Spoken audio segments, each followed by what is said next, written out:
I can't drive cars, but I can drive jet skis. Fun fact about me. My name is Brisa Hennessy, and I represent Costa Rica, and I feel like I'm a surfer of the world. Costa Rica, Fiji, and Hawaii. Yeah, those three places are probably one of the most special places in the world. I think the common denominator, I would say, of all those places is, I think, the people and just how nature is such a big part of their life as well, and the ocean.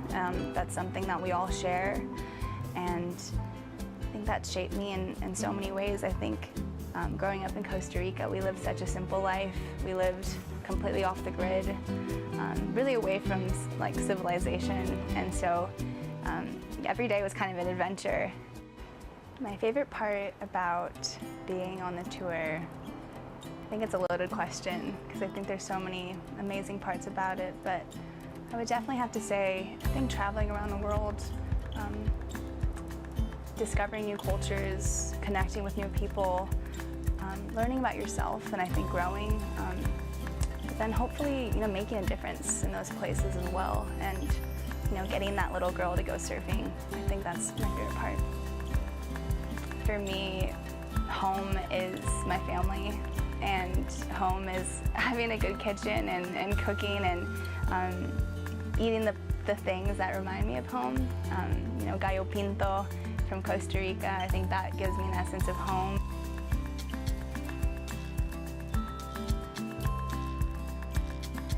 I love the aspect of bringing people together through food and just sitting at a table and talking about life. And I think that's really enriching to me because I really believe we're here for connection. And yeah, I just want to spread that love through my cooking. When I'm not surfing, you can definitely find me in the kitchen way too much. I think cooking for me is a very therapeutic release, and yeah, I think just making people happy and cooking food for people and sharing that connection. I think we're all connected through food in some way, and yeah, I just love being in the kitchen, discovering new recipes. My mom was a chef, so it's definitely a big part of my life.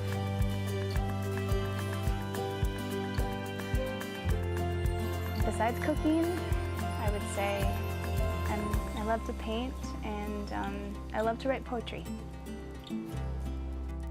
Drop on my pedal. I see my edges, but that I am not. Breathe in fearless courage, breathe out pure kindness. Oh, to bloom again.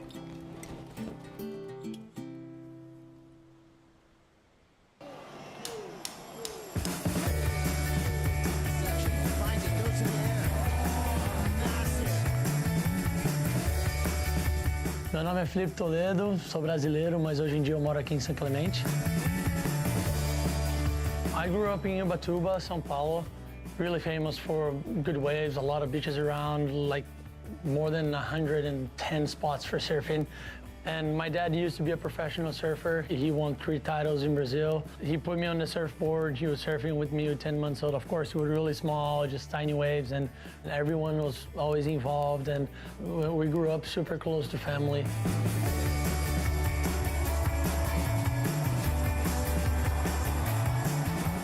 And then with 15 years old, I won my first professional event.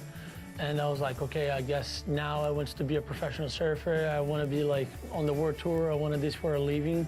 It was that day that everything clicked to me and I became a professional surfer.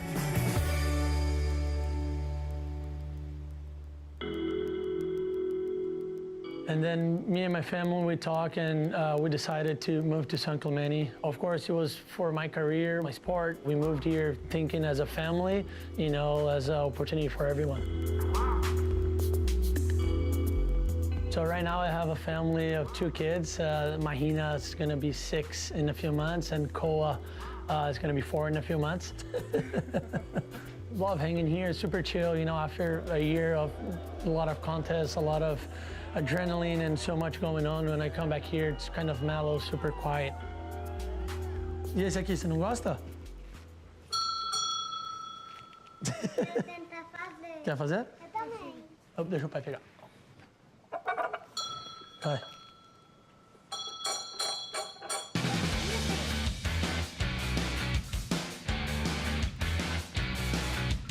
My strengths are for competing, I guess, like really surfing the wave and being in the now, like really connect to the ocean. I guess that's something that I have it that's really strong, and like literally there's nothing different from doing a free surfing 30 minutes, you know?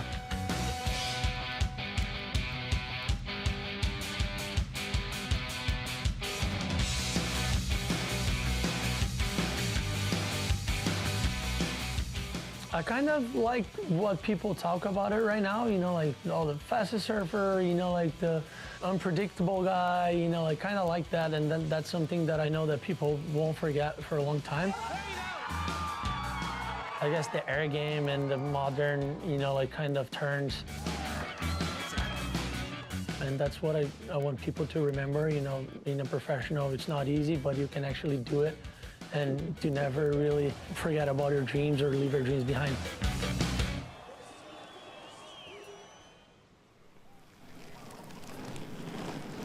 My name is Carissa Kainani Moore, and I'm from Honolulu, Hawaii. Things are pretty simple here. It's just about getting outdoors, enjoying the sunshine, enjoying the salt water. Growing up here has definitely instilled in me the things that I really care about, and I'll carry with me for the rest of my life. Outside of competing, I am a wife, I'm a sister, I'm a daughter, a granddaughter, a friend. I'm a dog mom. I like having simple days. I like skateboarding with the dogs and going for walks. I like scrapbooking. I'm afraid of earthworms. And I love to eat green tea ice cream.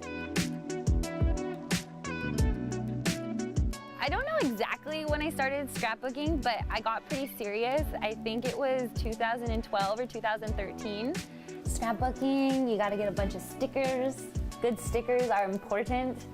It's a nice way to kind of unplug and get my creative juices flowing without thinking too much, and it's a nice way to reflect on the journey. Getting to win the Olympics and win my 5th world title was super special. It was so special to be a small part of Duke's dream. You know, he dreamed 100 years ago, over 100 years ago, that surfing would one day be in the Olympics. And here we are today, it is in the Olympics. So I started my own charitable foundation called More Aloha back in 2018, and More Aloha to me literally means more love. My goal or mission with More Aloha is to bring young females together in and around water, to use surfing as a platform to really help girls to step outside their comfort zone, to do something that they've never done before, to be fearless, to lead with love, and to be their authentic selves. 5-time world champ and Olympic gold medalist Carissa Moore. I don't really know what I want to achieve at this point. I just want to keep surfing and putting on the jersey as long as I'm enjoying it and I'm having fun. And I'd like to keep pushing myself in my performances and keep learning and keep getting better, and we'll see what happens.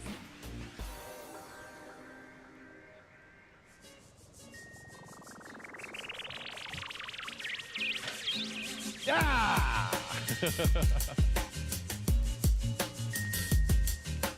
I'm Clay Andino, and I'm from San Clemente, California. Surfing is huge in San Clemente. I'd say it's probably the most important sport. Also, just having the heritage of like my dad and all his friends, and being second-generation surfer is something really cool too, because I'm just automatically in with all the old salt dogs. Tour in the beginning for me was just like, I was just very starstruck with like competing against like my favorite surfers, like especially guys like Joel, Taj, Mccauley, and Mick. The best thing about being on the tour for me, because I feel like the totem pole of my life, before I'm a competitor, I'm like a surfer. So going to these places and scoring good waves and getting to surf them with no one out is probably my favorite thing about being on a tour.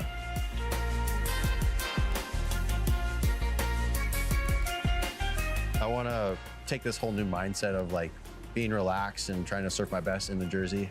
I don't feel like I've done my best surfing in the Jersey yet, so really just to simplify it, I'd like to do that. But this thing right here, this thing wrecks. I really am obsessed with like film right now, like actual film of surfing. I just grew up like watching Joe G films and Kai Neville films and Lost films and all the good stuff. So basically, myself, 4 of my friends got into it ourselves, and I made a surf film called Reckless Isolation.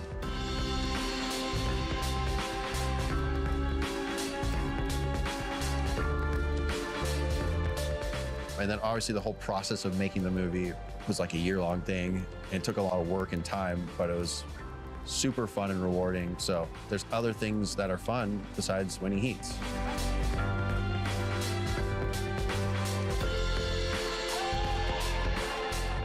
Definitely like try to be a husband and good friend and good son and all that stuff before. And now I'm gonna be a father. So definitely a father, a friend, son, I don't know, basketball specialist, 6-foot hoop specialist. Well, surfing has always coincided with family because of my dad. And then I don't know, it's just natural. Like my wife's pregnant, I just can't wait to be a dad. Like I'm just really excited to meet this little girl. It feels like empowering too to like hang with your family. And what else would I rather be doing? Back to the totem pole.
Either rise or you fall. I'm on a mission, bringing my dreams to fruition. I ain't playing at all. Bring out the body bags, I'm about to kill them, deliver them to the mortician. I gotta do what I gotta do. That's for my face, back in my face. I gotta do what I gotta do. I pray to God, he never came. I'ma do me, I'ma do me. That's in my blood, I never change. That's in my blood, I never change. That's in my blood, I never change.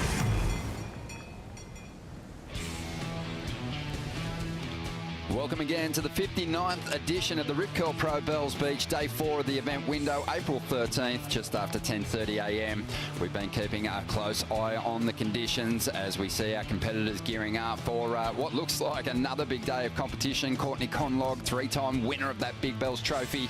She's gearing up. Sally Fitzgibbons actually looking at that third round for the women, the round of 16. A lot of veteran matchups. The queen of the bowl, Stephanie Gilmore, talking with her coach, Tom Whitaker. And Lakey Peterson, who's been adopted in these parts, married a local, Thomas Allen, and spends more time than probably any other CT competitor out there other than maybe India Robinson, the local girl, and really has figured this place out, still chasing that big first Bells win though. Wonder if she can get it this year in the 59th edition. It would mean a whole lot, but it is a great day. Plenty of swell though out there in the lineup, and we're anticipating getting competition underway. Ronnie Blakey with former CT surfer turned big wave lunatic, Laura Enevar. Good to see you, Laura.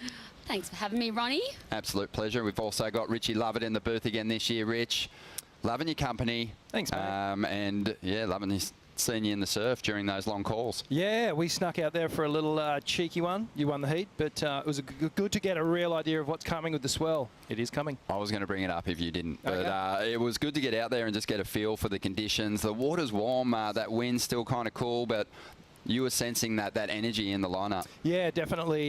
You can tell there's a new swell in the water, and the period's stretched out a little bit more now, so there's energy in it. A couple of those duck dives, I was getting thrown around a bit, and that's a sure sign that there's some strength in it. You're feeling the energy, and This heat replay.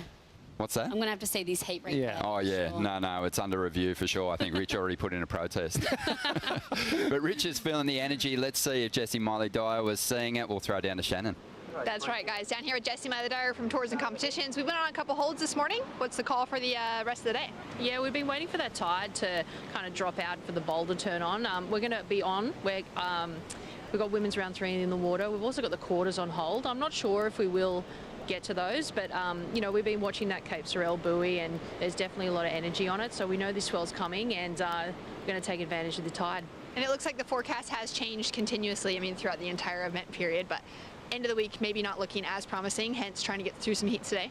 Yeah, I mean, this forecast is really, you know, there's definitely waves in the forecast, and it's really hard to pick where they're going to be, right? And it kind of comes and goes, so we're not, you know, I'm not willing to back like a certain day or anything yet, especially for the finish. But you know, it's one of those forecasts where we're like, when we're looking at waves and we can see some fun ones, we're going to take advantage of what we have. Fantastic. There's been some really good ones coming through the lineup this morning, so can't wait to get it underway. Bring it on, Shannon. Thank you very much. And yeah, interesting. You know, I think yesterday when we were running over at Winky with 3 surfers in the lineup, there was some conversation around the fact that maybe there wasn't enough opportunity in certain heats. But with 2 surfers in the lineup, that new energy coming in, Rich, it feels like we're going to see some good exchanges with some big heats too. Yeah, absolutely. It's a no-brainer, and we're into match play now, and we're going to start sending some people home through this round. And the matchups are incredible. The first one, Lakey and Courtney, is just an absolute ripper. Consequences on the line, and it's good to see them going head-to-head in some real waves. Yeah, and obviously a bit of history there. Let's have a look at the Surfline forecast. We heard Jessie Miley-Dyer referenced that buoy down south, Cape Sorel. Generally, that takes about 6 hours to sort of reach the lineup here at Bells. Yeah, and it hit 7 metres overnight, so there is swell down there, and it's you can see the purple blobs just tracking under Tasmania there, and those little red shades are starting to come up into the Bells Beach region. The sort of bottom contours here, it drags the swell in these long interval lines. It's coming out of the southwest, but today for sure this new swell that we're seeing, it's switched around with a little bit more east in it. Here's the lookout for today, 3 to 5 foot, 4 to 5, and you can see it building 4 to 6, 5 to 8 by this afternoon. So promising signs as this swell starts to really kick in. And then through the week, Thursday, Friday, Saturday, Sunday, the outlook's looking really good. It was doom and gloom when we arrived a couple of days ago, and now it's looking really, really promising. So there's going to be waves up and down, really light variable winds, and we're actually going to get a couple of offshore days in here as well. So we're starting to get that feeling like we could get some groom days in that head high and above range, which is really exciting, because that's what all our competitors have in the back of their mind when they're coming down to Bells. They're thinking Bells Bowl, classic lines, and some pretty lethal carbs. So it might just happen. Well, this is going to be a spectacular heat, Laura. We were talking about this one this morning, and obviously for someone like Courtney, so much on the line. You were talking about the stress as a former competitor that you've experienced before when you're outside that cut line chasing a big result. Yeah, this is a cracker of a heat. These two last event here in 2019 were in the semis together, so I mean they'll be game on again. I think they've had a million matchups over the years, and yeah, Courtney in her position, she snuck through that elimination round last night. We saw her in the car park. The sun was setting actually. She was up there, and she was so relieved to get through, and it felt like just that was like a turning point for her in her year. Yeah, it did. I mean, it's been a frustrating start for her. Really, really strange. I think the expectation of those newer events on the schedule, Courtney was looking at them and going, well, I barrel ride well, I charge, I've got big rail turns, I'm probably the one that most consistently drops big numbers in huge surf. So you were thinking pipe, sunset. Courtney's going to get herself back in title contention, and here she is sitting way back in 16th position. That was something clicked yesterday. She under priority turned her fortune around. She did, and I think that's what's rattled her even more about, you know, yeah, she looked at Pipe, she looked at Sunset and was like, wow, like this. And then, you know, coming into the back half of the season, looking at Chopes, like these waves are her forte. She is known as one of the biggest chargers on tour, and I think that she lost a lot of confidence from those results. And yeah, so she's, that last night, that turn of events there that she got on the rookies, I think that's going to change it all. We want to again acknowledge that we're here on Wadawurrung country. We acknowledge the Wadawurrung people as traditional owners of the land and waterways we're on. Pay our respects to the Wadawurrung people, their elders past, present and emerging, and extend this acknowledgement to all First Nations peoples here today and also watching online. We are always so thankful to be here, taking in the beauty of this place, Jurak, as it's known in Wadawurrung language, and yeah, it's just an absolute pleasure. There's an energy to this place, Rich, even when the contest isn't on. When you come down to Bells, you just feel it. It's magic. It is a magical place. There's something about the, you know, cliche natural amphitheatre. As you walk down the stairs, you see the cliffs, and you start, you know, you get eyes on the ocean. You start seeing the lines, and that's when this energy builds inside you. And all you want to do is just get out in the ocean. And it is a special place. You know, you reference the history, you reference the names on the bells.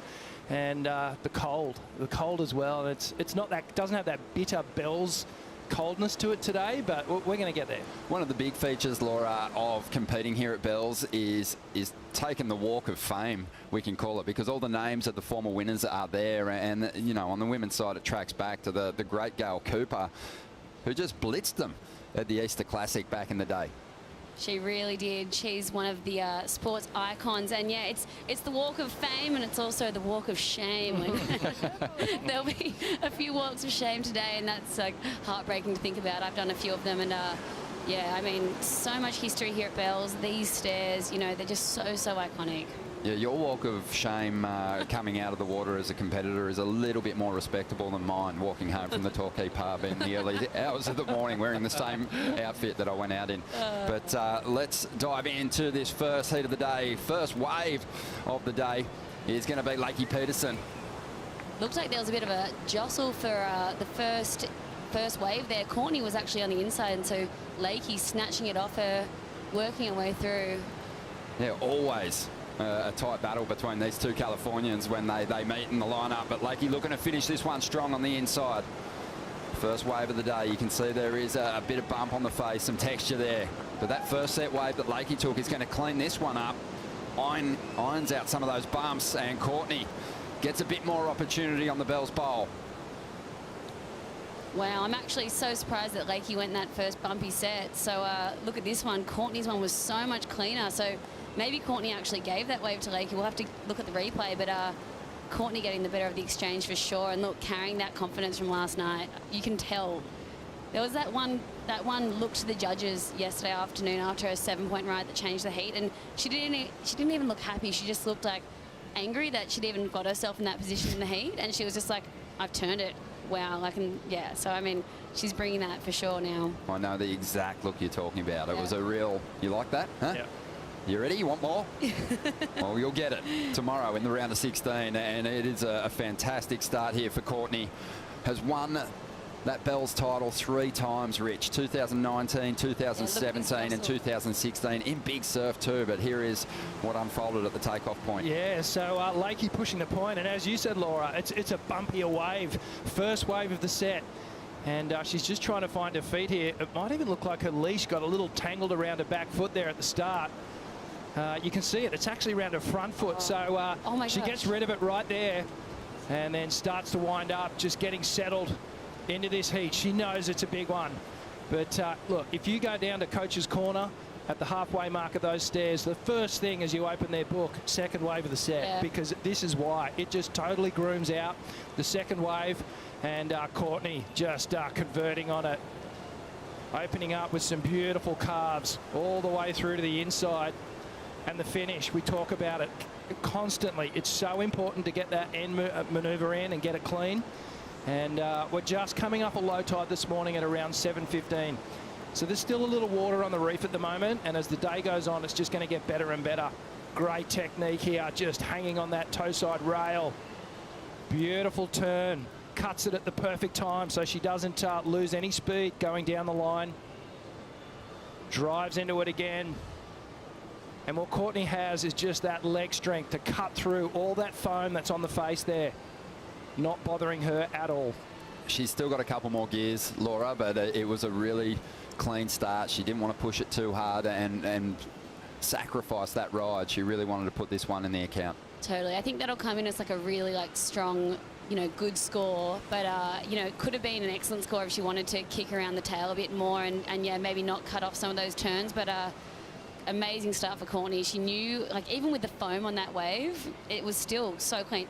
Actually, eating my words, because look at these. She would have taken off on that wave going, this is a 7.5 or an 8 if I just surf it how I normally surf. Yeah, I don't have to do anything silly. I don't have to do anything too high risk, and you wouldn't, not at the first 5 minutes of the heat. So she's played it perfectly. Yeah, 29.5 minutes to go, and the score coming in, almost going into the excellent range, 7.67. What a start for Courtney. And I guess when you look at Courtney, even though by previous years, the standard's quite low, when you look at her results, she's been building from the first event through to the last. Started the year with a 17th. That was a shocker. A 9th place finish at Sunset. Again, you'd have to call that, for Courtney, anything less than quarters is a big upset for Courtney. But did get the 5th place finish in Portugal. Eyes on the bell once again here in 2022, and she is certainly capable of going back-to-back with some big results and pushing herself well to the top end of the ratings and avoiding that mid-year cut. Yeah, she might set the tone, and Sally will be looking at this heat with intent, just going, okay, I've got to get through. If she's going to get through, I'm coming with you. Yeah, I think too, there's probably a lot of people coming into these two events just going, oh my gosh, these aren't pet events where I want to be chasing big results. That's not Courtney. She's looking at these two and sort of thinking, wow, thank goodness. Yeah. It's Bells and Margaret's, because I've absolutely dominated those contests in the past. Well, here is the women's rankings. Sorry, Laura, and you can see the cut line there, and there is obviously some surfers there that are going to be sweating on a big result already now, with us losing Molly Picklum and Betty Lou yesterday. But a big opportunity now for Courtney to make a massive climb. This is mind-boggling stuff right here. Nobody is safe. Look at this. You see Courtney and Sally and Bronte down the end. Bronte had an amazing performance. Steph, Isabella, all these girls are surfing so good, and things can really shuffle around in these next two events. It's just interesting, though, Laura, to note that Courtney and Sally are almost in the similar space. Their pet events are these next two contests. You know, I think Steph needs to really do work here at Bells Beach. She does have a semi-final to her name, so once they drop their poorest result from those first 5 events, which Steph is probably already thinking after missing the first event of the year, they will kind of climb that ladder pretty quickly. But I don't think Steph, even though she's finaled over there at Margaret's before, I don't think she wants to go there outside the cut line. She needs to make her move now, today. So the previous head-to-head history between these two, 10 battles, and it's 5 apiece. So someone's going to take the edge here, Rich. Yeah. And who's going to get it? Well, you're going to say Courtney. I'm going to say Courtney. I'm going to go with the odds right now. And she's just looking really strong. I feel like the pressure of the situation is, she's just parked it. She's just blocked it completely out of her mind now. She's got so much good juju going on with Bells over the last few years. This just feels like a good event for her. She knows that she can win it.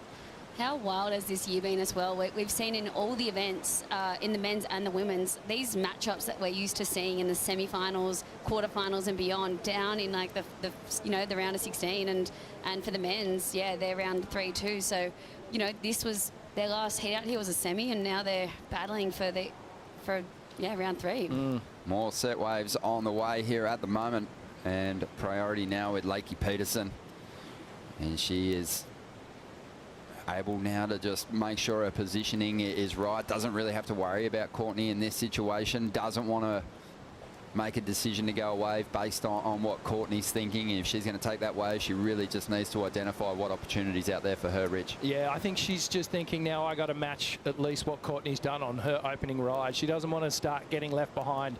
So wave choice is going to be critical here. She's having a look. You can see that boil out just from where she was taking off. That's a good indicator.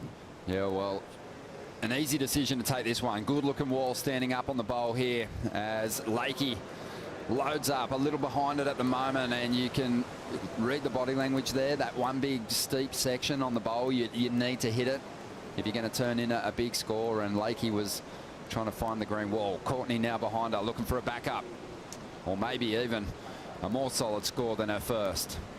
Nice carve to get started. This wave is starting to flatten out, so it won't match the 7.67 unless she does something remarkable here on the inside, but it'll be a solid backup score for the 29-year-old as she drives up into the closeout, and there is a nice clean finish. Gets a bit of release in that tail, and that's what you want on that inside section. If you ride it all the way through, Laura, you have to stamp it with something solid. You do, and we've seen so many amazing end section turns over the years that Bells Shorey. Oh my gosh, remember that one of Nikki Van Dyke? She actually, the shelf actually exposed. You can see the rock shelf right there, and we've seen people go flat on the shelf before and look like they'd get some gnarly injuries, but they've somehow escaped it. They're just little magicians. Nikki's just an entertainer. She was just working the crowd, and they love that. I think it was her rookie year on tour too, but back to that wave of Courtney's once again, the second wave of the set. Well, it wasn't really a set, but it was a small set, but the second wave, it had that same foamy face on it, and Lakey's just bumpy, shut down, and she didn't really rectify that mistake. No, it's a good point. I mean, there was a smaller for sort of first wave that came through, but it wasn't big enough to do the housework, Rich, to do the ironing. Yeah, and this is what happens at Bells, especially on an outgoing tide. Those first couple of waves, they draw all that water off the reef, and then you get that third one or second one that stands up a lot better. And that's what you need, because as the tide's running out, while there's still water on the reef, you're really only going to get 2, maybe 3 opportunities in the Bells Bowl section. As we watch the replay of Lakey Peterson here, not a bad little hook to start things off. It bowls out, but then runs off on her. She tries desperately to get out, but once she's into this fatter section, now the waves come off the Bells Bowl, and look at Courtney's wave just cupping out a little better. Nice projection float to start things off. Drive straight up into the pocket. Nice carving hook back into the foam, and again, roundhouse cutback. Now it goes a little sleepy. It's important for the surfers through this midsection to make things look nice and smooth, keep weaving from rail to rail. Sets up the final turn. She added a little spice on that one too, just kicking the fins out. Love that. Gets the little tail drift. She's so on. She's getting so low after her turns. Like, she's just looking incredible. Yeah, I think performance-wise, Lakey is on too, but she's just really hurting her chances here with wave selection. I think she got too fixated on catching the second wave in the set, and the first wave, as we mentioned, just wasn't quite big enough, and she just was a little too committed to that one. It was actually a little bit smaller than Courtney's ride too, so Courtney puts away a 6.17 as a backup, and the pressure is right on Lakey now, who needs a 9.51. Great to see her back in the jersey though. Suffered a back injury last year. Very lucky that her husband is actually an osteo, so was able to work with her throughout the year, and obviously has helped get that rehabilitation on track to make a competitive return.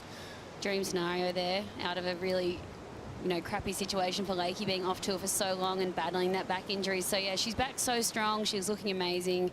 Yeah, she's gonna want to find one of those second wave of the sets now. It was only a 2.5, but I'm always looking for like the evidence on show to sort of gauge someone's form, Rich, and as she whipped through that first turn, you could tell she was moving free. She just needs to find a wave with some scoring opportunity now. Yeah, for sure. She looks unrestricted. She doesn't look like she's got suffering from nerves or anything. This is a great shot. So you can see in the background that little stairwell, and that's a good marker when you're actually sitting out in the lineup. And that foam pathway, that is just classic view of the path that the Bells Bowl takes, and then goes into that little fuller section. But as a competitor, you're lining up with those stairs all the time, and some of the coaches actually give you a little bit of a wave with their towel or whatever and put you into position. They've got their fluoro pink shirt on, like Pato. Yeah. And here's the direct opposite view back out to sea. Sometimes without the crowd out there, you can also find yourself out of position, so these lineups are super important. And for me, I feel like you can always go a touch deeper than what you think at Bells, because you get a takeoff and then you just jam it. You get right on that bottom turn, and you lengthen your bottom turn right out, and you can still make the sections most often. Yeah, the greats like Mark Occhilupo used to turn up around the foam into the bowl and really hit that critical section with everything they had. One of the great stories here at the Rip Curl Pro Bells Beach has been the caddy story, and of course we saw India Robinson caddy here for a lot of the surfers that are actually on tour at the moment, and she ended up making the grade and is in this championship tour event.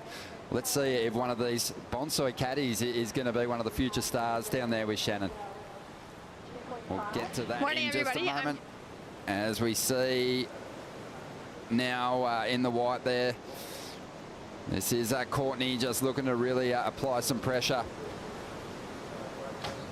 A small wave there for Courtney. That one's not going to factor in. Let's check in with Shannon. 2.5. Morning, everybody. I'm down here with the Bonsai board caddies. Dune Pruvo, you are Courtney Conlog's board caddy. She's already gotten off to a solid start in the water. She opened with that 7, and she's a 3-time Bells champion. How cool is it for you to be board caddying for her? So cool. I can't believe it, actually. I'm so happy. It's really nice. Amazing. Talk to me about the equipment that she's got here as her backup. It's a 510 backup board. It's a pintail, and I think it would be good in these waves. And strategy, anything you give her some advice on if you could talk to her right now? Not really. She's doing really well. But she's Courtney Conlog out here at Bells. Yeah. She's doing really well. Just picking the right waves. I'd say I would be pretty happy if I was surfing like her. So, yeah, I think she's doing everything right. Awesome. Well, we got the best board caddy in the business here with Dune and the rest of the crew throughout the entire week. It's going to be a good one for the kids to be able to rub shoulders with their heroes and give them some advice.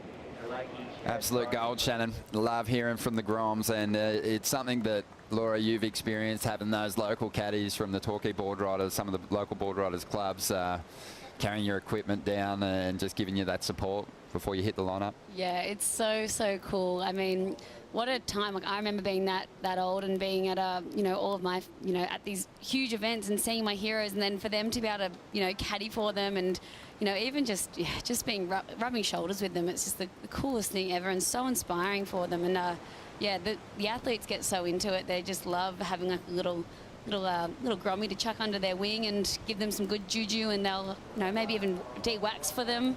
$5. I remember working at a surf event, and you were about 11 years old, and there was a vert ramp half pipe at the beach, and the commentator working on the skateboarding said, does anyone want to have a go on the ramp? And you put your hand up at 11 years old and absolutely sent it. It's the story of your life. I don't think you made the drop. I didn't. I tried 3 times, and I still have like a bruise, like You've still got a bruise on my leg. Yeah, like it never went away. It's like a hematoma. Is that what you call it? Like, that's right. Wow. Well, from that event, yeah. I tried. The signs were there early on. The story of Laura's life. Yeah. I was like, I have to make it. I didn't make it twice in a row, and I was like, I need to try a 3rd time, and yeah, down I went again, and then I gave up. Well, you blew the mind of all the competitors in that contest, and still blowing our minds now. But this is getting tough now for Lakey, because nothing's really gone her way so far. Courtney, without priority, managed to get back to the takeoff zone and is going to be there for this next set, even though she kind of took a wave that she didn't need to and turned in a nothing score, just a 3.6. Lakey wasn't able to capitalise and get a wave without an exchange. I do like what she's doing, though. She does need to drop anchor to a certain extent and just try and change the rhythm of this heat, because the rhythm's gone all the way of Courtney at the moment. She's just been on, in the sets that have come through, she's been on the perfect waves in those sets. So it's a difficult thing to do, is change the rhythm of a heat halfway through it. But it comes with being patient, and it comes with wave choice. So the next wave that Lakey takes is a critical moment for her in trying to advance through this one. 16.5 minutes to go. Peterson needing a 9.51 to get into first. We're going to take a bonsai brew break and be back with more in just a moment.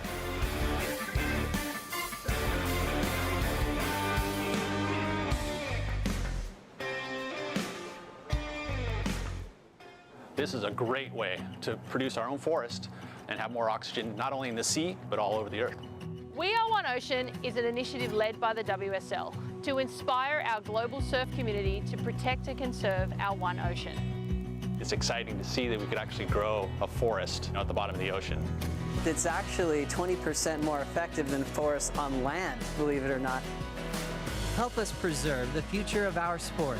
To learn more, go to weareoneocean.org.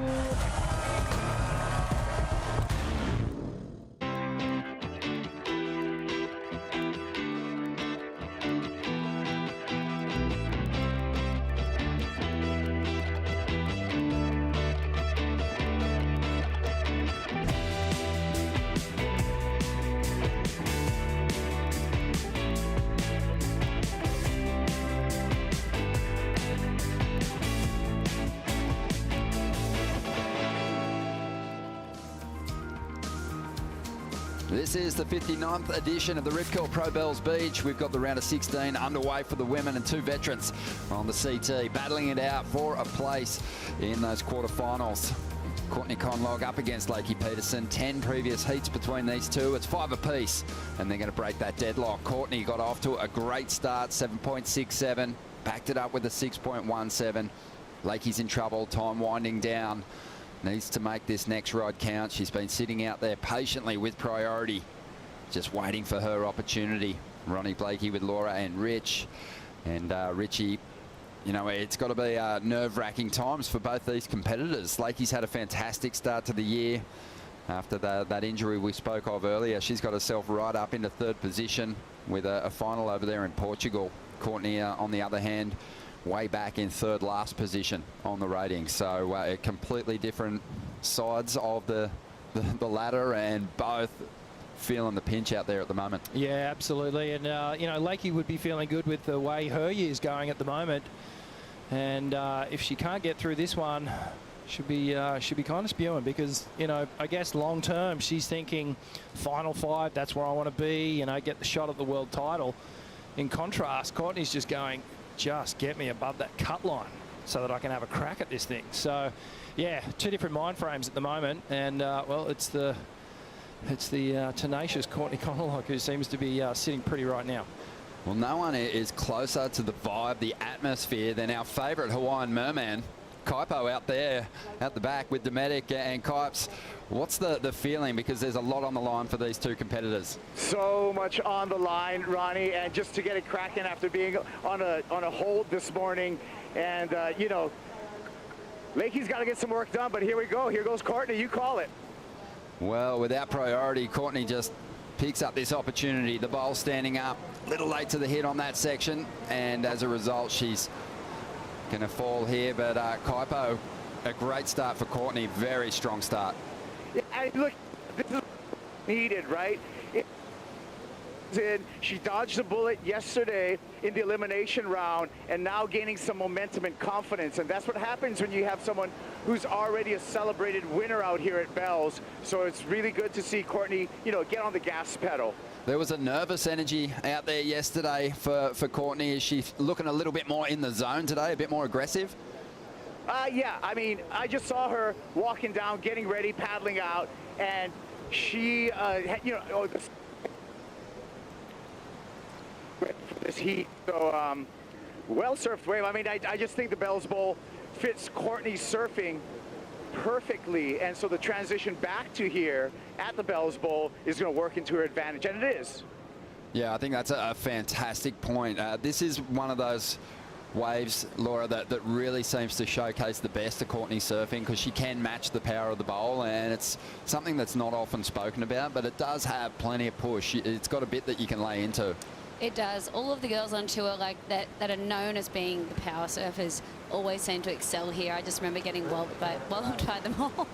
It's like they all have really strong legs, and they just go to town and find those sections that they can unload and throw so much spray. And that's why Lakey, she's got her carve here, that if she can get an open face and do that carve and change that rhythm, she can get back into it. And Rich, this is going to be much like the test that Courtney had yesterday in the elimination round for Lakey Peterson. I mean, she's likely only going to get the 2 rides. She's not going to have multiple opportunities to chase down these scores, so she's got to use this next wave, as you said, really well, but the pressure will be on in the final stages, and she'll be at the wrong end of the priority order. Yeah, this is a 2-wave situation that she needs. Just given the quality of the waves that are coming through, I don't think she's even entertaining a 9.51 as a 1-wave scenario. But she needs to get 2, and with 10 minutes on the clock, still highly possible. And look, I like what she's doing. It's not like she's missed an opportunity. That last one that just ran through the lineup there, and I saw Mike Parsons, her coach, maybe going, could have been an opportunity. But I think if she just waits for a set wave and gets that 7 or 8, then that's going to change the flow of her heat. Just that the the momentum isn't with her at the moment, because every time Courtney tries to make her force a decision with her priority, she catches a wave and is out of the lineup for a second, and there's nothing behind it for Lakey. I know. So, you know, what you want in that situation is your opponent to catch that smaller wave, not up the ante on you, and then be able to capitalise out the back when they can't answer on the exchange. But it's just not working out for Peterson at the moment. And, you know, I think both Courtney and Lakey have big expectations just based on their position on the ladder. But I think as a 3-time winner for Courtney, the opportunity to match Lisa Anderson and Stephanie Gilmore with 4 bells is huge. Massive. But for Lakey, she wants to take that hometown advantage that she has with all the time she spends here, and that's got to be a lot of pressure on her. Yeah, wild stories on both sides, and that's what makes this so exciting and so cutthroat. I think, you know, like we were talking about yesterday afternoon was make or break for Courtney Conalog, and yeah, do or die basically, and she ended up switching that heat around. But so I mean, yeah, to see Lakey in a similar position, harder position, needing the 9.5, yeah, she's going to need 2 waves. She can't just turn it like with 1. How gorgeous is this thing? I mean, you're sitting on the other side of your seat. The energy's just too strong. Don't you ring it. Don't you touch it. But just looking at the side here, Gail Cooper, her name on there 10 times. Incredible. I love looking back at some of the greats that were victorious here. Margot Oberg, what an incredible surfer. Debbie Beecham, victorious. Ethan Ewing's mum, Helen Lambert, had a victory back here in '83. Jodie Cooper, Wendy Butler, just my favourites. Pauline Mensah, and then obviously more recently we mentioned Courtney's got a big opportunity to match it with Lisa and Steph Gilmore as well. So it's... While we're reading them out, let me just go through some of the girls on this side. We've got Stephanie Gilmore, Silvana Lima, Sally Fitz-Carusa, Courtney, and yeah, that's in recent time who's taken The thing it about down. this side is it's a tale of repeats there. Yeah, it All is. those names are repeated multiple times, so it's really been dominated over the last sort of 2 decades by the names that Laura just read out there. I did love that year Silvana one though. That was pretty awesome. That was pretty cool. Yeah, you talk about what this event means to the surfers on tour. Silvana, well, she celebrated with a tattoo of the Bells trophy on her side. It is honestly this big, and a huge shout out to Silvana. That was a really popular win, and the Brazilians hadn't had that victory here on the women's side, so she broke through. For the men, you know, Adriano de Souza got it done. Italo's been there since, so I'd love to see that's what it means. I'd love to see a mesh up of all the tattoos that surfers have got of their wins, just like on a big poster. Oh yeah. Just because there's some amazing tattoos out there that everyone's got. Yeah. Well, what did you get, Rich? You get a train after you won Trestle, tattooed across your back? Just train tracks down my back, dude. Nice. Down the spine. Well, out in the lineup at the moment, time ticking by. Pressure's really piling on to this competitor now. Lakey Peterson needs to make this ride count, and it just goes wrong for her. Tries the big foam climb, and you know, you just begging for that opportunity, and at some point when you, like you said, Rich, trying to break that requirement down into 2 rides, you've got to go. And she's just gone on a wave that really didn't provide too much. Single wave sets can be a little dangerous out here. I think, you know, when you look at the rides that Courtney had that weren't part of those set waves, that didn't come in a set, that they just turned into 3.6s and 2.5s. Don't know if that wave had the potential down the line even. No, it absolutely didn't. It was, again, first wave of the set, super bumpy. If Lakey Peterson had just let Courtney go that first wave that she wanted, this heat would be entirely different. But look, as you said, Ron, you know, Lakey's surfing good. It looks like she's ready to go, but these canvases aren't just giving her the opportunity at the moment. She's had a little hiccup with the leash there, so everything going the way of Courtney Conalog here. And just have a look at the difference in the shape of the wave here. This thing's just standing up all the way down the line, giving Courtney the opportunity to get that rail engaged, to get those cleaner turns off. And she's connecting it, transitioning really well from turn to turn. Just surfing with a really nice pace at the moment. And she's picked the best 2 waves that have come through in this entire heat, and she's really capitalised on those opportunities. She's also read them so well, just, you know, putting the the best turns and the best parts of the wave. And yeah, just her timing's been on. Everything's been on. Yeah, she is a bell specialist, as you can see on the Harvey Norman recap. And Lakey's up once again. Needs to rip this wave apart. There is still time. Nice little combo there. A flatter ride, so she's really going to have to manufacture the score out of this one. She kicks out on the inside. But just looking at that replay, if, you know, I think Courtney's been on the bowls. You can see those waves are cupped out, and Lakey's waves have been flat. They look like plates. Yeah, well, she keeps having to come around, and they're just sort of lip taps that she's doing. Whereas Courtney, she's coming around, driving off the bottom and carving the wave apart. So it's total contrast of their performances at the moment.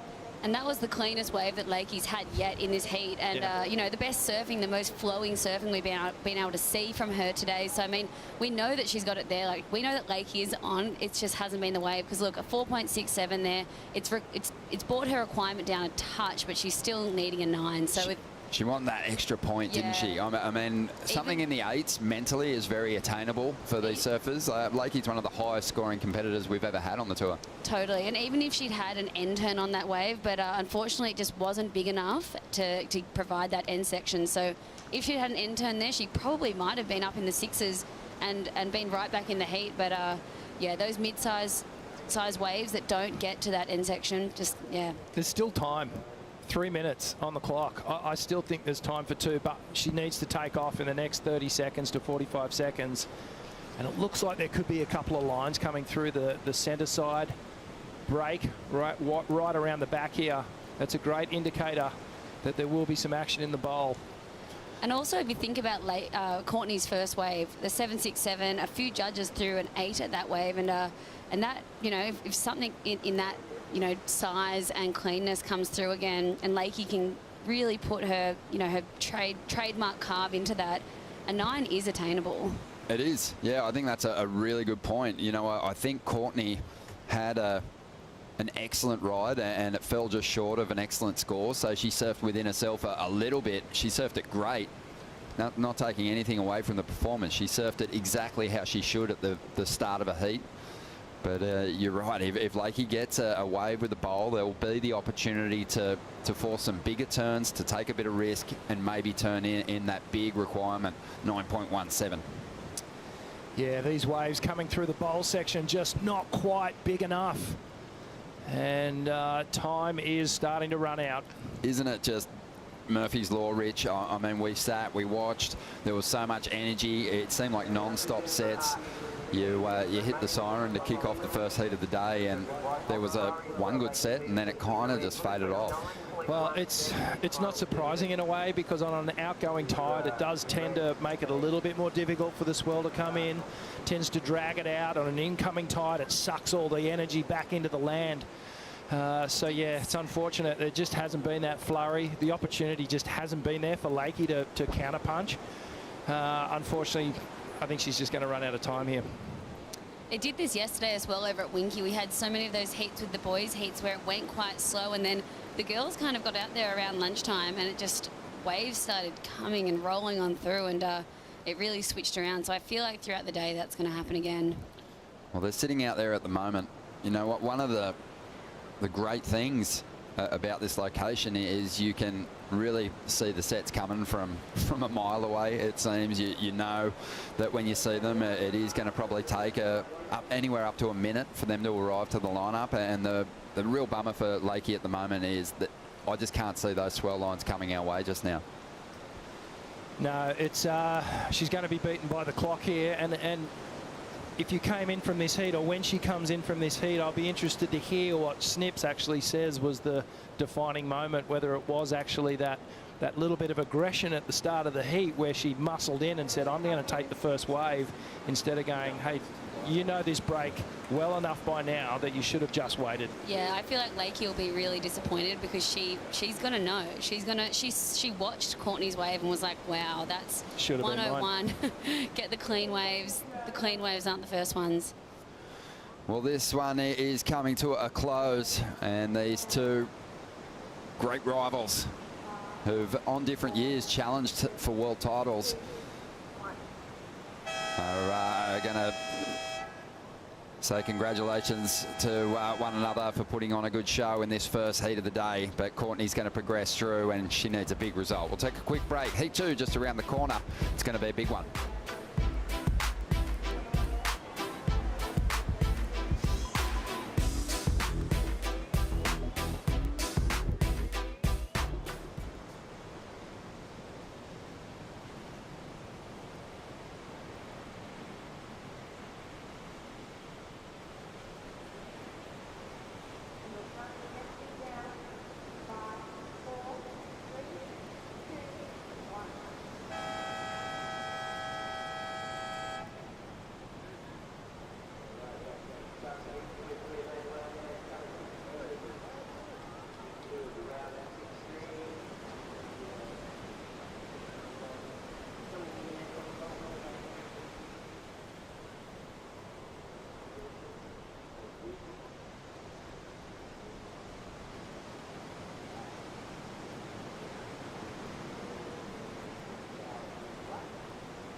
What I love about the Surf Coast is she's got amazing waves, little secluded beaches, and there's good food and the environment, the community and culture. All that is just waiting for you.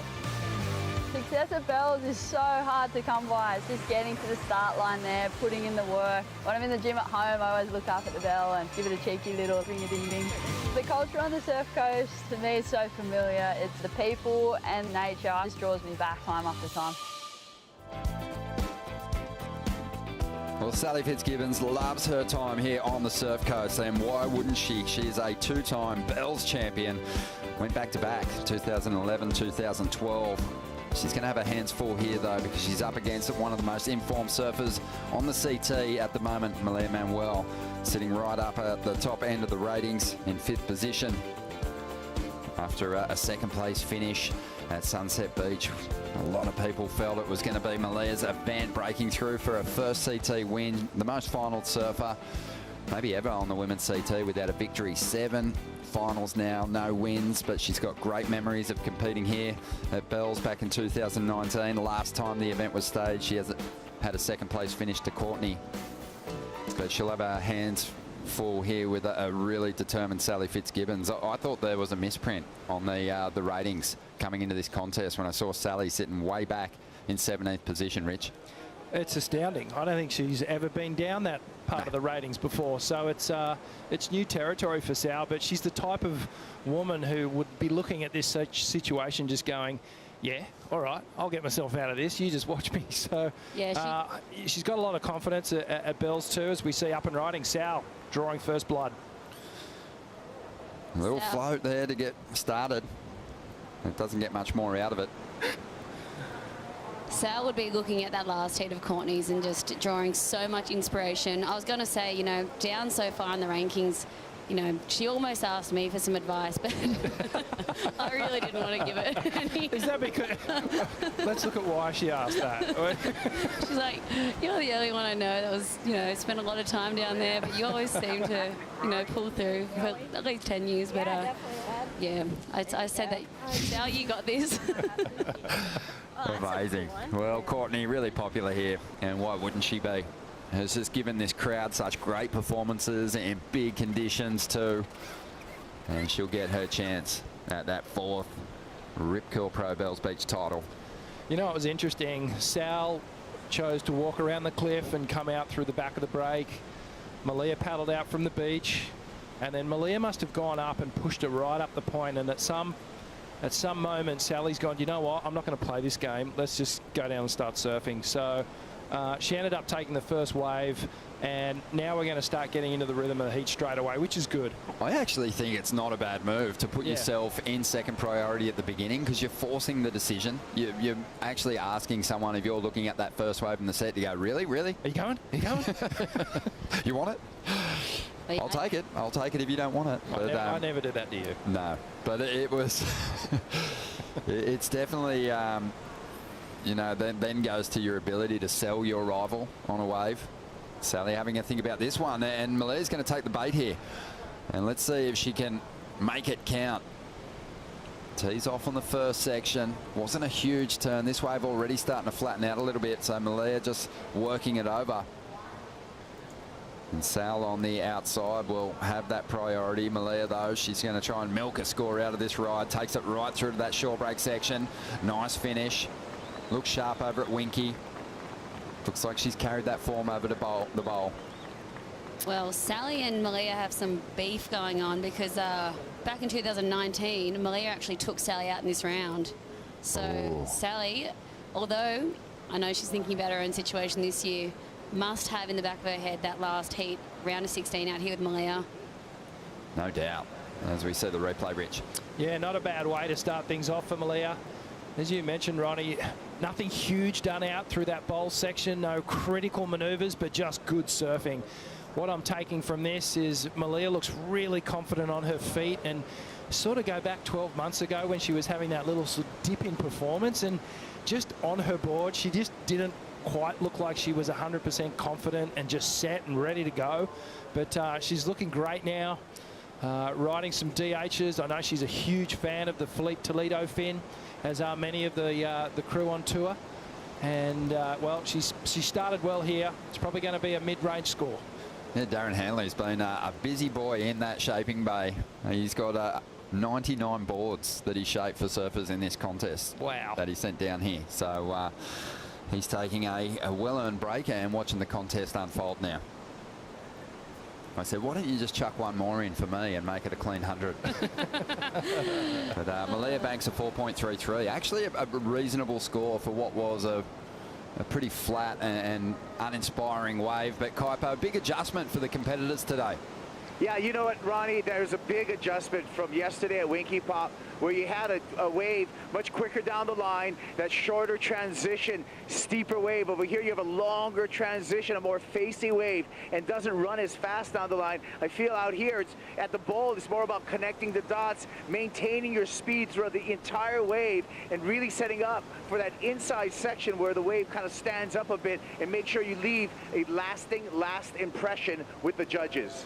Yeah, you get a good perspective from the Red Bull ski there, Kipes, of just how deep a bottom turn the competitors are drawing from the water, and who's really lining up those steeper bowl sections. I mean, Courtney did a great job in that last heat with her timing.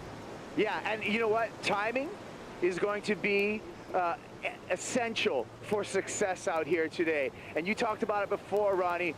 Both your timing, your pace, and really the bottom turn and your choice of position when you come off the top. And it looks like we may have some. You can see them coming, you know, across the headland, and you got a nice indicator here to see when sets are coming. So it's a way that the competitors can be well prepared for when the sets come through. Yeah, most definitely. It's great to have you out there, Kipes, and love getting that knowledge from the lineup. I also just love it. He's so close to the competitors, and especially surfers that have, you know, long-running rivalries and have had plenty of head-to-head heats. I think Malia would be very aware that Sally Fitzgibbons is a bell specialist. She's got that positive memory of having taken Sally in a heat out here when the contest last ran, but you know, she's got to be on the best waves, Malia, because Sally's, with priority, probably going to make really smart choices and not going to waste those steep sections on that outside. No, Sal's been coming here for long enough, and she's had enough good results to know how to get it done. And there was something that Kaipo said in his delivery there, and it was pace. Well, here is Fitzgibbons now, loading up, has some speed. And it's just a medium-sized wave, but Sal saw something down the line, the opportunity to attack, and that was a solid turn on that last section. Just absolute athlete through and through. So has the fitness to get through to these inside sections, work through that flat water. Got a little tripped up there by a bit of chop on the inside. Yeah, I was going to say, if anyone can get through to that inside section when it's flat as attack, that'll be Sally Fitzgibbons. She's always been able to manufacture something out of nothing, and just there she knew that was a bit of a mistake not being able to complete that end section turn. But, you know, yeah, she's surfing amazing. Courtney and Sally both in yesterday's elimination round, do or die, and Malia would be thinking about that as well. Seeing Courtney probably come through in that last heat, you know, she knows that Sally's going to be fighting so hard, so it's danger time. Sally had a really big decision to make here. This wasn't really a set wave, but she opted to use her priority on this one, Rich. Yeah, I think she's just gone, okay, the sets are few and far between now. Maybe I just need to get a couple of scores on the board. I like that turn. And something that Sal does really well is the theatrics with the hand. She accentuates what she's doing and puts a little style into each and every maneuver that she does, and just catching a little bit of an edge there on that bump. And it just set her rail off, and she couldn't go all the way through to the inside. I'm noting an equipment change too. She's on the Glen Pangs at this event. Yeah, that's right. Going with the famous Hawaiian shaper, who's always provided great equipment, usually during the Hawaiian winter, but there's something special about this board, obviously. Scores coming in for Sally. Doesn't look like it's going to match Malia's 4.33, but it'll tighten up this battle. We saw a dominant performance from Courtney in that first heat of the round of 16. Shannon, she looked so stressed yesterday, obviously, in that elimination round, but she saved herself a bit more comfortable out there today. Oh, so true. It's all smiles for Courtney now coming out of the lineup. Talk to me about that starting moment in the heat where you took off in that second wave in the set. It really set you up to dominate the entire time. Yeah, she actually took the first wave. I was like, ah, and then I went, the first wave's never really good. So please have a second and third one. And the second one, I was just a little too far out. And then the third one was what I actually ended up getting the score on. I was just super grateful to get that quick start. And yeah, just kind of played off of all the knowledge I've had through the years out here, and just trust the process. And yeah, it was tricky, really slow, but had a good start and paid off. I love that, and you're in a pretty tough position coming into this event. There's a lot on the line, talking career and making it to the mid-season cut. How are you handling all of that, but also knowing your success here in the past? You know, the best way to do well is flow, and you know, stakes are high. They always are, you know, and yeah, you know, I've had a tricky year, and you know, you just got to learn from those experiences and play it out and see it through, and whatever happens, happens, you know. And talk to me about having your mom here alongside of you for support. Definitely so grateful to have Mom here. You know, we've had a lot that happened the past couple of years, and you know, having her, just her strength and positive vibes is really good, and you know, having that support in my corner. Fantastic. Well, well done out there. We can't wait to see you in the quarterfinals. Awesome. Thank you. Back to you. Thank you, Shannon.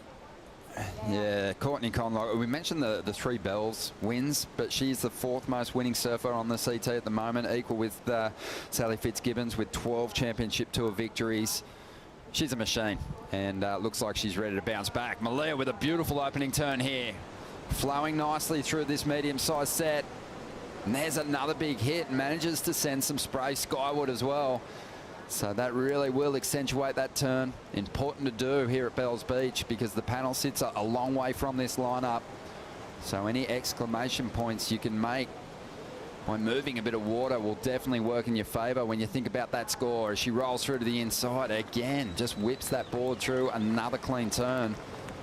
Working a medium-sized wave over Laura, but really adding some flair. Really adding that flair. That flow was incredible throughout. That's exactly what the judges are looking for. Yeah, it was a medium-sized wave, but yeah, the way that she was able to time and pick her moments throughout the wave, I think that's gonna be a pretty good score.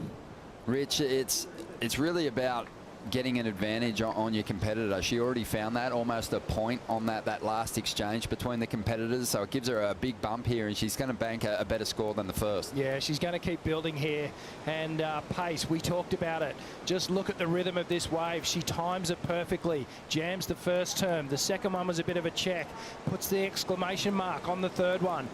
and then just rides it all the way through to the inside here. Almost lost it because the lactic acid is really starting to build up at that point, and she did well to get that last turn off. Great technique here. One of the most stylish surfers on the women's side of the tour.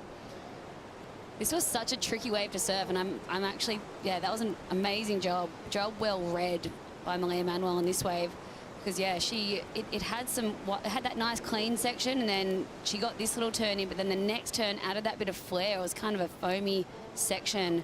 We'll see it here. Just amazing style. Just great balance on her board. I love her stance. It's really, really balanced. That was a great turn there. As you said, Laura, adding that extra little pizzazz and flair to the turn. The judges pick up on these little intricacies, those little extra moments of effort and shine that you put on each turn. Just the combination on the outside, you know, to force a critical turn in a section that wasn't really offering that much. Yeah. She managed to really push that carve into the pocket, and as she redirected out of that carve, she got a board back up on, you know, got a little 2 for 1. And I think the read is the reason we're seeing this number go so high, because medium-sized rides, you got to surf them perfectly, and she did that and added points from start to finish. Yeah, there's a certain amount of, there's a balance you need to find with restraint and attack. And Malia seems to have found that zone. And, well, she's dropping a pretty good number here. Yeah, 6.67. And we mentioned already having that almost that 1 point advantage on Sally on that backup number. The first ride means the requirement's pretty solid for Sally now. 7.27. Just feels like, Rich, conditions might be changing a little bit. Let's talk a little bit about just that wind starting to lay down as we see the Oakberry surf conditions. Swell is filling in pretty nicely. Yeah, we're going to see waves continue to build. It's a long range swell too. It's up around the 14, 15 second mark. So that means there's big periods in between the swell lines. As we can see here, looks like Sal's going to pull the trigger. Yeah, waves holding steady in this 4 to 6 foot range as Fitzgibbons. Love the way she draws out that carve. These are transition maneuvers, waiting for this wave to steepen up on the bowl. Now she gets her opportunities to dig in a little harder, pushes those fins almost to the point of release. She knows she's got to fight her way back into this heat. She can't let Malia gain too much momentum. She's just in too good a form, and Sally's trying to reclaim hers as she rolls through to a couple of little hits. Can she find something on the inside? It gets a little ugly right on that rock shelf there, and she has to opt out. Just under 18 minutes to go, but it was a nice combination of carves on the outside. Great counterpunch there from Sally. I loved seeing that. I think her board looks a tiny bit longer than what she normally rides, and to me, in her mind, she was going, if I get one of these set waves, I want to lay into it, and that's exactly what she did on that wave. If I could find a flaw, if any, it's just that there was maybe a lot of the same, but the wave only let her do a certain amount of, or a certain style of a turn. So right there, she was just biding her time, waiting for it to bowl up. But this is the carve here. Watch this. Gets right on that inside rail, drives it round into the foamy part of the wave, into the pocket, as we like to call it. And then she brings it all the way in. Another turn on the inside. And then it just sort of ran off on her before the rock shelf started to expose, and then she just went, I'm out of here. I mean, of all the waves we've seen this morning, that was the most classic bowl wave. I think Malia manufacturing that score on her last wave, but look at this carve by Sally. Oh, so much lean on that one. Look at it. Oh, how's the photo moments through that turn. But gritting her teeth too. Yeah, about 4 good Insta posts there. Yeah, really digging in. I mean, I guess they were really set up turns, those first ones. Still putting enough into them to register some points. But that was perfectly summed up, that section. And you could tell just how hard Sally dug in. She did grit the teeth, Rich. She left a deep track in that face. Yeah, well, Sal's not going to leave any in the tank. She knows that this is a moment that it's time to put 100% into it. And I was thinking back to Courtney's interview then when she was talking about the sets coming in and, you know, waited for the third one, then you see it. As a competitor, and you'd know this, Laura, it's actually hard to compose yourself.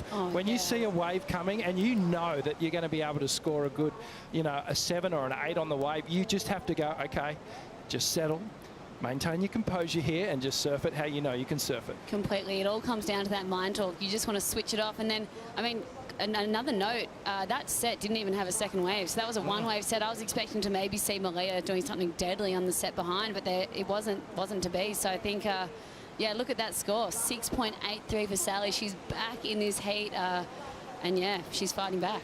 Well, that was the first big opportunity to lay down a deep turn. I think Richie summed it up. Malia, she surfed her 6.67 brilliantly. I feel like she juiced all the points on offer out of that ride, but there wasn't really like a critical section on that wave. Well-timed maneuvers, but nothing that she could really sink her teeth into. Sally, on the other hand, well, she just kept all that speed, harnessed it into a big frontside carve, and I think the majority of points, probably 80% of that score, came from that one big individual turn. She's back in it, but Sally's still after a 4.17 to get ahead of Malia with just under 15 minutes to go here.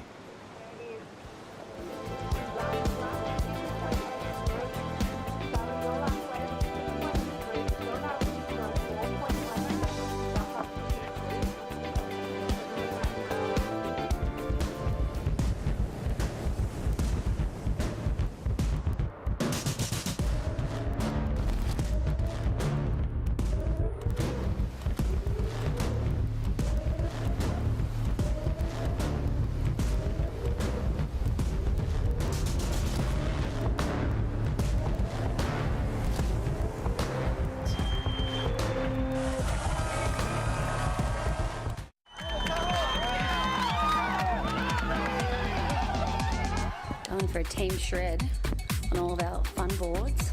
All my boards are intact. That means that I didn't charge hard enough. I can see people through the trees out there already. I should be down there. And now it's time to go have some fun. We got a few days off before I'm heading home. The Rip Curl Pro Bells Beach is brought to you by Rip Curl, the ultimate surfing company. By Visit Victoria, official event partner and exclusive tourism partner. By Surf Coast Shire, strategic partner of the Rip Curl Pro Bells Beach. By Bond University, official higher education partner of the World Surf League Australia. And by TAC, drive safely through the home of our wildlife. A safe drive saves our wildlife. 13 minutes remaining on day 4 of the event window here in what is heat number 2 of the round of 16. Great to have competition back underway. Back at Bells Beach after a big day at Winky Pop yesterday. We got through those elimination rounds. So tough for some competitors who will be chasing monster finishes over there at Margaret River. Tatiana, Weston-Webb right up there at the top end of the ratings coming into this clash in 4th position. And she's going to be surfing against Bronte Mccauley. Going to be a great heat between the two goofy footers. Yesterday was a wild day, wasn't it? Heartbreak, and then you'd want to say elation, but it was just more relief for everyone in their camps in those elimination rounds. And you know, even seeing some of the coaches walking up after their athletes had lost, they knew that they were in for a big, D&M, try to just lift up their competitor and just be there for them and support. Yeah, you end up going from strategist, coach to counsellor in a matter of 30 minutes. So it's going to take a lot for some of these competitors to bounce back. Sally Fitzgibbons is right in this heat now. She's saved herself. She's reclaimed some of the momentum that Malia sort of ran away with at the start of the heat, Rich. 6.83, best number of the heat so far. Now only needs a 4.17.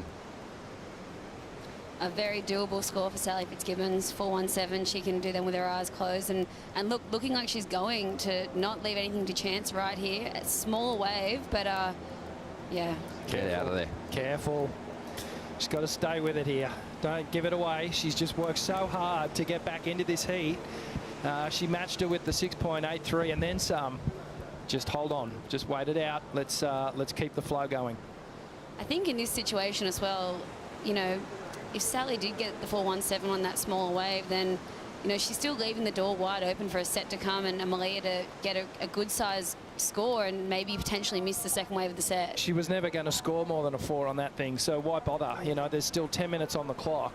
It's time to start looking for the big nail when you want to hammer it home. So just stay with her there. I know she's in second priority. I could see what she was doing. The intent was there. She just wanted to take the lead psychologically, get back in front. But really at this point, she needs another decent wave. She wants a better score. Well, 10.5 minutes remaining here. Let's take the time now to hear from current world number 2, Lakey Peterson. She's with Shannon Hughes. Lakey, you've had a fantastic start to the season and now an early loss here at Bells. I'm sure as a shocker. How's it sitting with you at the moment? It sucks. It's never fun to lose like that. I'd rather lose by just at least getting a lot of waves. And, you know, if you lose at least catching waves and surfing good, then it's a good battle. So it's never fun to lose like that when it's just really slow and hard. Great job to Courtney. I mean, she's really good out here. She'd be tough either way, and I'm happy for her to get through. I know she's got probably a lot of pressure on her with the mid-year cut and that coming up, so that's cool. But yeah, just kind of bummed. I felt like I got a little rushed with the call, but that's okay. That's how it goes. And you know, it's awesome to be here at Bells competing. I love it here, and just thankful for the opportunity. It's been so much fun. Can't complain too much. It's great to see so many kids down here to get your autograph. Well done out there, and we'll see you at Margaret River. Cool. Thanks. Yeah, Lakey, you can feel the pain.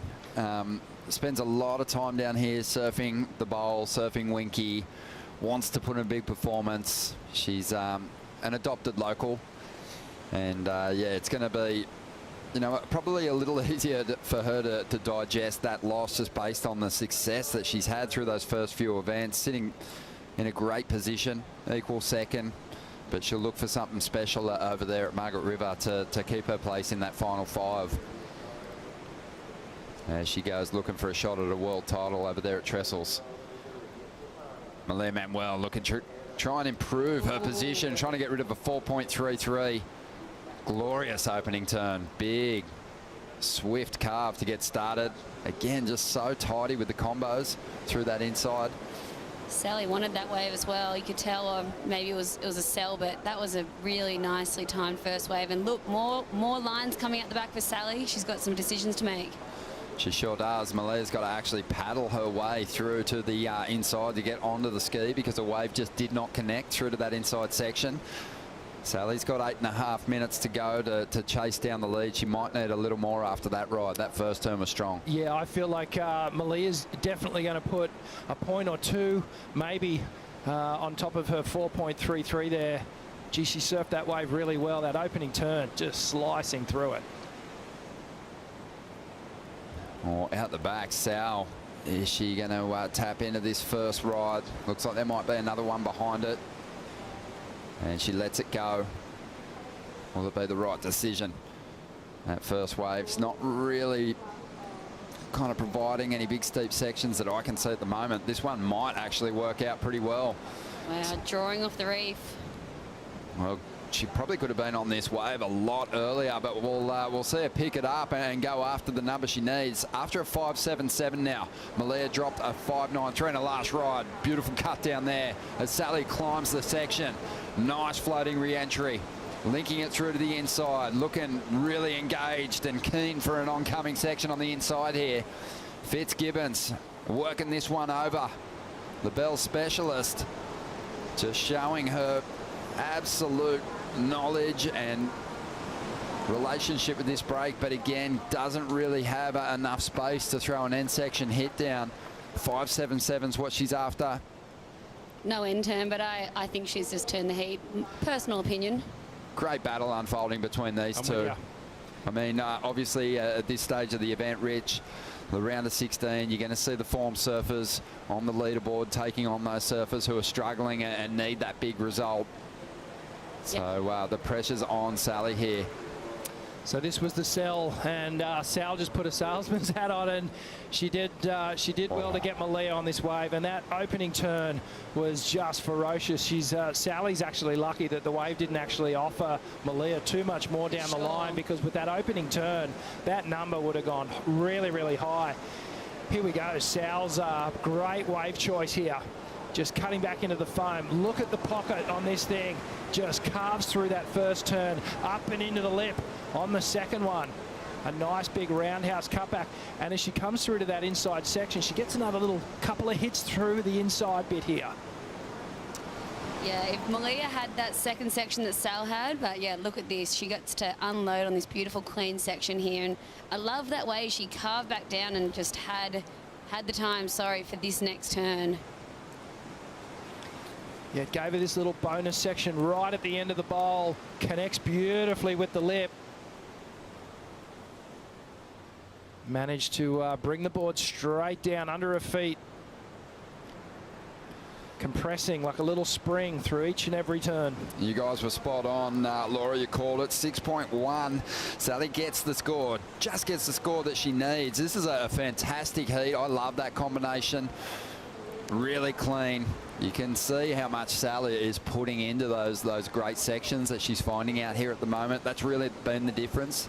Her waves have provided the steeper, cleaner, classic bowl sections, and she hasn't wasted them on both occasions. The cleanest water that has probably been provided out there at the moment has been attacked by Fitzgibbons. Yeah, and that 5.93 of Malia's was you know, that insanely beautiful turn. If she had one more section on that, I think that could have been one of the highest scoring waves of the heat, but unfortunately it fizzled out, didn't allow an end section, and that so yeah, just showing right there that wave was a bit too small. So yeah, way to turn the heat for Sal. This heat is... It's awesome. Oh, it's unbelievable. It's also being decided by the averages. I mean, I don't think the judges, you know, and it is the case, they're individuals. I think there's a bit of differing in opinion on who has the edge here, but the average is telling us that Sally Fitzgibbons is the surfer deserving of sitting in that #1 position at the moment. 4 minutes to go. And Malia with priority out there after a 6.27. Gosh, I'm nervous just watching this. Sal knows she hasn't put this out of reach yet, by any means. Given how well that Malia's surfing too, if she gets the opportunity, she could just go ham on one of these open faces. This is just a complete education on great form from these two surfers. As we dive into the Harvey Norman recap, both have had, you know, freeze frame moments in this heat that are just classic when you look at the technique. Yeah, absolutely. So silky smooth here from Malia Manuel. Watch this, just carving through the lip, up and under, sending tons of spray. She really looks like she's on at the moment, and she's in attack mode. Yeah, and this wave by Sal, nice carve. Her timing's been so on, and you can just tell she's just going to stick on her feet, finding these nice bowling sections to unload and do those trademark carves of hers, getting so low. One thing that Sally does really, really well through her carves, watch as she goes into it. The back arm's really high, and then halfway through the turn, she drops it down. And what that does, see there? Bang, she just adds that power source to it. As you get that back arm down, that just puts all the energy back into the back leg and back onto the rail of your surfboard. So those recreational surfers watching this, you can pick up a tip or two. Well, let's see what Malia can do with this one. After a 6.27, again, so strong with the first turn, but she is going to get caught behind on this one with 2 minutes and 20 seconds to go. One thing, Rich, I just wanted to get your opinion on is Sally Fitzgibbons. We've never seen her this far down on the ratings, yet she's out here at the moment surfing with so much patience. Yeah. Hard to do. Oh, incredibly hard to do. To stay composed under this situation, it's really difficult, but at the same time, like, if you just simplify the moment, she knows exactly what she needs to do, and she's good enough. She's got the experience to do it. Malia just having a look at that one, and you know, I remember being in situations where I had to get a result either to qualify or to do well, and you strip away everything else and you go, this is exactly what I have to do, and you try and simplify that moment, and I feel like that's what Sally's done. She's just going, yep, confident out here, I'm confident on this board, everything's right. So she's seizing the moment, and it's great to see. She's really digging in. There's no hesitation in her surfing whatsoever and her approach at all. Well, we think back to last year, Malia, she was in that same fight back situation where she needed a result. She needed to win Mexico, and she actually made the final with Stephanie Gilmore getting her best result of the year. But unfortunately, yeah, needed that win. But you can see what happens when someone needs to fight back, and you know, they come alive sometimes. Or like me. Come on, Laura, stop being so hard on yourself. You had moments. I remember the 10-point ride in Fiji when you were under pressure. I remember that. The heat. Yeah, but still, it was a 10-point ride. But this is a tricky situation still for Sally at the moment, Laura, because she's got priority, but that requirement, it's one that will have you thinking about which wave you're going to let go. You don't want to potentially take a wave with priority and leave Malia sitting out the back with set waves approaching too. It's a nervous time for both competitors. This is, as a competitor, with first priority, you've got the lead. This is such a gnarly moment because it's decision time. You got to go, okay, is there enough time for me to I'll just take the first one. There's not enough time for a second one. Yeah, this was the moments in my life where I just wanted the wave to just yell at me and be like, not me.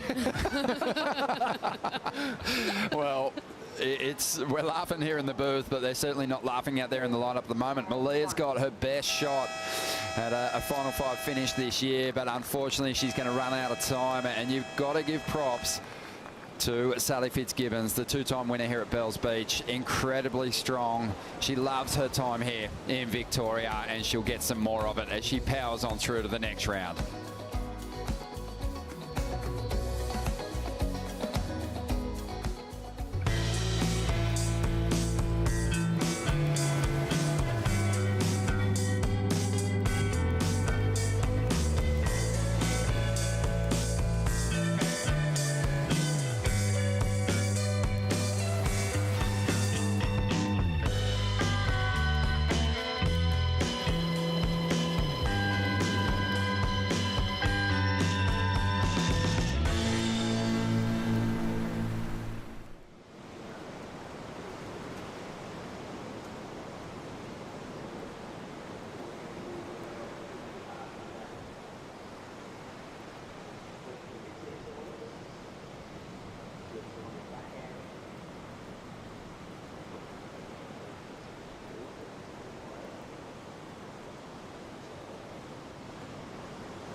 The things I love about the Great Ocean Road, we have incredible surf breaks, we have amazing little towns, and then the 12 Apostles, one of the wonders of the world. Bells Beach is one of the most incredible waves. There's no other feeling like it in the world. Melbourne is a really beautiful city, but getting down along the Great Ocean Road, it's so different. Being back down on the Great Ocean Road, it feels like a second home to me. And we're back at the Rip Curl Pro Bells Beach women's round of 16, and Tatiana Weston-Webb out to a quick start with 35 minutes on the clock, looking sharp on her backhand attack as she races around that starting section, and she's hoping for it to stand up on the inside. Some waves have still been standing up really well for that powerful section, and others have been slowly just drifting off, and it looks like she's found one with a good finishing spot to it.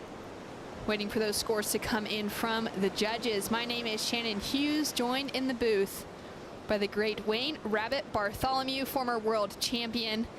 And it's going to be so exciting to call action like this with you today, Rabbit. It sure is, Shannon. Good morning. And it's barely morning. It's still, I think, 10 minutes to go before it's lunchtime. But Tatiana gets away to an early start. A small wave, but she would have been keenly watching those first two heats and realising there wasn't a lot on offer and getting off to an early start.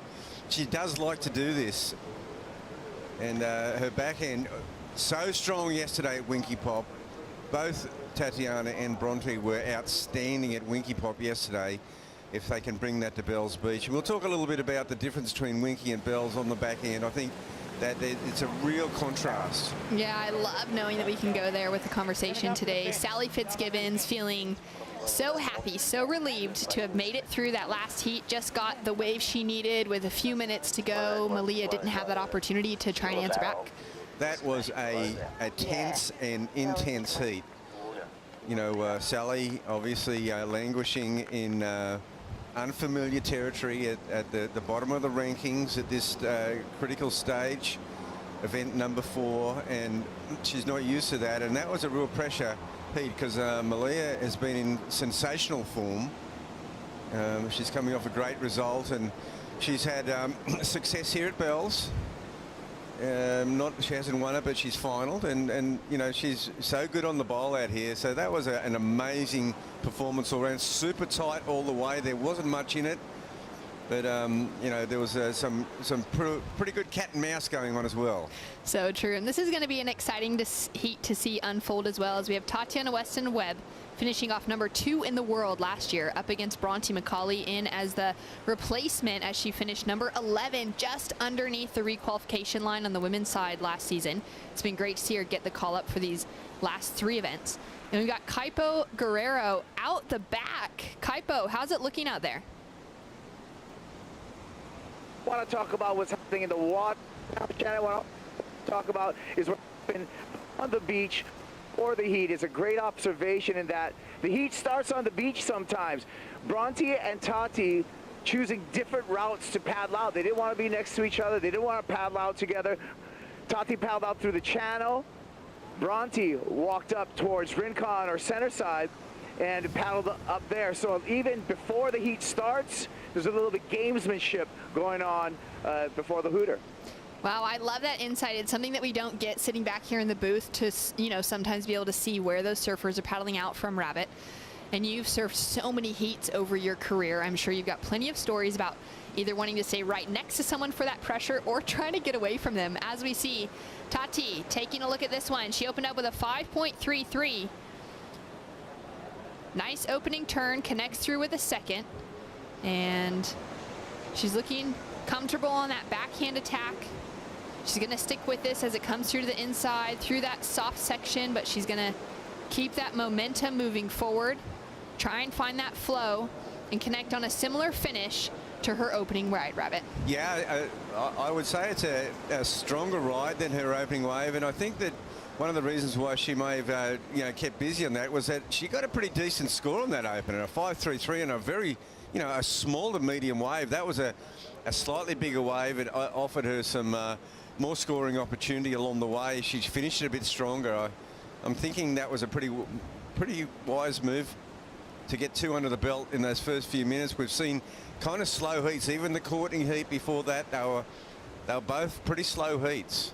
That's so true. As we take another look at this one, break it down, your thoughts that it may go higher in the scoreline? I feel it does. I just feel she looked a little crisper here. She's hitting the lip. She comes around this section here. The timing's really good. That's a tricky thing on the back end, the collapsing Bells bowl. And, you know, you're kind of nearly always looking over your shoulder. And she just finishes with a little flourish there at the end. I think it was a stronger ride, but, you know, just incrementally. Bronte Mccauley now out the back with a couple of lines approaching. She has yet to get her opening ride, being quite selective. And as you mentioned, we saw that, you know, with Courtney Conlog's heat, really talking wave selection in her post heat as well, that was the more important aspect of it this morning, given that some of those first waves in the set can tend to be pretty lumpy. Yeah, it carries a lot of chop and a lot of lump, and And that's what actually Tatiana had to deal with on that wave. And it was actually incrementally a bit less than her first wave, but thereabouts. A 5.17 for last of Tatiana. Bronte has a look at both of those waves in the set, decides not to go. Can see that wave really just crumbling down quickly. She would have been pretty far behind the section. And that's a tricky thing on your backhand, because as opposed to Winky Pop, where, you know, Winky Pop it's more lined up, it's a bit steeper. Certainly yesterday, some of the highest scores were backhand surfers in both the men's and the women's. And today, Bells is a slightly different scenario on your backhand, because you tend to be always looking over your shoulder to see that collapsing lip, at the same token looking down your arm on what it's going to be doing down the line. So it's hard to you know, wave choice, if you can get one on your backhand that just, you know, kind of reels off, has got the bowl all lined up for you, so you can come kind of square off the bottom and do those backhand wraps. That's kind of what you're looking for. 25 minutes on the clock. And we've got those Hydro Flask matchups, the deep stats. I love seeing these matchups. The two Goofy Foots have matched up 4 times, and Tatiana Weston-Webb has had 3 wins to Mccauley's 1. One of those matchups was yesterday at Winky Pop. They both made it through as the top 2 surfers in their heat. Tatiana walked away with an 8.17 as her high score. Bronte had a 7.5, so they both found some great rhythm and some solid backup scores. As we see Bronte now eyeing up the section, going really powerful, quick snap on her backhand, squaring up and hitting the lip for the second. A big wrap to keep herself in that power pocket. And setting it up now for the inside. A little bit sleepy as it starts to stand up now for a nice finish for Mccauley. And she got that first score coming through the board rabbit. She did some good work through the bowl. Great to see Bronte making the most of waiting about 10 minutes to get her opening ride. She was quite selective, not taking off on a couple of those sets that rolled through. She was really selective. You know, there's a real contrast on the different strategies in this heat. Tatiana both now with 2 scoring rides, and Bronte did really well here. She had to really paddle onto this wave, and she did well to get around that first section. And she lines up beautifully here. This is her patented backhand snap under the lip, and she just sort of goes over the top of that lip.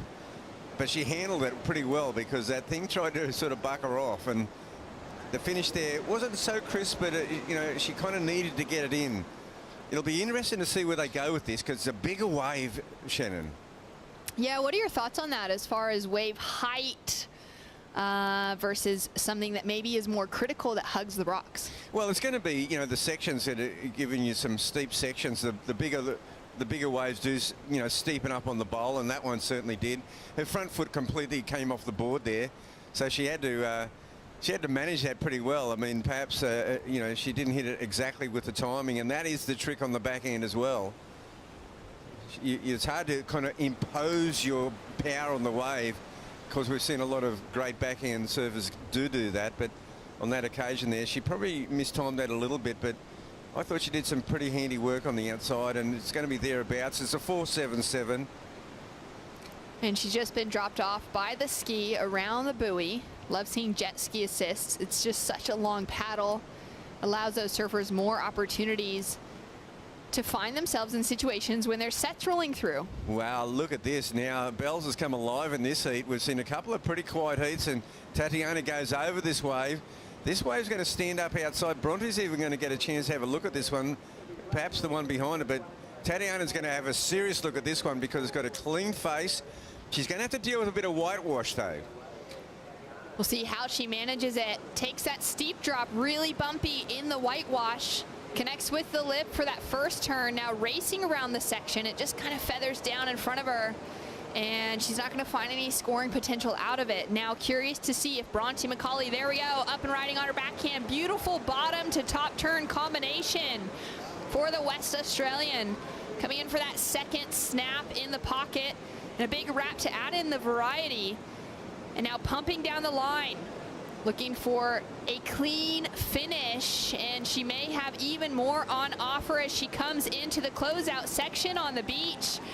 And the crowd is so happy to see some good surfing and some solid bells. Well, you know, Bronte definitely was the winner of that particular exchange, no doubt about it. And she even got a second bite at a clean finish. Wow, what a way to, you know, get off the ski, to be right there at the top of the lineup as the sets were going through, to see Tati take a look at a wave that Bronte would have been just too far out to catch anyways. Bronte had no chance of that one. She didn't have priority. Plus, it was a 3-wave set. So Tatiana, she let that first wave go, the one with all the chop and on the face. The second one super smooth, but she had the white water of the previous wave to deal with, and it proved very difficult to negotiate herself around this one. As we take another look at it here, really challenging to just keep her balance. She couldn't come out of the lip cleanly on that one. She couldn't get a sap, and then it raced away, and it turned into a bit of a dud. But this one behind by Bronte, this second turn here is an absolute cracker. Jams it off the tip, and she gets another section, looking over her shoulder on her back end, much cleaner. Good work on the outside bowl there, and this wave's carrying a fair bit of body through. That's a soft turn there. You think it's done? No, she actually gets around this section, and she gets one of those swooping backhand finishes that she's known for, and she's quite stoked with that. She just about claimed it. What a powerful attack. Oh, an overhead wave. This turn here just super clean, good timing. And see how she just jams it down the face, and she looks over her shoulder again. She sees another section, steep, and brilliant timing once again. And it's an 8.33 for Bronte Mccauley. Wave selection, absolutely perfect. Precise surfing, matching the tempo of that wave so well.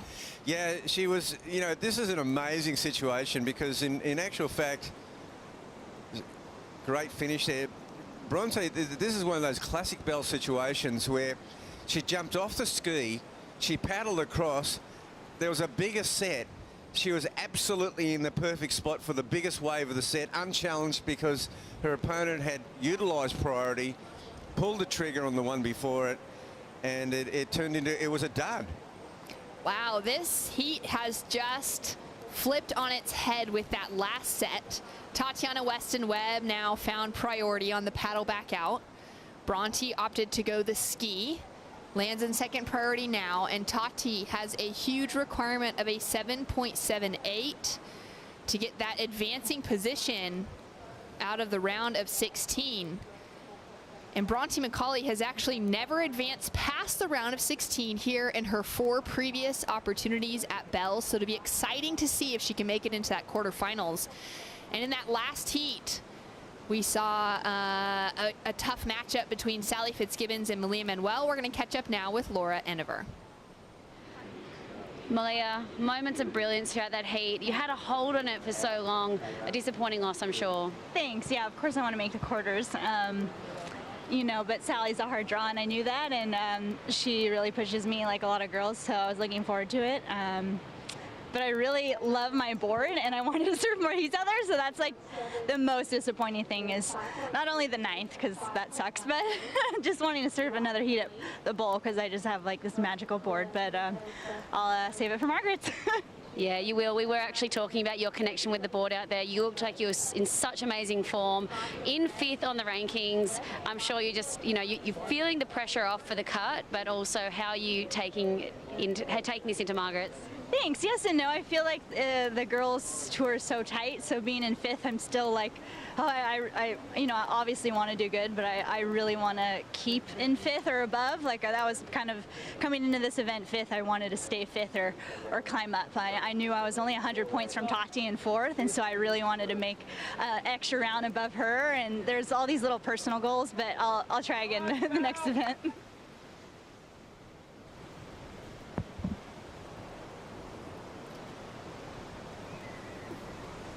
Great to hear from Malia. Such a gracious bow out of competition. Oh, wow.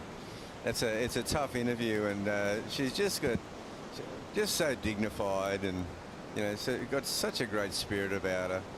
It's been amazing to see her get some great results to her name this year, to be right up there within that top 5 conversation at the moment, and to walk away with that second place at Sunset was just so prime to see her surfing so well at home, finding waves that she knew like that. As we see the Australian now up and riding. It's the battle of the goofy foots in this heat. Bronte Mccauley already out in front now, looking to increase on her backup of a 4.77.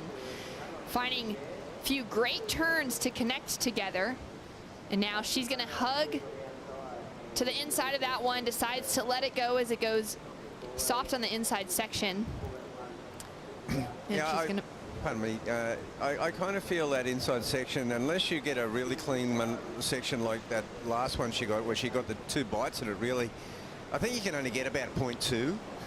I mean, 0.2 times 2 waves can be virtually half a point. It can make a difference. But sometimes, you know, I felt she did all the work on the bowl. You know, that was a pretty decent ride. I mean, Tatiana paddled over that wave thinking, well, there's going to be, I'm not going to get caught out like that again. I'm going to go for the you know, the prime wave of the set. But Shannon, I thought she did pretty well on this wave. Her timing was great. This second turn is really well done. And this third turn, this is the money turn here. Yeah, just sort of under the lip, nothing like that last wave. And that last wave kind of answered your question before about, you know, the smaller wave peeling off, or the big bell. I mean, she got a big Bell's boomer and got an 8.33. She'll definitely be hungry to find another one. 15 minutes on the clock, so we're now halfway through this heat. And we've really seen the dominance go to Bronte Mccauley, being patient on that set, picking off the right one that stood up so well for her to get her into that excellent range. We had a couple of excellent scores come through on the women's side of the draw already. Tatiana Weston-Webb found one at Winky Pop yesterday, and she'll be looking for that feeling again, but just mistimes the finish of that section. Yeah, well, Tatiana on that wave was going to go absolutely nuts. She was just going to just reel off backhand slams on the bowl section. It was only a medium-sized wave, but she is capable of getting, like, I would think Tatiana would be happy to get like about a 6.5 now. A 6.5 would get her well and truly back into this match, because Bronte Mccauley just put up a 5.77. Increase the heat total for Bronte. She has the highest 2 scores of the heat. And now Tatiana Weston-Webb is chasing an 8.77. It's like you said, if she can just chip away at that, but also if she's able to use priority in her favor, she could land herself onto a really solid set, as we got a little paddle battle for priority happening right now. Now, the priority will go with Bronte here, based on 2 things. One, she's come across in the lineup, and Tatiana just finished a wave. So even though they were there, kind of a photo finish in some respects from the judge's perspective, Bronte would have the inside for the priority. Bronte Mccauley now sitting with priority at the top. She's really just controlling this heat, backing up her 8.33 with a 5.77, and looking to book herself a very first quarterfinal opportunity here at the Rip Curl Pro Bells Beach. Bronte has yet to make it past the round of 16, but it's looking to be in her favor. Will Tatiana Weston-Webb find the 8.77? Bonsoy Brew Break. We'll be right back with more after this.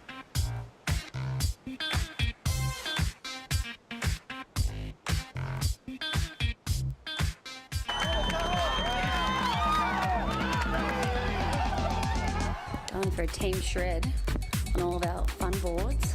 All my boards are intact. That means that I didn't charge hard enough. I can see people through the trees out there already. I should be down there. And now it's time to go have some fun. We got a few days off before I'm heading home. We Are One Ocean is an initiative led by the WSL to inspire our global surf community to protect and conserve our one ocean. This year we're partnered with Shiseido, and we're working with local organisations in communities around the world where we hold our championship tour events. All big changes start with just a single step, and I believe in the power of coming together and working together to create positive change. Help us preserve the future of our sport. Go to weareoneocean.org.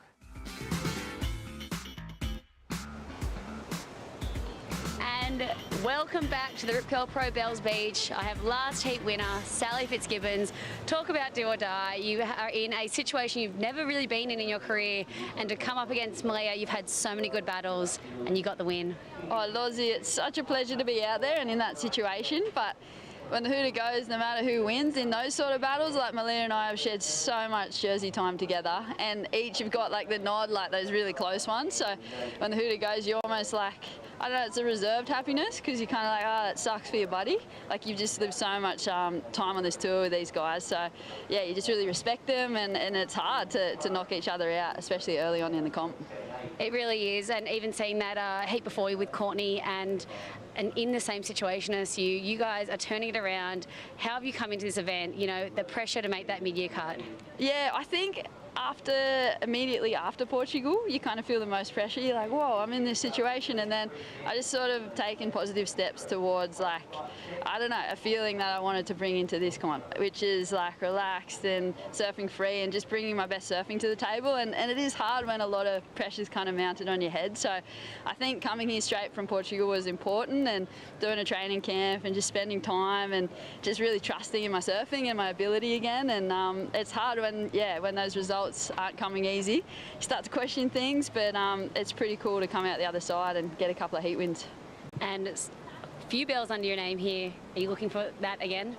Oh, it's pretty special to run down the stairs. You see the names, and right at the end there, my name pops up, and yeah, my heart kind of, you know, get a little flutter, and it was a big achievement of mine, and yeah, definitely not done yet. Would love to bring another one, but just sharing time with some of the legends that have won it. And yesterday was a big day for me down the beach, and I had Gail Cooper in my corner, and after every heat she was just there, and it was just really comforting, and yeah, it's such an honour to have like a 10-time bell ringer there to cheer you on. So the lineage of this comp is unbelievable, and hopefully I can keep it going and keep enjoying this crowd down the beach. So much inspiration. Good luck, Sally. We can't wait to watch you into the quarters. Thanks, guys. Bye, everyone back home. Love it. I love that interview. Great questions from Laura, really getting some inside knowledge on where Sally's sitting, you know, especially coming off of Portugal, and just to reset to get down here and start training and to be able to feel back at home here at Bells Rabbit. A great interview, and the insights into Sally and where she's at, but also such a gracious deferment of respect to her opponent. You know, her and Malia. It was great. I mean, they were two, you know, awesome interviews, but they're incredible athletes. Currently in the lineup, we have less than 10 minutes on the clock, so 2/3 of the way through. Bronte Mccauley still sitting in the lead. We do have a small score to drop through for her that will not factor in.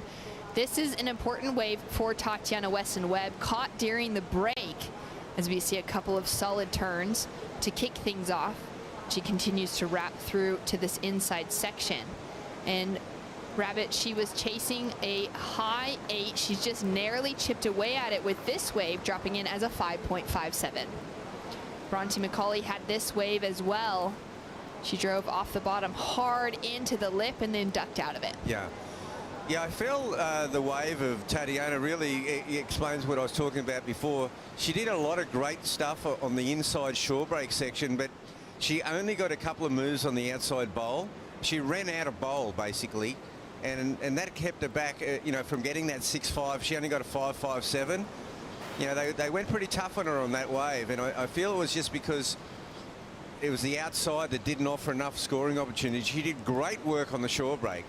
And it just goes to show there's not a lot of scoring potential on that shorey. Bronte with another strong paddle, steeper section, as she digs into it and has a great pocket to connect with.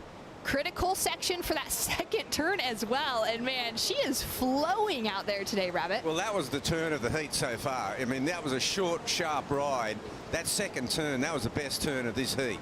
Tatiana Weston-Webb now having a look behind, a later takeoff up into a difficult lip as well, and she'll have to just pencil dive to get out of that one. So momentum still sitting with Mccauley.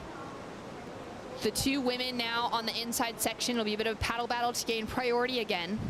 Yeah, this has been a real turnaround, because yesterday, as I mentioned, they were both outstanding at Winky Pop. Their backhand displays out there were awesome. I thought the experience of Tatiana would be you know, really on top out here on the bowl, but it's proven to be Bronte. This first turn, she sets it up nicely. Look at this, she's over her shoulder. That was pretty good timing there. This second turn, now look at the confidence. And she jams it down the face, and I mean, she just sent some buckets flying on that one. That first turn's great too. This combo, it's a 1-2 combo. Now this is all on the outside section, and she got a 7-3-3. She's having the heat of her life. Incredible surfing from Bronte. Now putting Tatiana Weston-Webb in a combination situation of a 15.66. And the replacement for Caroline Marks, Goofy Foot replacing Goofy Foot, making it look so fun out here at Bells. And Tatiana Weston-Webb had to look at this one to try and work her way back in. Yeah, and this is the difficulty of Bells on your backhand. Like, it's just, you really need to be able to get a wave that's going to allow you to come square off the bottom and be able to go into those vertical backhand wraps. It's really hard to, unless you can get a really clean float, then come around the section, and then you're coming from behind the whitewater into a pocket. Unless you get that, you're in that situation there with the collapsing lip. Down to 6 minutes on the clock. Kaipo, Bronte Mccauley is on fire. How cool is it to see from the water? Oh yeah, you know, the quality of turns from Bronte are incredible, but the other thing, the story maker, is her wave selection that she's beginning out here. Absolutely outstanding. And what's happening right now, we got this tide, Shannon, that's starting to drop, and with the dropping tide, a little bit more swell, we're seeing the conditions improving. A much longer wall, much steeper waves faces that we saw in heat number 1. Oh, so exciting. I love hearing that. I love knowing that those conditions are continuing to improve rapid, and as that tide drains out, that we should have some really great heats on our hand coming up. Down to 5 minutes on the clock. We've got a low tide today at 1:11 p.m. as we take a look at the Oakberry surf conditions report. It is currently 12:18, so about an hour away from low tide, and then it'll continue to push through the afternoon. Yeah, we're in the window is fantastic today. We've got a building swell. It's a long interval swell, so that's why we saw some slower heats earlier on. But what we're seeing, if there was a pattern, is that the lower seeded surfers are doing the job today. You know, you even though Courtney Conlog and Sally Fitzgibbons are former champions, they were the lower seeded surfers, you know, against Lakey and Malia. And again, Tatiana, I mean, it was interesting that Malia was having a look, and she's realized she was only 100 points behind Tatiana in 4th. I mean, they're really looking at the jockeying of position. This is a pivotal event because it is actually the penultimate event before the cut. It's huge. There is so much on the line right now. Taking a look at those rankings, Tatiana Weston-Webb currently sitting at number 4. Bronte Mccauley down at number 18. Now remember, she didn't have an opportunity to compete at Pipe, but she was in the call for Sunset and Portugal as a replacement for Caroline Marks. Now, she didn't make the most of those opportunities. A 9th place finish in Portugal was her best. So for her now to be making it past this round of 16 is hugely significant. Where Tatiana Weston-Webb has had a great start. She's come fresh into Bells off of a win at Portugal, where she took down a 2-time runner-up the last 2 times in Lakey Peterson. So Tatiana Weston-Webb, she's done well to secure herself within that top 5 at the moment as we take a look at the recap with Bronte getting off to a really solid start. Yeah, this is the 8.33. What a wonderful display of backhand surfing this was, and her opponent Tatiana looking over her shoulder. She was on the one in front of it. It collapsed on her, and she even finishes with a real stoker there. She just about claimed it. She should have claimed that one. Yeah, it was a minor fist pump. And Tati's had some great waves, but the wave selection just being a little bit lacking compared to Bronte's. Yeah, it's really been the waves that haven't allowed Tatiana to really go to town. And she finishes so well in the shorey there, but the outside work was limited because she ran out of bowl section. And here's the 7.33. This is the turn of the heat so far. That's the best turn today. Incredible surfing from Bronte Mccauley, putting herself into a heat total of a 15.66 at the moment. Tatiana Weston-Webb now comboed, meaning she needs 2 fresh scores on the board. And there you can see Bronte with 5 waves to her name in this heat, Tati with 7.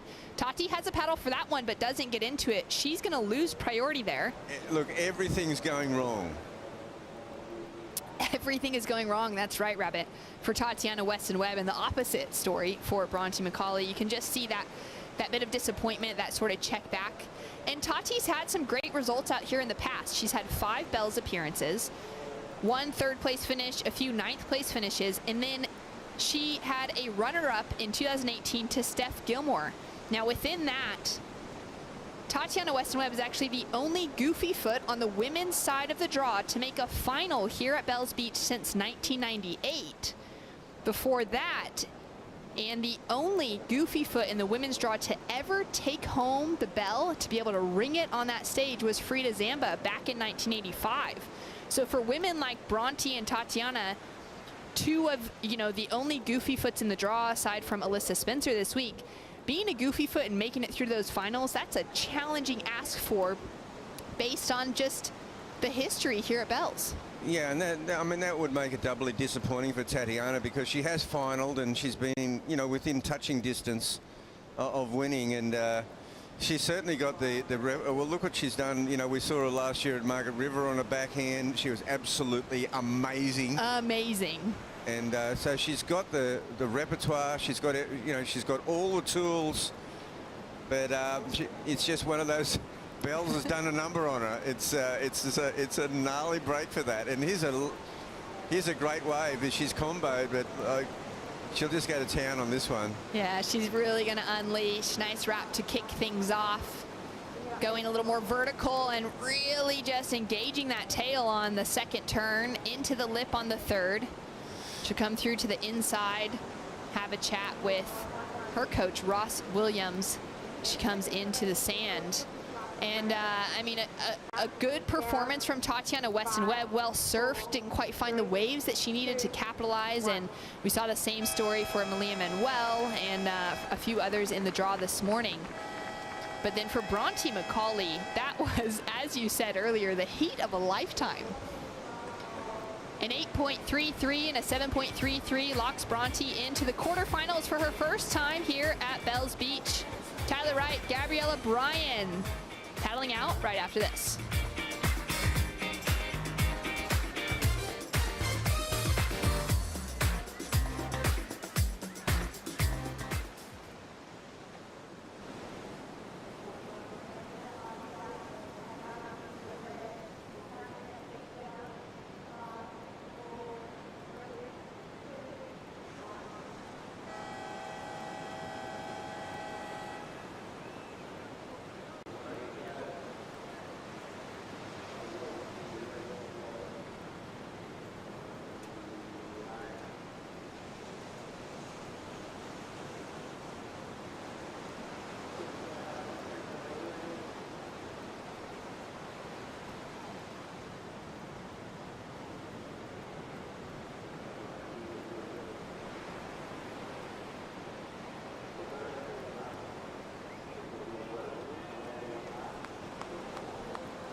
To the Rip Curl Pro Bells Beach.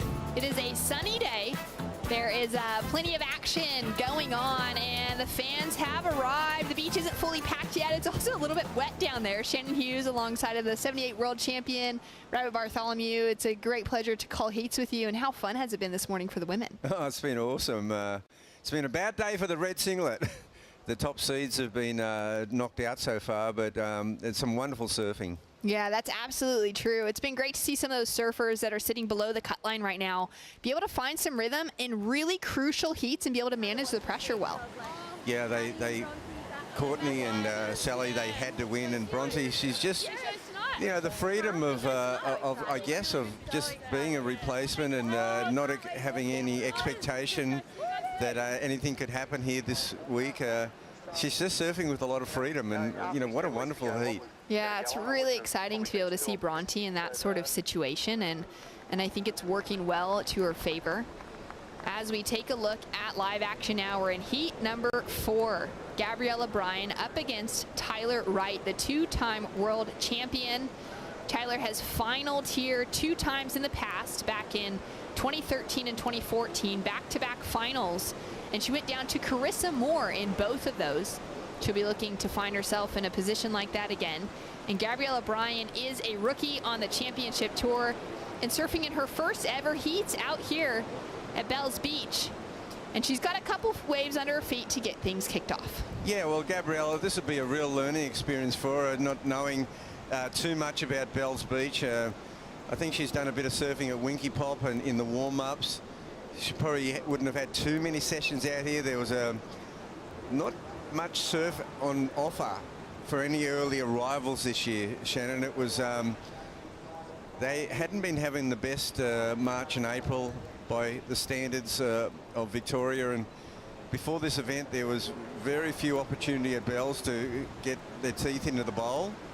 Tyler Wright having a look on her first wave. Nice big cut back to start things off. Tons of speed, goes for the classic Tyler Wright layback.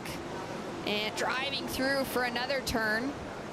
See if she sticks with this one. It looks like it might stand up for her on the inside section, so well worth sticking it through for the finish.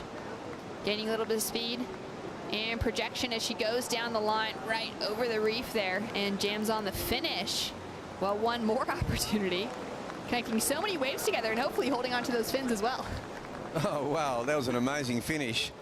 Gabriella Bryan. Nice cutback to start things off with. Projects through the lip. And in her third wave of the heat so far, hits that dead section, does well to kind of get that weight over the front foot and project forward now, coming through to the inside, putting a nice snap together. And looking for a great finish as well. It's getting so shallow down there with the low tide. Well, they finish in exactly the same spot, in between those 2 little rocky outcrops. So it was a kind of a safe finish, but it's kind of down there near the bricks, so to speak. And I think Tyler definitely got the better on the outside section. This wave here is hitting the bowl so perfectly, Shannon. And look at that clean sweeping layback. And another one. What a beautiful wave. What a great combination. Super sharp surfing.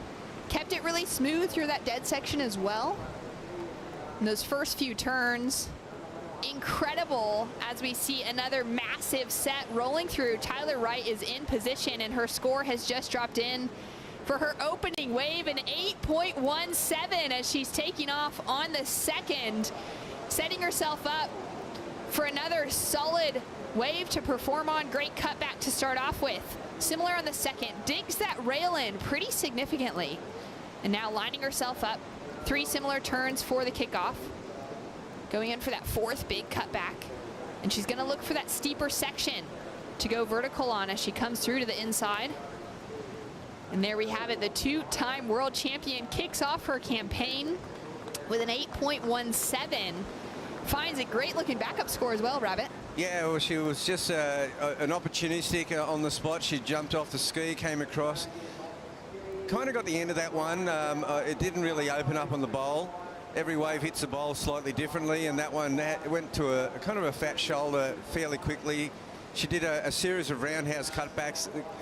The variety was definitely missing, as was that top to bottom carve.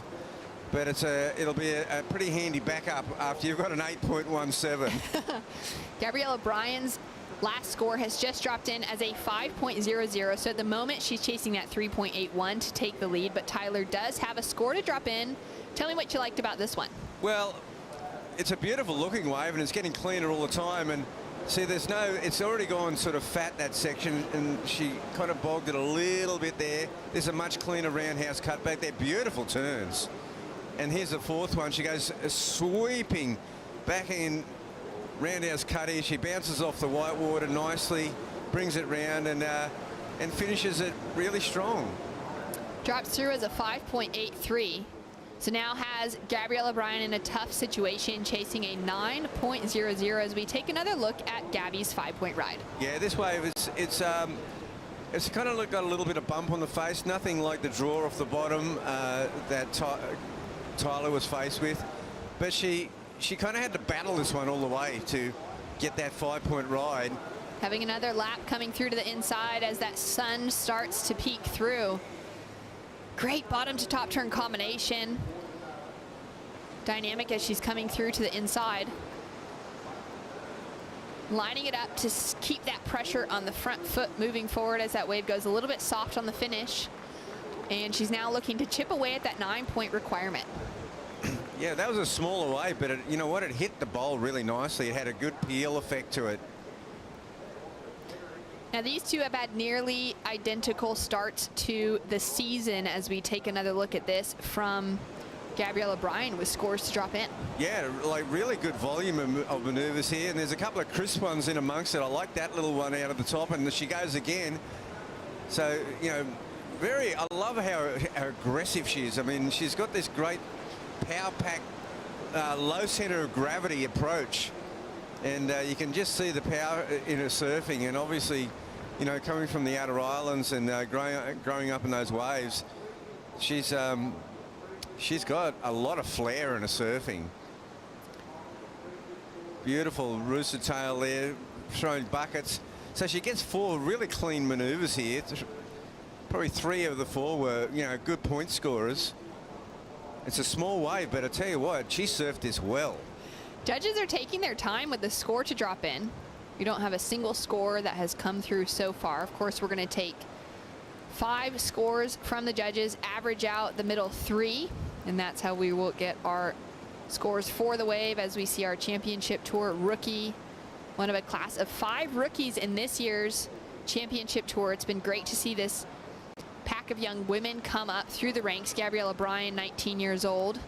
We've got a 16-year-old, a 17-year-old, a couple of 19-year-olds, and a 21-year-old. So it's a young rookie pack as we see Tyler Wright. Great opening turn, good snap on the second, and just finding that flow on a great day here at Bells Beach. Patiently setting it up for the inside finish and looking for one more opportunity. She's looking really comfortable out there, Rabbit. Oh, wow. Talk about being in rhythm with the ocean. Wow, she is so synchronized. And her surfing is just, top class. This is a great performance by Tyler Wright. Tyler currently sitting number 7 on the rankings. Gabriella down at number 9. So both of them sitting above the cut line. Tyler having the better start to the season just narrowly by finding a quarterfinal finish in Portugal. Both women have semi-final finishes. For Tyler Wright, it was out at Pipeline for the women's first big event there. As we take another look at this one. Yeah, another super clean wave by Tyler, and she gets a couple of great moves in there. That was great. This third turn here, wow, she just jams it. And then she comes into the flat section, maintains the speed. She's just, you know, look how confident and poised she is, in complete control of the situation. And everything's working so well for Tyler today. Yeah, it's really, really just working in her favor. She looks so composed and so smooth, as you said. Tyler on the back of the ski, getting that lift out to the lineup. Now, before this score comes in, Gabriella had got herself back into the heat. That was a 6.57 on a small wave. So she shows that she's got the potential to get that excellent score if she gets on one of those bombing sets. Oh, that's absolutely it. Now, Gabriella Bryan is a rookie, but she took out the win of the very first Challenger Series, WSL Challenger Series in 2021. She wasn't able to find a win on the tour, but she took away 3 runner-up finishes between the U.S. Open, Irasira, and Haliva against some really tough competitors, which was amazing to see. So for Gabby, she's also got to have some of that confidence of making it through some tough heats, keeping her in the mix at the moment. We got another score dropping through from Tyler Wright, but as we wait for that, we just saw Bronte Mccauley walk away with a high heat total of a 15.66 down there with Laura Enever. Yes, Bronte, the highest heat total of the day. Your first time through the round of 16 and into the quarterfinals here at this event. It must feel amazing. Yeah, it feels really nice. It was, always going to be a hard heat against Tatiana. She's got like a pretty good backhand. But yeah, I just felt like pretty excited to surf, and I felt like quite competitive, which is like a good feeling. I feel like I haven't felt competitive for a while, so I was just really excited to be out there and for the opportunity to surf here. And obviously going up against Tatiana, you and her, 2 of the best backhands on tour. What did it take to get that win? Was the wave selection the big point? Yeah, well, I'm actually really lucky. I'm working with Geordie, who's a local here, and he pretty much just like gives me all this info before I go out. And the main plan was kind of to wait for the 2nd or 3rd wave, and they were a bit cleaner. And I got pretty lucky. Like Tatiana had priority and took a medium one, and there was a really good one behind. I just got off the ski and just went straight into it. So yeah, once I got that one, I was like pretty set up, just set to get a backup, and yeah, got lucky with the wave selection, I guess. Absolutely incredible surfing. And what were you riding today? I was riding a Darren Hanley. It was a Ducks Nuts. It was 5/8 pintail. Yeah, it feels really nice. I rode it at Winky yesterday and had a free surf here before the heat, and yeah, it feels great. I love it. Amazing. Well, we'll see you into the quarterfinals, Bronte. Congratulations. Thanks, Loz. Thank you. And another reiteration, Rabbit, of how important wave selection is on a day like this. Yeah, well, that's exactly right. She demonstrated that, whereas we've seen Gabriella take a couple of questionable waves so far that they just haven't offered her the classic Bell's Bowl. Great down carve back into the pocket for Gabriella as she comes through from that outside section and now connects through with a couple more turns. Goes strong up into the lip and vertical to finish off with. So she will have another score dropping through. Putting that 6.57 did put her back in the conversation, though, chasing less than that 8-point ride now.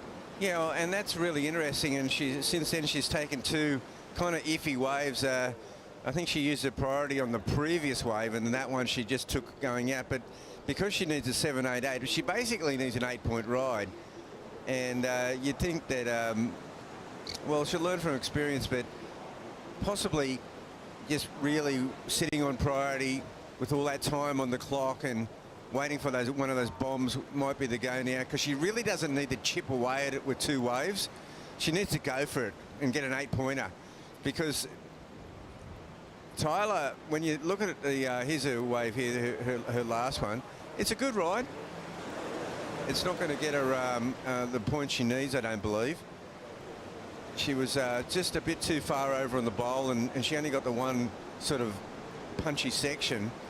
And she finishes it well, and that's going to be a 5.83. So it's in a way it's not going to do much for her. Whereas if you look at the comparison between Tyler's last wave and that 6.57, they actually only gave Tyler a 6.27. So that just goes to show Gabriella, if she's on the right wave, she's still a real danger in this heat. So Tyler currently sitting in the lead, and as you said, Gabby really need to get some better wave selection to get herself into that high scoring range. Yesterday in her opening round heat, it's actually the first heat that she was able to advance through to skip the elimination round in her rookie year on tour. So that was a huge moment for her. I had a chat with her about it this morning, and she's feeling really excited. She dropped an 8-point ride in her opening heat yesterday, which was really exciting to see. So she'll be looking for that again. Yeah, well, she's still in this heat. Yeah, I kind of thought they kind of lowballed Tyler a little bit on that 6.27, but one judge only gave her a 5.7.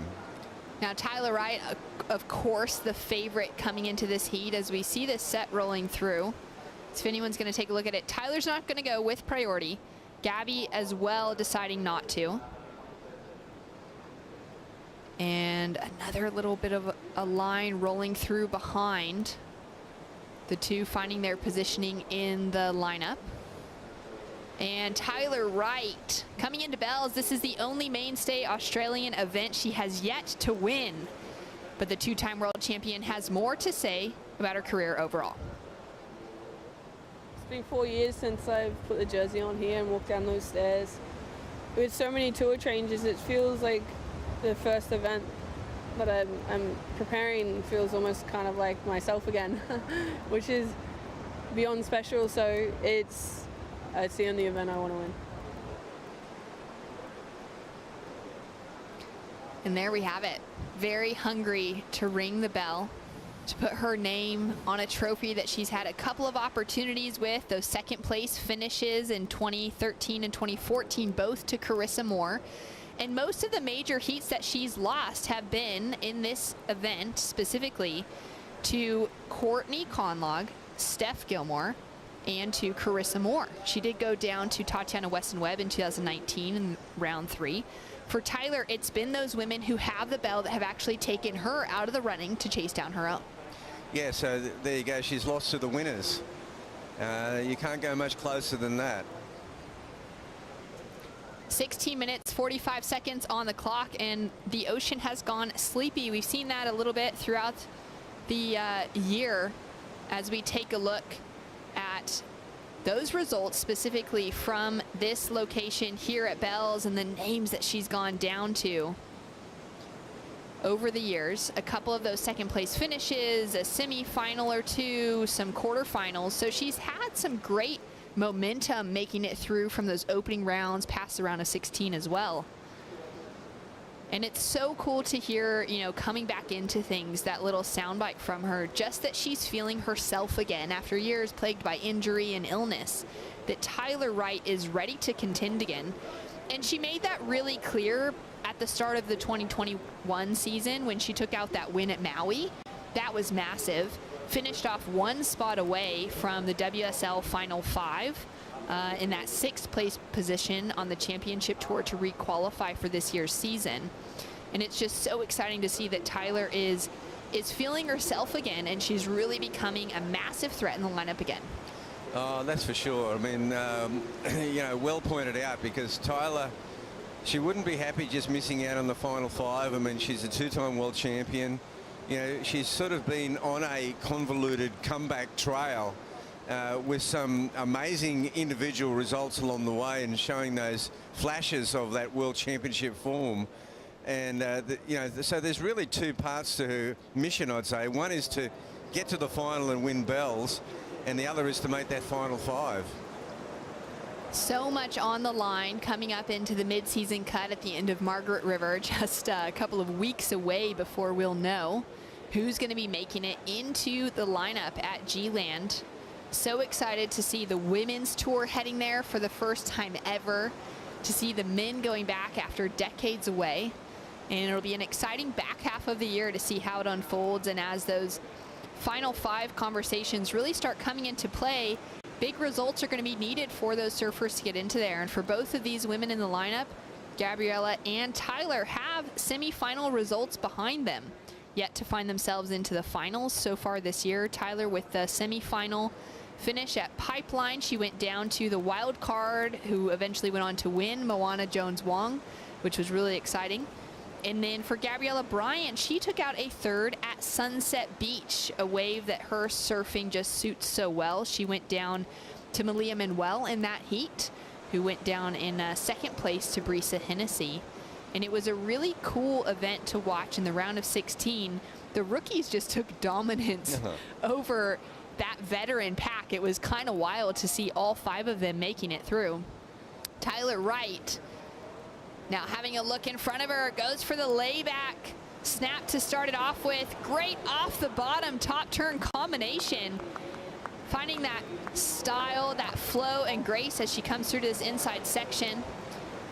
Cutting back and lining it up to go more vertical to get that tail loose for a minute and have a straight stare back to the beach. Yeah, there was a subtle appeal for sure in that look, because she really liked that second turn. She definitely did. I love it when the surfers give a look back like that. As we take another look, what did you like about this one, Oh, Robin? well, everything. The wave choice is impeccable. But this turn here, this is full throttle Tyler Wright. Yeah. It's looking a bit like Honolulu Bay with her right now. Oh, she's picking the most amazing looking wave. She's looking at making it look like a classic day at Bells, which it is. It really is. There are some seriously good sets rolling through. That wind has just tapered off as well.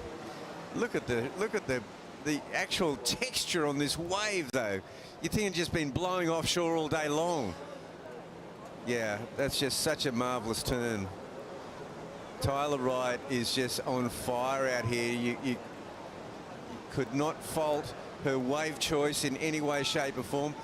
And whereas Gabriella, if you look at the waves that she's had, there's been chop on the face, and they look like two completely different days.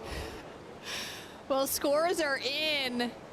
A 9.07 for Tyler Wright has just squashed Bronte Mccauley's heat total, the high of the day being a 15.66 in the last heat. Tyler Wright's now at a 17.24, Kaipo. Unbelievable. Yeah, it is unbelievable. It's beautiful out here, Shannon. The sun's out, the heavens have opened up, and things are working out for Tyler Wright. And it has been a paced approach. Her first couple of waves surfing really good, but I could tell she was holding back a little bit. But on that last wave, she absolutely went to town. And like I said, it is beautiful out here. There's no wind, the sun's out, the tide's dropping, and the performances are off the scale from Tyler Wright. Thanks for being out the back with Dometic. Thanks so much, Kaipo. And wow, the conditions have cleaned up so well. You called it as well, Rabbit. The face of that wave looked like it had been blowing offshore all morning, which was definitely not the case when we showed up. And now to see it clean up. Well, it definitely wasn't the case last heat. And that's so true. That's how it's got beautiful glassy conditions. Even though she's comboed with 11 minutes to go, I want to see Gabriella on a bomb set. I just want to see what she can do, because she's already got a 6.57 on like a 3-foot wave. Let's see what she can do on a set wave. And having a look at it now for the rookie, Gabriella Bryan, up into the lip for that first snap. That wave's not going to offer anything else for her. She's going to go down, and Tyler now out the back with priority. And with Tyler getting into that 17-point range, she's now taken the highest heat total of the women's side of the draw, taking out Joanne DeFay, 16.67, which was the high mark from the opening round. Bronte Mccauley now getting that 15.66 in the mix as well. And Tyler having a look down the line. Great clean face opening up in front. Speedy turn into that first one, and she'll kick out the back. 10 minutes on the clock. Can Gabriella Bryan get herself out of a combination situation to take an advancing spot into the quarterfinals? We'll find out right after this.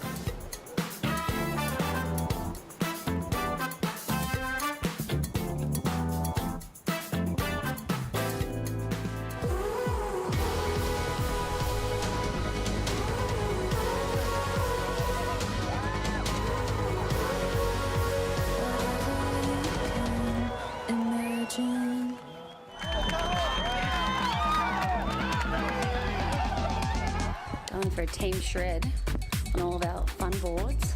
All my boards are intact. That means that I didn't charge hard enough. I can see people through the trees out there already. I should be down there. And now it's time to go have some fun. We got a few days off before I'm heading home. I think it's so cool to see all the progression in women's surfing. It's really just taken off, and it's super cool to be a part of it. Yeah, if I can just leave a mark on surfing as someone who worked hard and never gave up, that would be pretty special. Bells Beach is part of Wadawurrung country, a small part of land and mouthwaters of the Bass Strait that's connected to the larger country of Wadawurrung. Our Pilpulurin, the sunrise shines on the beautiful yellow cliffs. The old faces in the cliffs can be seen. The spirits in this place are felt deeply and can be heard by deep listening to country. Bells Beach was originally known as Durack. Wadawurrung have always had a cultural and spiritual connection to Durack, our saltwater country known as Wari. In the 1920s, the area was known as the Jarrah site. Our country was harmed, with mining removing our rich red and yellow ochre.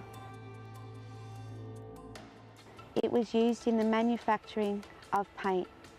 The red ochre used to paint the first red rattler train carriages in Victoria. But originally ochre earlier formed a valuable part of the Wadawurrung economy, being used for ceremony, trade, gifts, and an abundance of other uses. This place is surrounded by our old moona trees. They share an oral story of love. The large middens show that many gatherings and ceremonies have happened here for thousands of years, prior to the whitefellas' arrival. May all that come to gather here at Durack for the Rip Curl Pro, may you all take care on Wadawurrung country.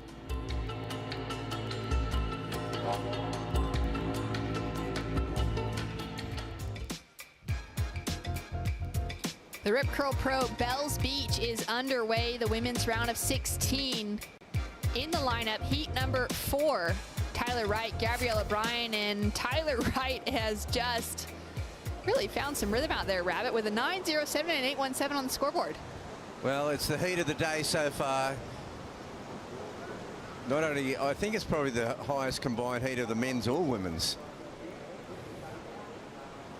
So much excitement, so much on the line. Both of these surfers currently sitting above that cut line in that 7th and 9th place on the rankings. This could hurt Gabriella Bryan's chances to stay above that cut line, though. Losing out in the round of 16, it's really on the women's side, looking to get into that top 10 conversation, heading out of Margaret River. It's really important to have those quarterfinal results, those semis and those wins to secure their position. Of course, out of the 5, they'll be dropping a single event, and it'll be those top 4 results that'll be factoring in. Yeah, that's right, Shannon. I think that I would think that Gabriella, even if she doesn't survive this heat, I think she can go to Margaret River with an air of confidence. It's going to really suit her power surfing. We saw what she looked like at Sunset Beach, and Margaret's has definitely got that, you know, North Shore kind of power coming out of with no continental shelf, just those ripping Southern Ocean swells and those big right-handers at Margaret River main break. That's going to really suit Gabriella. Yeah, that's a really good bit of insight, especially considering that rookie class as we take a look at the recap. Tyler Wright finding herself an 8.17 and a 9.07, taking herself into a solid heat total. Oh my gosh, what a great performance, Tyler Wright. This is, she's on song today, former world champion, and absolutely cutting loose out there on the best looking waves. She's had 3 of them, really.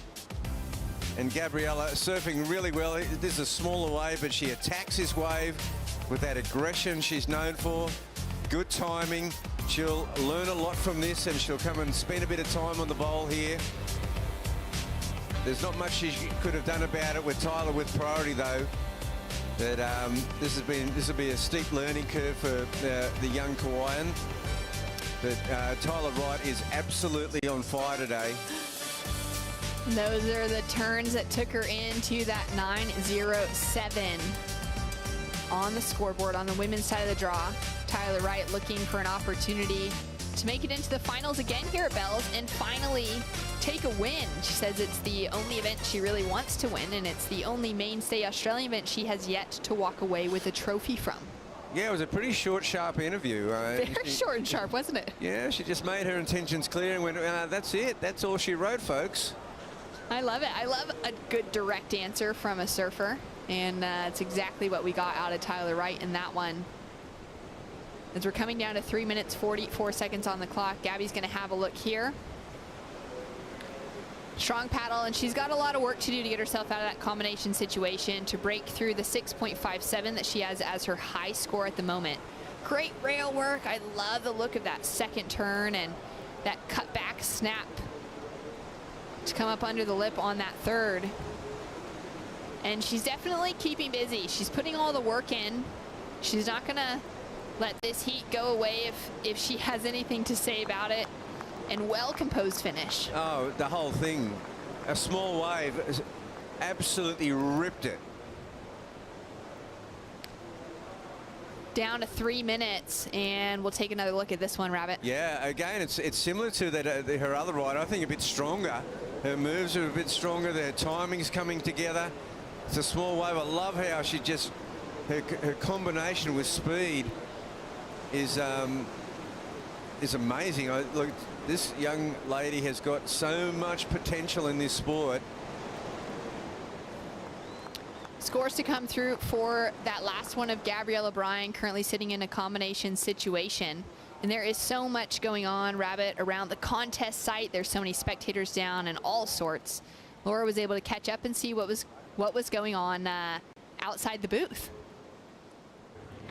Well, so much fun stuff happening down here at the Rip Curl Pro Bells. Welcome to the Dometic Outdoor Campground. Dometic are a huge supporter of the tour, and if you get down here, you can actually scan and win some incredible outdoor prizes. We've got camping tents, these amazing patrol ice boxes. They are giving away one of these a day at least. So yeah, get down Dometic. Huge savings on all their outdoor essential adventure items. Go have some fun with Dometic. Thanks so much, Laura. And great to see an activation like that, and some good good gear to take down to the beach on a hot day. Yeah, pretty good stuff. So, well, Gabriella has got a 6.8. She's still in combo, but you know what? She has made a great acquittal of herself. She's had the inferior waves and surfed them super well. A 6.8 and a 6.57. Tell you what, that would stack up pretty well in a lot of other heats. And really, if you translate those kind of scores out of those smaller waves, if Gabby had found herself on those clean set waves that Tyler had, we'd be looking at the excellent range all day. I think so. She's got the potential. And, you know, she'll get her timing really right here over these coming years.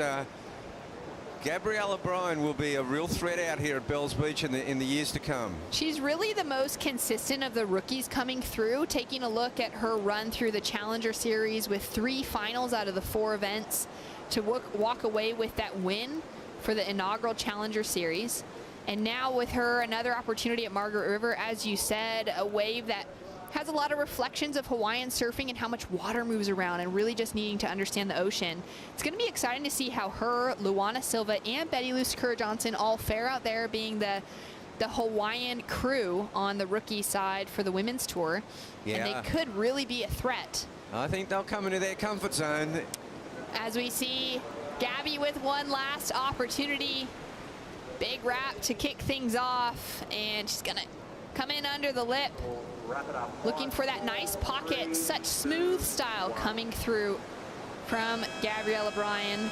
And as the buzzer sounds, she can be very proud of her performance against the 2-time world champion in Tyler Wright, showing that experience in knowing how to, you know, position herself in heats, how to make the most of the waves on offer.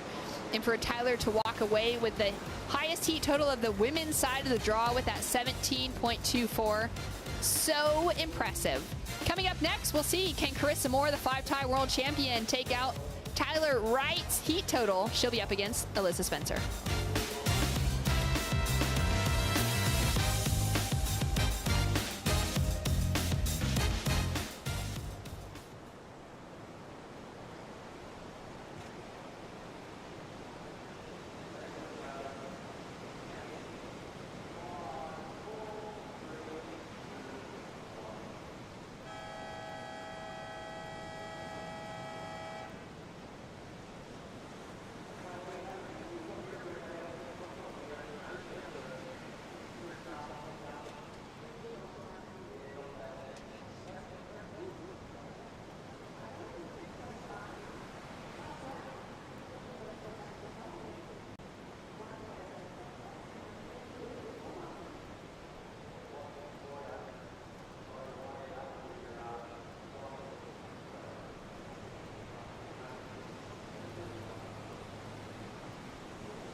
The round of 16 continues here at the Rip Curl Pro Bells Beach. Carissa Moore taking on Alyssa Spencer for a spot in the quarterfinals.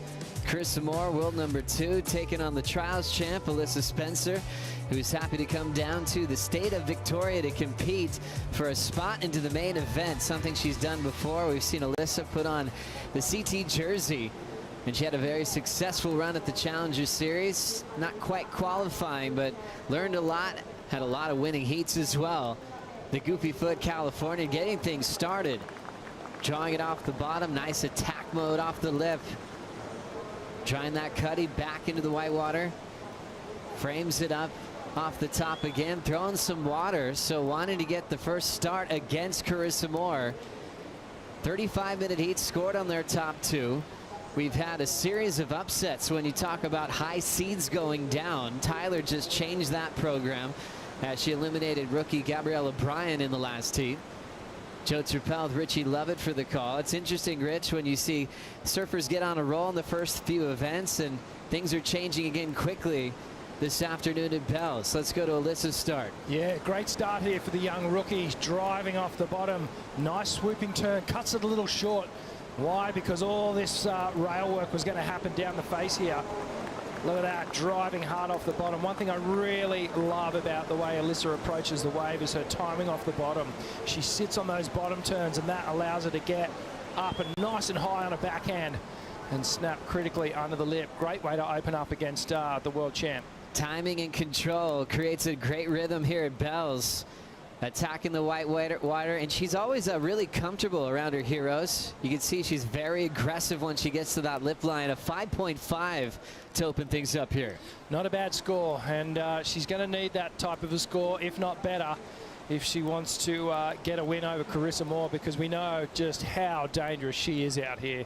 And as this swell continues to build slowly, and the surface texture really starting to smoothen out now. Light and variable winds pretty much on the cards for the rest of the afternoon. That is really tailor-made for Carissa's carve. You meet a local Victorian, they're always telling you don't like the weather. Wait a minute, because you can get the 4 seasons in a day. We're really experiencing that today as we see Tyler Wright walking up the beach. It was cold. We had some rain this morning. Now the sun's out. It feels like a summer day, and the waves are glassy and so rippable. Tyler dropping a 17.24 combined total in that victory over Bryan. Featured that layback. She's found a nice little rhythm. Interesting for Tyler, she hasn't won an event since Pipeline. That was the continuation event from Maui at the start of last season. And last year she had a tough time getting into the quarters, so that's a long time for a champion like Tyler. Thanks for being with us, Joe Turpel and Richie Lovett here on the Harvey Norman host set. After a few delays, fair call to get things underway. It's only getting better for the rest of the afternoon. Yeah, I think it was the right call. We knew that the swell was coming. All the buoys were showing us signs that the swell had hit way down south there. And we're starting to see the results of that come through in these big corduroy lines. We're starting to see them march, stack up to the horizon, and the wind's also favourable. So we've got similar conditions for the next few days, and I think we'll just pick the eyes out of it. And well, we went on hold this morning because there was too much water on the bowl, and we just had to wait for it to drain out a little bit, and now we're reaping the rewards. Now it's on, and we've had a lot of crazy matchups set up. This one's already kicked off with an opening ride for Alyssa at a 5.5. Kaipo's in the water. How'd you see that one go down, Kipes? I'm off the back with Dometic, Joe, and you know what? Starting off, we had the wild card get the inside on the 5-time world champ. So Alyssa Spencer gained the inside on Carissa Moore and was able to strike there. That was kind of unusual. Carissa actually didn't give too much battle for that inside, and Alyssa actually really took advantage of that situation. So we'll see how this plays out. Thanks so much, Kaipo. Does it feel like it's getting more consistent at this part of the day? Yeah, you know, it's got really dreamy. It got sunny. We got a little bit of a cloud cover right now. But the most important thing, Joe, is that the wind is still just nil. There's no wind out here. The tide continues to drop. So I'm expecting just beautiful waves coming through for the rest of the day. Good man, Kaipo. A good part of the day for pro surfing. Carissa Moore in the water as well, taking on Alyssa Spencer. And how interesting is it, Richie, after Carissa probably accomplished one of the greatest years in pro surfing, becoming a 5-time world champ, becoming the first ever Olympic gold medalist. And then you kind of have to go into the holidays and kind of relax. You've accomplished everything.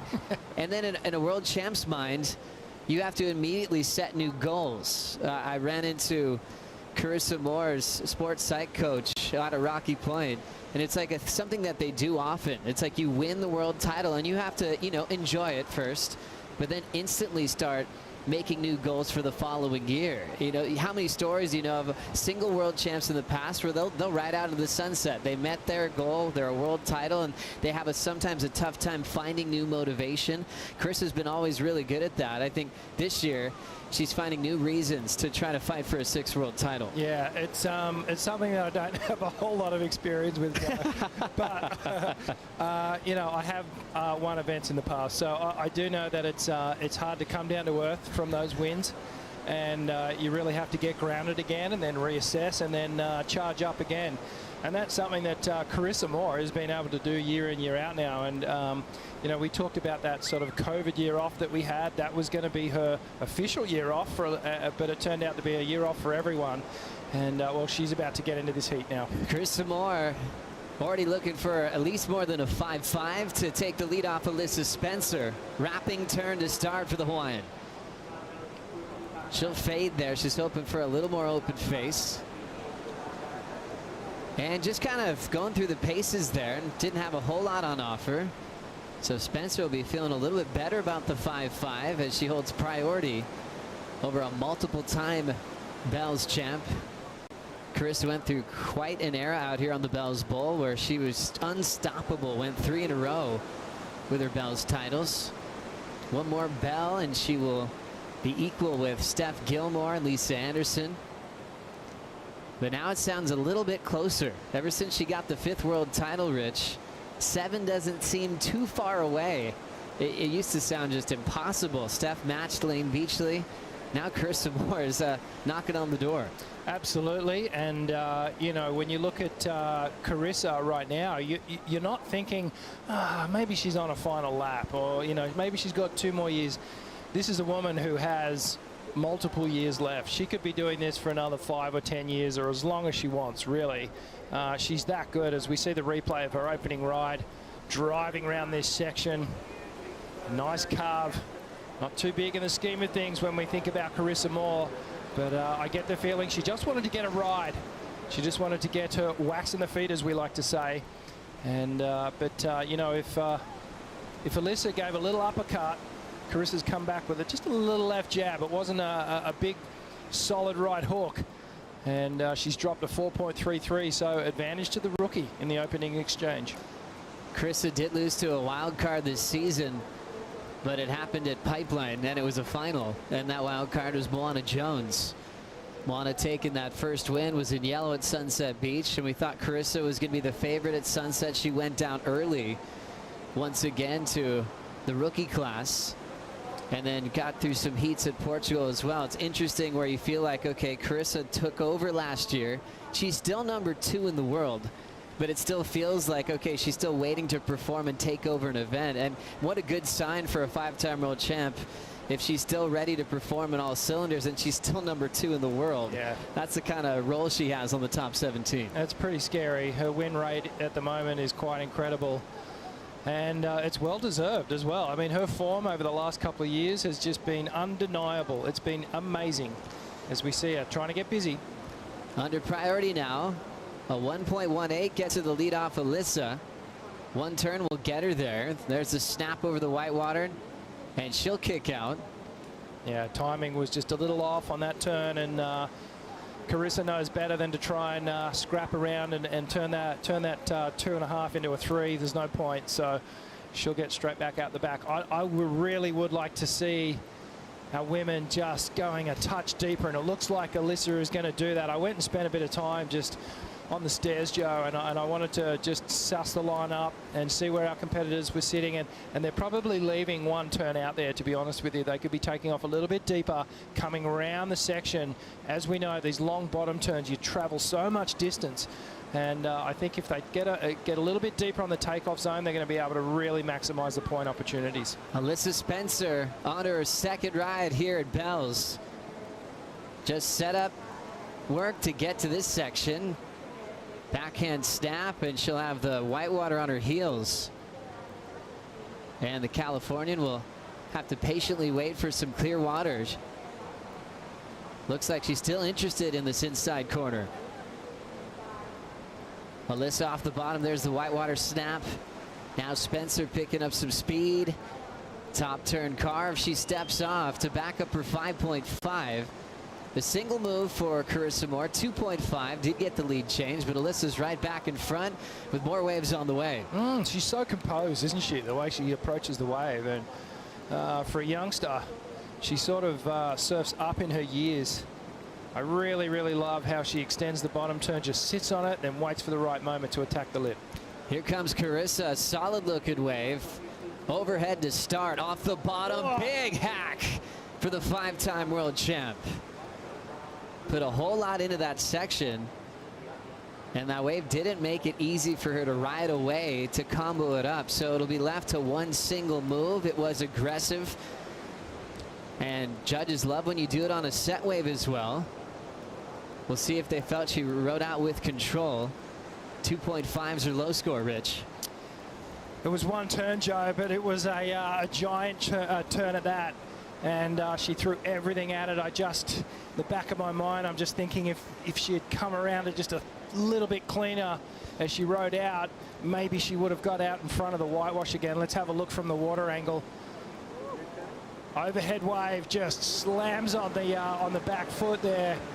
Kicks the fins out and just couldn't continue on with it. That wave just running down the point without her.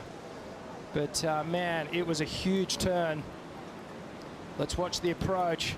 So comes up into the lip, throws the back arm down, just grinding on the lip, and somehow able to just use that core strength to just bring her body back up over a surfboard.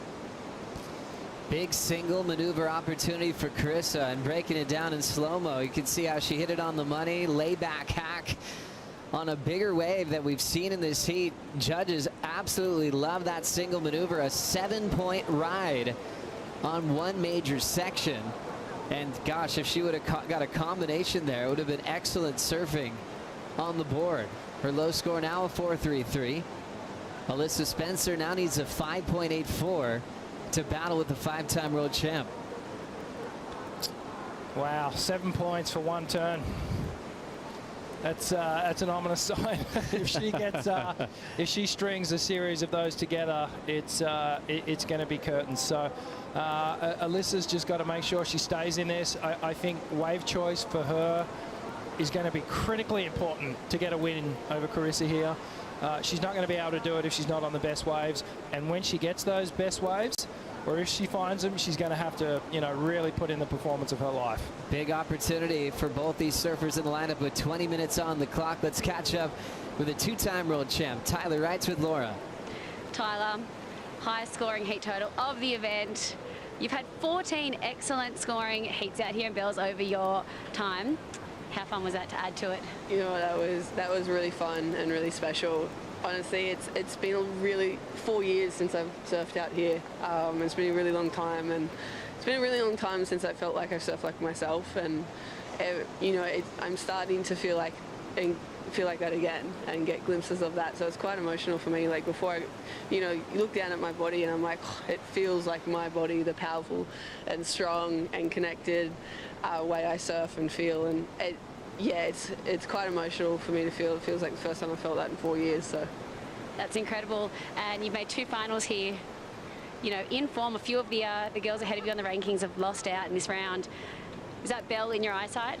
100%. It's the only event I want to win. I've got titles, and I've kind of done that, and obviously it's the main goal. But this event is special. We're in the Waterwa country here, and it's a really sacred place, and I think it's the only event that I really want to win.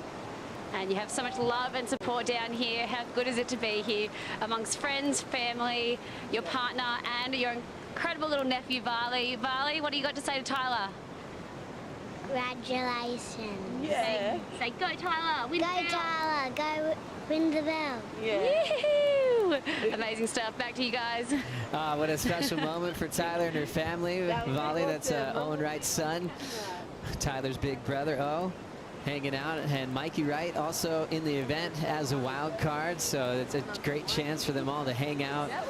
It's such a great gathering place, and it's always been for surfing, but also for Wright. When you've got a talented surfing family, you get to catch up, get to be with your niece and nephew, hang out there in the competitors area. What a special moment for Tyler. It was definitely emotional having her think about her form, as she reminds us all of her dramatic comeback to competitive surfing. And when she put the jersey bat on, she had instant success, and you felt like, okay, everything's back where it belongs. And she kept reminding us that it was a little bit harder than that, you know, getting back in the limelight, making sure she was as fit as she wanted to be to perform at a high level. So that last heat win had a whole lot of meaning for Tyler, with all eyes set on the belt. Absolutely, and we know that it was, you know, there's been physical and mental development with Tyler over the last couple of years. Look at the size of this thing, Joe. Controlling the takeoff after being a little bit off balance is Alyssa Spencer. Now solid off the bottom. Throws up her first turn, didn't quite connect on an opening section. Casually kind of fading off the top of this wave. She's really looking for a solid section to work with. Harder off the bottom and jams it with authority. Hung in there down the line and probably felt great to finally connect on the finish. Alyssa needs a 5.84 to take the leadoff risk. She might get it. It might be in that zone. It'll be on the strength of the size of the wave and most probably that finishing turn, which had the most amount of sort of power and the critical nature of it. But just look, she got a little off balance at the start. She did have to wait quite a while before she got her first turn off. And it was just it was quite a soft foam hit. Just waiting for this one to bowl up again. And then just a series of rail transitions, just setting up this inside bowl. That's a better turn. You really got the inside rail wet as she drove through this one. Look at the arms. Perfect extension. Lower and the upper body working together. And nice finishing turn. But Joe, I feel like she's going to need more. I'm right there with you, Rich. It felt like that first turn, just she had to wait so long. By the time she got there, the shape of the wave had changed. It didn't have that solid coping that was going to push back to make that opening turn dynamic. So she had to just try to save that score on the finish. Last number coming in for Alyssa doesn't factor in, 4.17. Carissa still with the lead and priority here at the halfway mark. Kaipo, Guerrero in the water. How would you break down rhythm at the moment in the sea? Well, I mean, I really feel like Alyssa's got some rhythm going, and she's got that since getting, you know, that first wave of the heat. And a lot of times, Joe, as you know, it's about rhythm in the heat, rhythm with the waves, rhythm in priority rotation, and I kind of feel that way too. And another point I do want to make, I was saying it was going to be such a glorious day and the sun was out and everything. One thing I'm learning about Victoria and Bells is that the weather can change at any given time out here. It's so true. You got to be ready for everything. You'll put on a jacket. Next thing you know, you're ripping it off because the sun's out. You've got to be ready for all types of conditions in one day here at Bells. Thanks, Kaipo. Yeah, rhythm is a common word that we use in surfing. And there's like a tempo of, like you're listening to your favorite song and you're in this dance with the ocean, and sometimes it just feels like you're so connected, and sometimes it feels like you can't just buy a wave where you feel like you're in sync. There's a great timing as well at Bells when someone is just so controlled and everything is just perfect, like one single maneuver from start to finish. And it's really magical when you see it all come together at this classic wave called Bells Beach. We're going to take a Bonsoy brew break. We'll be right back.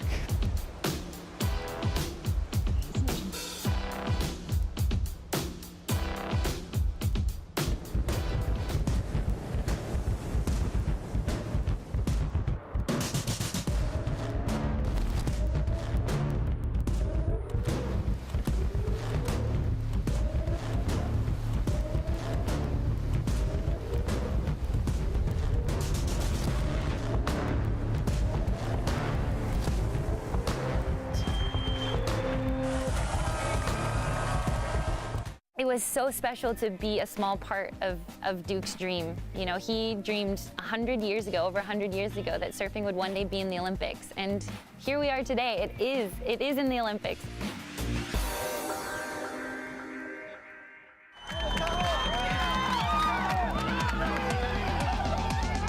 Going for a team shred on all of our fun boards. All my boards are intact. That means that I didn't charge hard enough. As we look back with Carissa Moore over the years, she's a 3-time Rip Curl Pro Bells Beach champion, and it was her 4th start at this amazing event in 2013 where she got her first victory and got to ring the big bell. She went 3 straights, 2013, 2014, and 2015, dominated the Bells Bowl. Oh, wow. There's not many women that surf it better. She's in quite exclusive company in having the wins. But look at the form here, just so much great rail work. And for me, it's just how powerful she is compared to some of the other women on tour. And she just has that advantage to make all her turns just look bigger than everyone else. She had such a great connection, like a lot of surfers from Hawaii have, with Bells Beach. The open ocean, the power in the wave. They love to throw down huge carves. She made the final at Bells in 2011, just in her 2nd start at this venue. Semifinals in 2012. She's always been in the mix on finals day. Her worst result was her rookie debut in 2010, where she finished equal 9th. Since then, she's always in contention to potentially ring that bell. So last time she was here, it was a quarterfinal finish in 2019. Went down to eventual event winner Courtney Conlogue.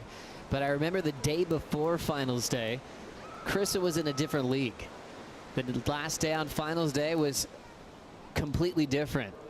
It was triple overhead on some of the sets in the morning, about double overhead during the heats, and all of a sudden the favorite shifted to Courtney on that finals day. Yeah, well, we know, Courtney just rubs her hands together when she sees a triple overhead. She's just like, yes, let's go, attack mode. But, Carissa, she's worked on a bigger wave game. She spends a lot of time, obviously, in Hawaiian conditions, trying to hone those big wave skills. And I just picked up something really interesting.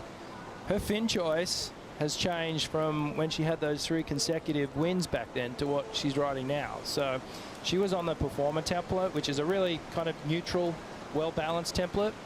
A great all-rounder, we like to call it. But now she's been riding the Mick Fanning fins for the last few years, and I think that's purely due to her being just a lot stronger now. She needs a fin that hangs on a little bit more, and that's what Mick's does. And I also noticed just on the stairs, I was looking at her board, she's also got those little tiny fins on the right on the tail of her board. I'm not actually sure what the real name for them is, but there's these 4 little fins. They actually look like little foil little channels up there that sit about maybe an inch high. And 4 of them, they're set out. They've got a toe angle similar to a fin. And they're just to grip into the wave face. And for someone that's got so much power, they just help her hang in through that carve so she can just lay into it with as much confidence and commitment as she can, and know that her board and her fin is just going to hang in there and push back on her. And just feeling that little difference in her board and just trying things out to feel like if it's going to work. I've seen those little fins on the boards of Barton Lynch, who's won out here in the past. Doug Silva back in Hawaii has those different technology. It's like you're always looking for a little edge in your equipment. It never ends. As soon as you begin surfing, you're always looking for the next step that'll give you that little secret to go faster, to turn harder. See that little boil there that was on our screen just then, just to the inside of the women? You can see it. That is the takeoff zone. And it's like pipe. There's a similar boil where you want to be on the other side of that, whichever way you're going. So I think our women are in a really great position in the lineup right now, as we see 7 times world champ Steph Gilmore. She'll be getting ready for her matchup, hitting the water early. Nice paddle out with 9 minutes to go. Yeah, plenty of time. She's dealing with a local hero, a rookie named India Robinson. So cool to see Riss, Steph, back-to-back heats as we set up the quarterfinals. The high seeds have been going down, so Carissa Moore, number 2 in the world. She was tied with Lakey there coming into stop 4. Lakey went down to Courtney Conlog. As you see, India, she's done this little rock dance more than anybody else in the draw. So cool that she's able to come home to be a full-fledged rookie on tour. And that was always a nice feeling, going to Hawaii to start the year, but knowing that she would be going home to compete on her home break. More waves on the way. Carissa making a move. First turn, big front side, swooping cutback. There's the lip, squares up vertically. Nice, tidy combination of maneuvers. Looking to ditch that 4.33. She's done that. 7:50 to go. Great wave. 2-turn combo and 2 critical turns. So this is going to be a great number, Joe. There was variety in the 2 turns, and both of them hypercritical. So solid with her flow and so talented with her variety. Maybe the most progressive surfer on tour as well when it comes to high performance, not just meaning airs, but explosive tail blows, reverses. That one just ultimate power and timing for Riss. Alyssa had priority then too, yeah? She's been sitting with pride. Well, she went on the 417, so it was Carissa's turn. Let's have another look.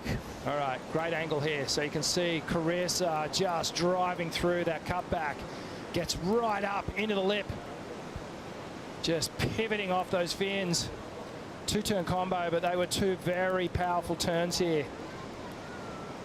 Watch the eyes and the shoulders leading the turn. The bottom half of the body follows. Gets right back on that toe side rail. And just a really super tight turn up inside the lip. And always really difficult to do when you're sort of floating up there. You're hovering on the lip. It's unpredictable. Rolling it now, the Goofy Foot Trials champ Alyssa tries to light up the first section. It's going to hang on to her board for a moment. Back to swinging into the pocket. She's down. Tough one there for Spencer, just finding the timing of the bull. First turn, she just wanted to drill it with everything she had. And just where to place that turn, Rich. How hard can it be on a day like today? We say it time and time again. The best surfers out at the Bells Bowl have impeccable timing, and they show restraint as they're coming off the bottom, and then they pick their moment to attack the lip. And Alyssa's got it. She really does. And I think she's getting in a situation which is very typical of a rookie. She's probably starting to thinking, I'm going to have to do more, to beat Carissa, and she's starting to push herself maybe out of her own comfort zone. But yeah, it's going to be a tough 5 minutes for her. She's looking at pocket 7s here on Carissa's scorecard, so she needs a 9 if she wants to do it in 1 wave. For me, she still has time to do it on 2 waves, but we're going to have to see her take off really, really soon. Well, what you're breaking down, I was also talking to Ross Williams about what he's been working on with Tatiana Weston-Webb. She's always aggressive, but he really wanted to work on what she was doing off the bottom. He knows she's going to go straight up off the top, but it was all about control, working on control and timing on the Bells Bowl. Tati did go down to another Goofy Foot earlier today named Bronte Mccauley. First turn for Carissa as she's up once again. Setting that rail, full roundhouse. Drills that section. That's a feel-good, old-school move. And you can really nail that rebound with a big backhand hack. Carissa still dancing through the inside. Small wave going flat. Her wave before came in at a 7.6. A 7 before that. Carissa Moore is feeling it. 4:21 on the clock. Alyssa already needs a 9.10 as Riss is starting to run away with this one. Yeah, she's really starting to open up, isn't she, Joe? And she's finding it. And we might just have a little look at that at the cutback that she does, and just how much commitment. She's driving off the bottom here. Just wrapping it beautifully and getting the rebound off the foam. That feels good, and you can see she's starting to show a bit of expression there as she came down from that one. Really liking how that felt, connecting with the Bells Bowl here. So as we watch this, Joe, there's a couple of things I just want to highlight here, and it's Carissa's arm placement and also how much rail that she engages with the face of the wave here. So if we freeze it, watch the back arm, it's directing. Look at where her eyes are now. They're pointed down here. So that's going to be the angle of the turn. Let's just play this. Okay, freeze it now. So have a look at this moment here. That is how much rail that Carissa Moore puts into the face of the wave. That is pure power.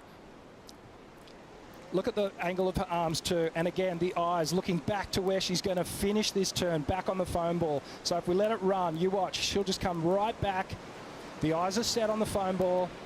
Bang, she hits it. And now she's back to looking at where she wants to go now. Really, really good balance. And that's it's that sort of technique that takes you to the top. A technique of a 5-time world champ. Solid breakdown, Rich. Big old classic roundhouse cutback. And Carissa's not going to count that score. 6.27. She's got 2 better numbers that she had on wave number 3 and 4. Now 2:30 on the clock. So Alyssa not comboed. She just needs a 9.10 with 2:25 to go. Holding down priority. Alyssa is going to be dangerous this year in the Challenger Series. We had a great chance to catch up with the CEO, Eric Logan, in the booth just yesterday morning to talk about the new format. Last year, we got a taste of it. 4 rapid-fire Challenger Series events that Carissa actually played a part in at Haleiwa. But Alyssa now will be preparing for Snapper Rocks. And so cool that a venue like that, a world-class venue that's kicked off the championship tour for 2 decades, will now house the best challengers in the world. Wow. Big wind-up and a hammer on the back end of Alyssa Spencer. Drills it again. Solid 2-turn combo still in motion. Looking for a 9.10 to create the biggest upset of the contest. Jams it well down the line. Well surfed wave for Alyssa from San Diego, California. Great wave, Joe, and it's a comeback wave. Is it going to be too late as we see Carissa Moore just paddling for that one on the outside? Didn't get it. I love that combination, those 2 backhand turns. She kind of connected with it then. And this is going to be a decent score. I think this will get her back in the heat. It just might be the clock that beats her in this occasion. But that'd feel good for the rookie, getting a comeback wave like that in the latter part of the heat. It just shows how sharp she is, how quickly she's learning. Like maybe she felt what you were reading, Rich. Maybe she was like, I'm overdoing it. Calm down. Let's wait for the right wave to really go for it. Alyssa put together 2 big, powerful turns out the back. We'll wait for that score, and we'll enjoy this one from Carissa. Right into a layback hammer with the controlled tail slide. Front side wrap again, looking very intent on another big move. Quick chip in the pocket, she'll fade it. 4 moves quickly down the line. Keeping that speed for that down carve. Slams it on the inside. Carissa looks inspired today at Bells Beach. 15 seconds to go. 7.0 is her low score. And we'll wait for the last of Alyssa as well before we make this heat official. She's looking good, isn't she?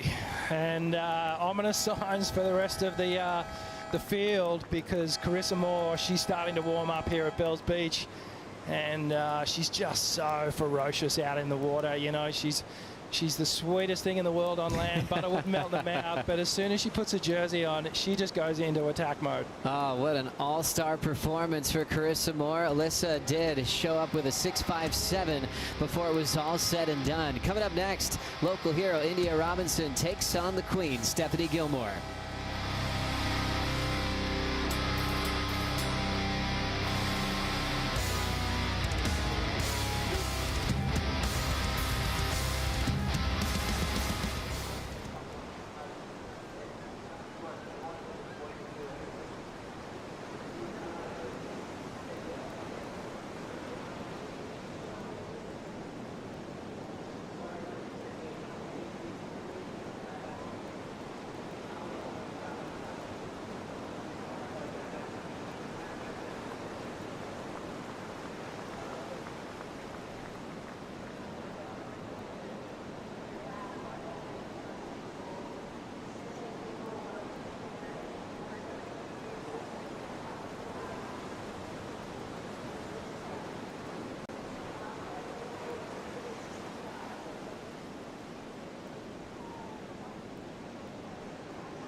all the kids here are from the Torquay area. They get to do a bit of caddying.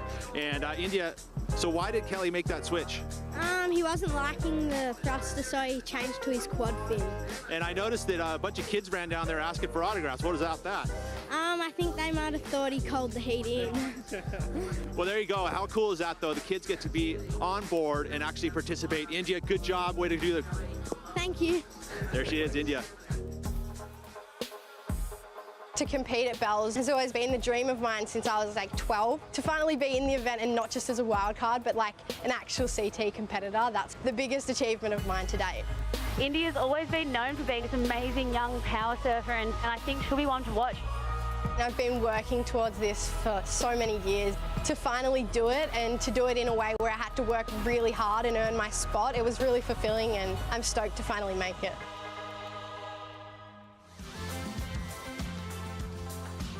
It's the most amazing clip to check out watching a 2014 Bells event with Pete Mel, with young India Robinson on the sand. It's such a cool tradition where you have the board caddies down here, just young Groms with big dreams, and to see India back there, you know, as a young kid with huge aspirations to be a pro, and see that come to life now in her rookie debut here at her home break at the Rip Curl Pro Bells Beach. India Robinson, number 8 in the world, actually seated higher than a 7-time world champ Stephanie Gilmore in this match. Yeah, it's quite remarkable to see Steph so far down on the ratings at the moment, and we'll go to the replay. So this is Steph on the first wave of the heat. This one's standing up through the bowl here. Steph with that trademark wrap just to start things off. Back into the power source, staying nice and close to that the whitewash there. Coming all the way through to the inside. And a nice clean foam hit to finish off. Nothing too spectacular, nothing too critical. Just a fair ride to open things up, Joe. 4.67 for Stephanie Gilmore. She's got a huge support crew. I saw herself and her family, her shaper, her whole crew having dinner last night in town, and they just had a nice, relaxing dinner. A lot of laughs coming from her table, just looking really enjoyable, and it didn't allude to anyone bringing up the situation at hand of any sort of mid-season cut talk. It was just all personal, keeping it light. Her friend Dimity Stoyle was there too, knowing that she does have a massive role on her hands that she needs to find to make it to G-Land. We never thought we'd see her there. Obviously, it was a bit out of her hands when she had to miss Pipeline, so that was guaranteed her throwaway. And in 2 events, you know, she made finals day in Portugal, so she's in form. Gilmore, first turn, classic frontside slice on the open face. Hits it off the top. Clean read again. One of the best styles in the game. You have so much time to enjoy it on a wall at Bells Beach. Still staying light on her feet to make this inside transition. And the 4-time Bells champ lights it up. Solid end section hack. That'll go with her 4.67 to extend her lead. Couple of things to note there, Joe. India Robinson, she had priority. And as that wave was coming towards both those women, Steph didn't flinch, didn't even show any interest in it at all. The second that India paddled over it, Steph pounced on it. She didn't want to let India know that she was interested in that wave. Steph could see that that was going to line up, double up on the inside, and she's going to make India pay for this. That's all the experience of a 7-time world champ, and even with the local knowledge of India Robinson, I imagine the energy she's probably feeling, wanting to do well in front of her friends and family. So this was the read for Steph. Yeah, Steph just ducking a little bit deeper on the takeoff zone, and she could see sometimes these smaller ones, they hit the Bells Reef just so much cleaner. This one really bowling out and gave her all these opportunities to get up high into the lip. Comes into the end section here, flattens out, and Steph, more than most, has just beautiful rail work during that transition time, the downtime, and gets the final hit. So she's going to keep building here. Great technique from Stephanie. Watch this, just gets on the hillside rail. Great extension there. She's got that ability to really use the height to put all that power into her rail calves. And obviously growing up on the right-hand point breaks up at Snapper Rocks there. She loves a right-hander. A decent score drop. 6.83 for Gilmore, under priority of the local. 4.67 was her start. That's got to feel incredible for Steph so far, just to get the pressure off herself, get 2 waves out of the way quickly. Sometimes you get a little bit nervous when Steph is sitting for a long time, wondering where her rhythm will start. But like you mentioned on right-hand point breaks, I don't know if anybody does it better. Gilmore winning events like Mexico last year. It made so much sense for her to take another victory on a right-hander like that at the end of last season. Let's catch up with the winner of the last heat, a 5-time world champ, Carissa Moore's with Laura. Yes, guys, the champ, Carissa Moore, 3-time Bell winner, but still, just as you were saying, getting quite nervous out there. You haven't got a lot of practice in at Bells. This is one of the bigger days we've seen since you've been here in Bells Beach. So yeah, talk about the nerves. Yeah, it was a little nerve-wracking because, like you said, there just hasn't been much swell on offer to really warm up, and so I was kind of just reacquainting myself with the lineups again and the pace of the wave, and I was just stoked to finally get some, but it was a little bit of a slow start. Well, when you got the sections, we got to see you do your classic Carissa Moore surfing, that big layback. How good does it feel to do turns like that out there? Oh, I love surfing the Bells Bowl. It reminds me a lot of home, and I just, it's a really special place. I'm really glad to be back, and I didn't think I was going to get that big of a score on that one because I didn't follow it up, but thank you, judges. Well, we're loving seeing you back here. With the mid-year cutoff, you're sitting in second. How are you taking this event on? Honestly, I'm just, like, it sounds cheesy, but heat by heat, day by day, moment by moment, and just kind of soaking it in. I am really grateful and stoked to be back here at Bells, so we'll see what unfolds. Yes, all the surfers loving Bells. We'll see you in the quarters, Carissa. Thanks, Laura.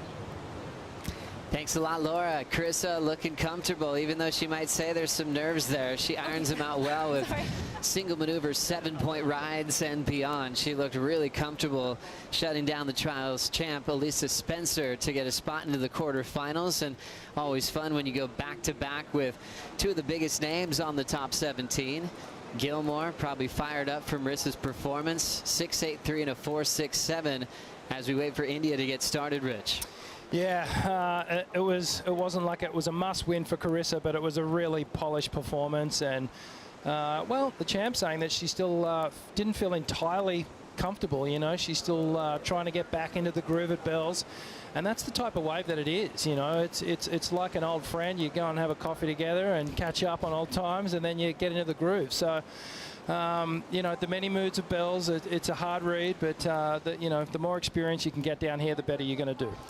We've got a special treat.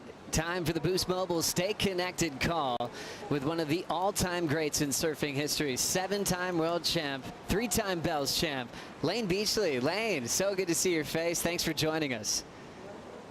Good to see you too, Joey. Hey, Richie. How you going, boys? I'm great, Lane. How you doing? Very good. So great to have your company here as we break down one of your favorite venues. Obviously winning this event 3 times for yourself in the late 90s. Is there one final that stands out to you more than the rest? I'd have to say the first Bell that I won, which was back in 1994 against Lisa Anderson. It was in the days when there was no jet ski assistance. It was about 6 foot, maybe a couple of bigger sets, and we just had to paddle for days just to get out there. So we didn't catch many waves, but the ones that we did catch, we made count. And yeah, to ring that first Bell, it literally feels like winning a world title. Oh, it's so special when you see all your name 3 times on the staircase and seeing the rookies like India Robinson get to walk down and look at all their heroes' names like yourself. It's absolutely incredible. Lane winning 94. That was that final with Lisa that you just referenced, and able to get your name on there multiple times is such an incredible achievement. Obviously, surfing was in a really fun place at the time before jet ski assist. How did that really change the game once the Water Patrol got involved with the performance at Bells, Lane? I wouldn't call it fun, Joe. It was actually quite challenging, especially when it's 6 to 8 foot and pumping. I mean, you just see so many waves go past and you think, do I want this one? Oh gosh, it's going to be a long paddle if I screw it up. So once jet ski assistance was brought in, it just made it a lot easier. I mean, you could definitely make the most of the conditions. And I know it's hard for the locals sitting there watching all these perfect waves go through unridden. It would just be so frustrating. So yeah, it's helped us be able to really make sure that all of our energy is just put into every wave we catch instead of having to conserve our energy and second guess ourselves. So I really think it's actually boosted people's ability and confidence to perform consistently, especially when you're surfing 3 or 4 heats in a day. So true. Lane, thanks for joining us for this call. We're going to watch this real quick. India Robinson on her opening ride here in the round of 16 as she's trying to challenge Steph Gilmore. Real aggressive on that front side off the top. Lays down that Paizel surfboard, fading into the pocket, trimming this flat part really well. Still see all the energy she has running in this inside track. And the local hero, India Robinson, off the bottom, and how was that aggressive finish? Got a lot of speed through that off the top to put her first score on the board. Yeah, great comeback wave from India Robinson. And you know, when I think about this matchup and I go, okay, well, Steph, we know what her MO is going to be. It's going to be those rail carves and the fluid nature of the way she surfs and the style. As we watch her coming on this right now, we'll get back to the point. Steph Gilmore looking to better a 4.67. Throws that first jam in the pocket off the bottom. Is able to tackle the whitewater. 2 turns. She doesn't like the rest of it, so she will try to regain priority. Her low score, 4.67, but India definitely brought the heat on that finishing move. Lane, have you seen a lot of young India Robinson? She's a really cool part of the rookie class, and really cool that she's representing Bells Beach. It's so cool to see a Victorian on tour too. It's been a while since we've had someone there, especially in the women's side of the draw. So I've seen a lot of India over the years. She's come through the Surfing Australia High Performance Program, and as we see her take off on this replay, I love just the rail turns that she's got. She's obviously really comfortable out here, and she waits for the wave to stand up as opposed to over surfing it. She doesn't seem to be overwhelmed by the fact that she's up against a 7-time world champion. She's just surfing really confidently, really smooth, like I said, not over surfing it, and just weaving it all the way through to the inside. And as you said, Joey, on the live commentary, just how much energy she's bringing to this. Never looked like she ran out of steam, and that strong final turn really puts a positive image in the judges' minds. Thank you for that, Lane. And then in the comparison, Rich, what about this wave? Yeah, Steph started well with that really aggressive snap, but then just got caught up on the timing on the second one. So she knows better than to continue on with that. Straight back out again, try and establish priority and look for that better second ride, because she does have that 6.83, but that's not going to get her out of trouble. She needs to find another one of those, and if not, get one up into the excellent range. But just to pick up that point that I was saying earlier, if I was India Robinson, I would be thinking, what can I bring to this heat that's going to set me apart from Stephanie Gilmore? And as you touched on, Lane, it's that power output that she has. That's going to be the advantage. So if she can find a wave where she can really put her power on show, that's where she's going to get the edge. It's such a good call. Well, it's really simple, isn't it? Oh, sorry, Joey. I was just going to say, Richie mentioned in the previous heat about how the girls could sit a little bit deeper. If they're off the stairs, that's the best spot to sit, but they do tend to sit a little bit wide, and that's taking a turn off them, and then obviously reducing their score. But it's really quite simple. It's just a matter of catching the best wave and surfing it to the best of your ability. But if you sit too long and you put too much pressure on yourself, then you start to overthink it, you second guess yourself, then you let good waves go when you've got priority. So it's as much of a physical game as it is a mental game. It's so true, Lynn. I was just thinking, did you take an approach where you'd see your opponent and know what their strengths were and how they were probably going to approach a heat against you, and would you try to show them something else to find that point of difference to succeed? Yeah, and I never really based my performance on the competition. I was more focused on what can I do to impress the judges. I want to bring a variety of surfing to this wave, because it's really easy to go out there and do the same turns wave after wave, which really gets boring in the judges' mind. So when you mix it up a little, as we saw Carissa do in that previous heat, that 2-turn combo was extraordinary, and she was rewarded for it. So it's about bringing a bit of variety and keeping a little bit in the toolkit towards the end of the heat, so the judges don't get bored with you. That's right, Lane. It's interesting because we always think about your era and your dominance and being equal with Steph with 7 world titles, and she's in the water now. And I think that topic has come up ever since Steph qualified, and you got to pass the torch to Steph. You were still on tour at the time, and it was kind of a matter of time. You kind of knew that Steph, with her age of how she started winning titles, that this time would come.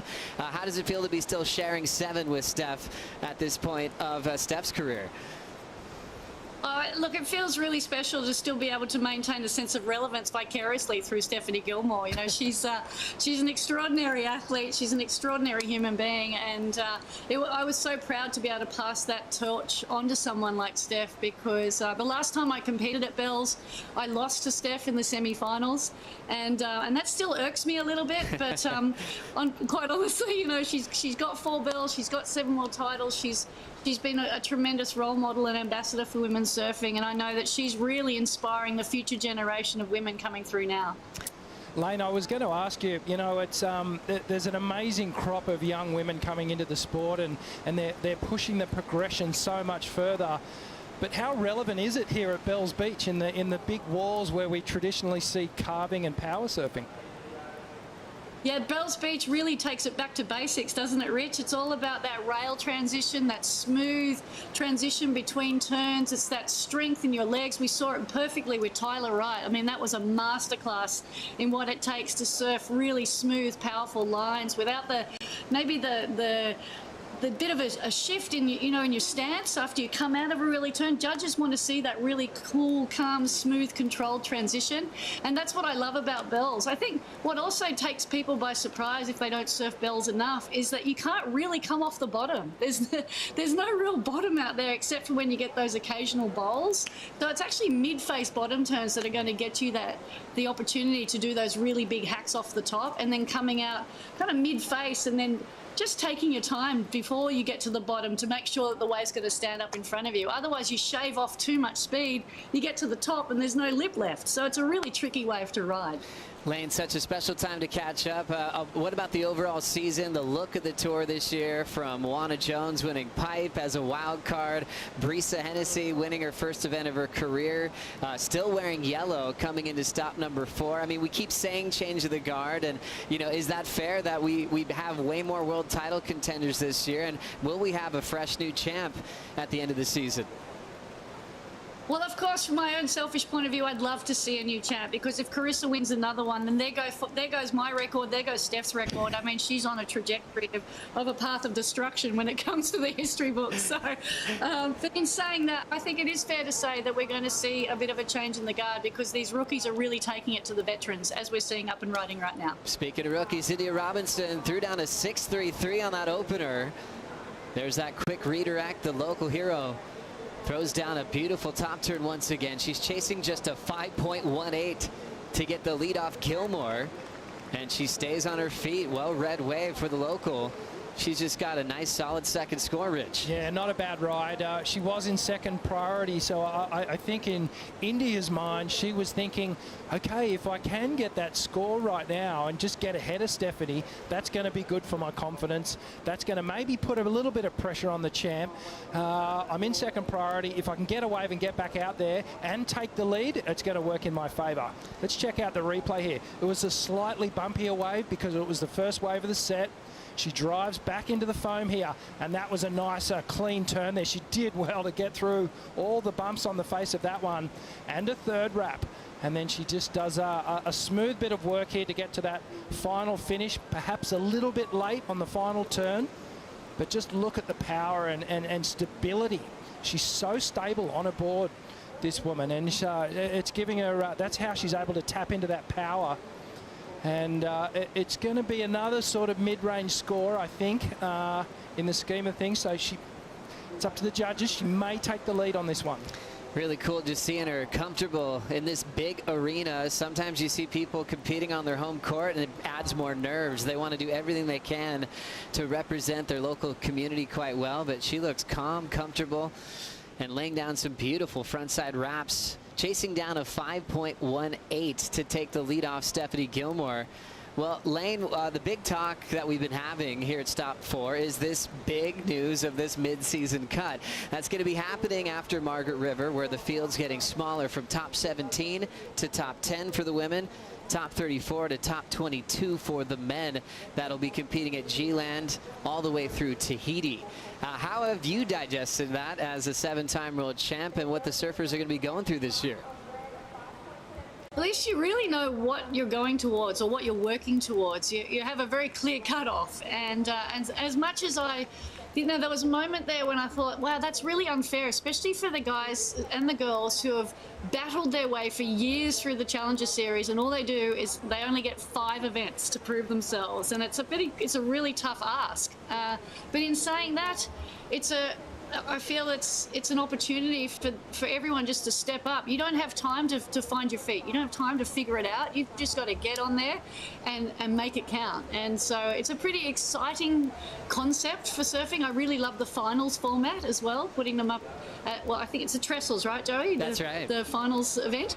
Yeah, so I love the finals format, but in saying that, geez, it's a tough ask to know that you've got to be in that top 5 from the start of the year. But then I'd say most athletes would have that as their goal anyway, but unfortunately only 5 out of the 18 can make it happen. Yeah, that's right. I love your take on that. It's going to be really fun to watch the entire season go down for the first time with this mid-season cut. Well, how about this score for India Robinson? Wow. 5-7-7. She gets the lead off Steph Gilmore. And as we alluded to, well, we didn't allude to, we spoke about the cut. I mean, Gilmore's on the wrong side of it. She's already really in a must-win situation with Pipeline being her throwaway, Rich. Yeah, this is, it's black and white. She's got to get through this heat if she wants to have a decent shot at making the cutoff.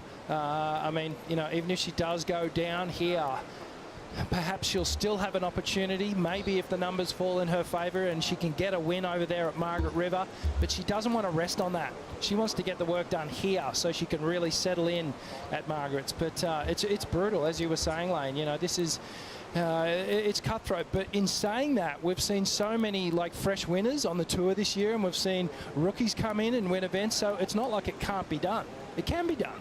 Oh, and you look at the surfing we've had this year, it's been remarkable. And having Sunset Beach back on the calendar, Lane, you had to have been excited about that. You put in a lot of hard work at Sunset in your career. I sure did. That was a wave that I absolutely loved, and I was so exciting to see the women back at Sunset, and to see Brissa break through with her inaugural win was really exciting as we see Steph Gilmore up and riding now. Important ride for Gilmore. Snap to start. Kind of fishing through that second point. Now she'll hack it. Great timing. And just trying to keep that flow down the line. You're never going to outflow Steph Gilmore here at Bells Beach.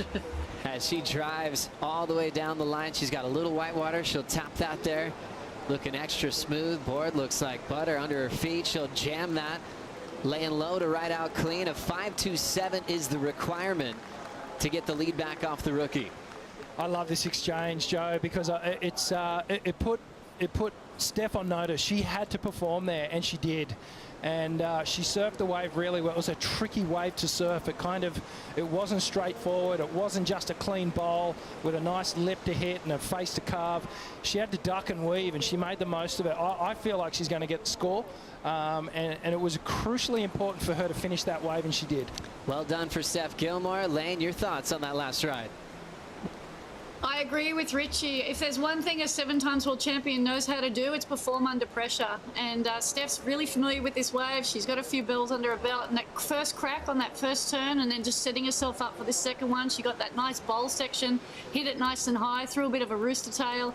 As you said, no one can outflow Stephanie Gilmore. She was just looking so smooth. So focused, so like centered on her board. Then you said that board does look like butter under her feet. I'd really like to borrow that sometime. But yeah, just finish that wave off really consistently and smoothly and said, all right, judges, back to you. Here's what I got. Your turn. Oh, what a great answer for Stephanie Gilmore, one of the greats on the Bells Bowl. 4 Bells titles to her name. Her more recent one was in 2018. And that was a classic showing. It was actually incredibly close with Tatiana Weston-Webb. Scores are in for Gilmore. She gets the lead right back. 6.53.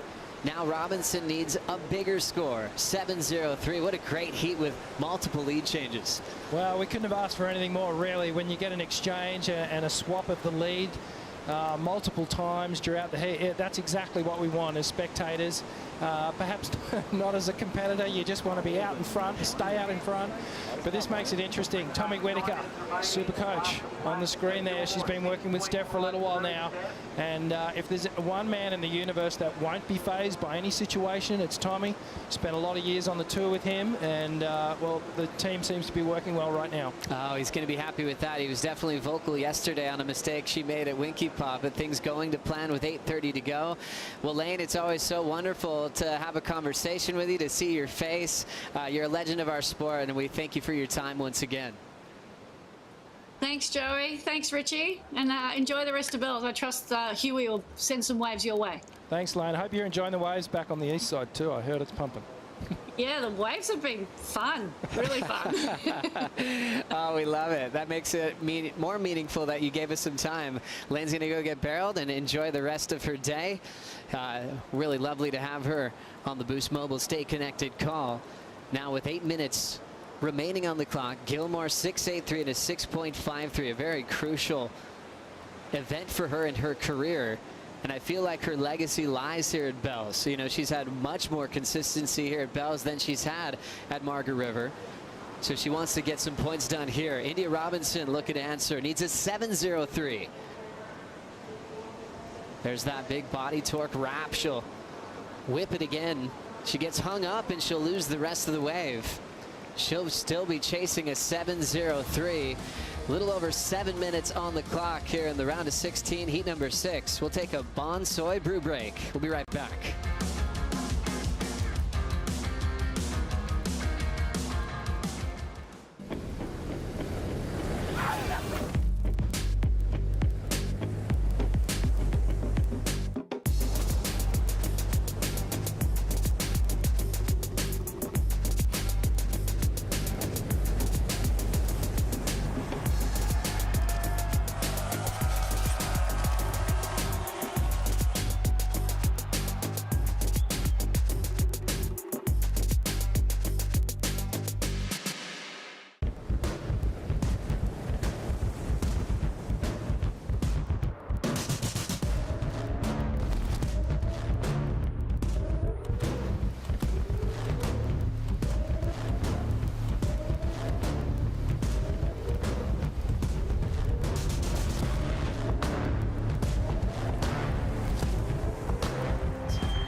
The Rip Curl Pro Bells Beach is brought to you by Cooper's Brewery, official beer of the World Surf League Australia.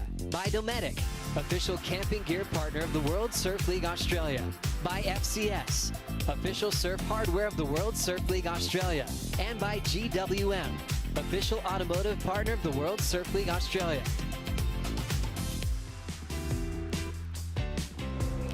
.545 on the clock. Rookie on tour, India Robinson, frontside swoop on the open face. And slips off on her second maneuver as she's trying to find a 7.03 to be one of her heroes.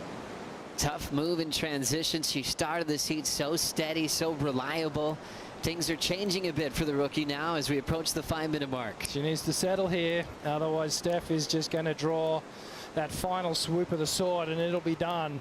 And if India wants to win this heat, she needs to get back out there, sit with Steph, try and force her to give up priority, and then find that wave, wait for that wave, where she can really attack it and open up and do those big power hacks. It's the only way she's going to get through this heat. Exciting times for a rookie, getting to compare her surfing on her home break to one of the all-time greats. Steph Gilmore won this event as a rookie back in 2007 and went on to her first world title. We've never seen that match since, where a rookie goes all the way to #1 of the world at the end of the season. Here comes the Harvey Norman recap. Gilmore laying down that rail so many times, showing everybody in the world why she's the queen. Oh, that first slice on that wave was just absolutely amazing, and Steph just looked on right from the get-go. But India Robinson, she found something as well. Watch these big power carves. Just brute strength, just throwing tons of spray. And obviously the local girl, she knows a thing or two about surfing Bell's Bowl. Just taking these waves all the way through to the inside, and watch this finishing turn. Wha-bang, just hammer time.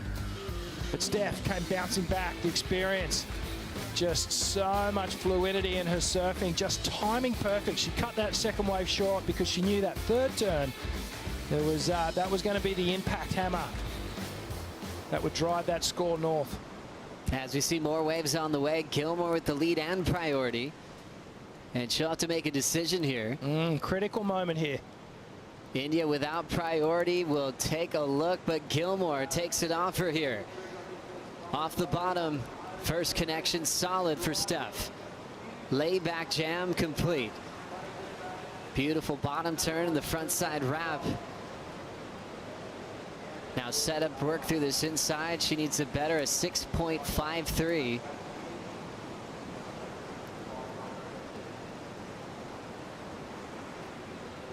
And now just kind of searching at the end of this wave. She'll hang in there maybe for an inside tap. Finally kicking out with 3 minutes to go. Having priority and the lead. One thing that's good for Steph, she takes that wave off of India Robinson. India's got to sit. But Robinson might have a quick decision to make right here. Robinson about to paddle into her 5th wave. She wants to make this count. The Victorians are getting on their feet. First turn, snaps it through the white water. Beautiful down carve with some spray going to the heavens. She used every bit of that rail. And now setting up her final move. It's a drifting turn in the whitewater. She can't find a way to ride away clean, so she'll lose her finishing move.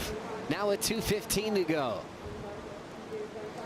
She might just have time. She can get on that ski quickly and get out the back. Unfortunately, I just don't think it's going to be the score with that fall at the end, Joe. And I think we're going to see a pretty decent number fall in here for Stephanie Gilmore. She just went to town on that last wave here as we watch the breakdown. Let's look at the replay here. India Robinson patiently waiting for the first hit. And watch this one. Pure commitment to the turn. Bang, hammers it. Driving off those fins, driving off that tail of the board, pushing as hard as she can. And it's just a shame that wave didn't let her do 2 or 3 of those big power carves outside. And just overcommitting on this final turn here. Just watch her kick the fins out here, pushing a little hard, trying to put some extra spice on it. She knew at that point she needed the extra numbers, and the foam ball just swallowing her up. Tough end section to go for that type of turn, and then comparison to Gilmore here. Oh, just hammering off the first turn. Layback carve on the second one through a tricky little section, and then Steph just as we've been referencing, so committed, so smooth in her approach. Finding this one all the way through to the inside, doesn't get the final hit, didn't matter. She did so much great work outside. Down to 40 seconds, numbers coming through for Steph. It's an 8.07. Robinson now chasing an 8.57 with 25 seconds to go. Steph out the back with priority. Feeling incredible at this stage of round of 16, heat number 6. And it looks like everyone will get the heat that they're hoping for. Carissa Moore, Steph Gilmore, sitting on the same side of the draw. Oh, yes. And we will count this one out. We will officially see the big world champs heat. Carissa Moore into the quarterfinals with Steph Gilmore in that quarterfinal number 3. What a great showcase of talent from India as well. Left us with a 6.9 on her final wave. Yeah, she should hold her head high. That was a great performance up against one of the sport's all-time greats. And, well, India Robinson, she'll be looking forward to Western Australia. Quarterfinals are getting stacked. Coming up next, world number 1, Brisa Hennessy takes on a rookie from Oahu, Luana Silva. Back for more right after this.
This is my local beach. It's where I've grown up surfing, so any opportunity to give back and keep the beaches as clean and healthy as possible, that's what I want to do. We Are One Ocean is an initiative led by the WSL to inspire our global surf community to protect and conserve our one ocean.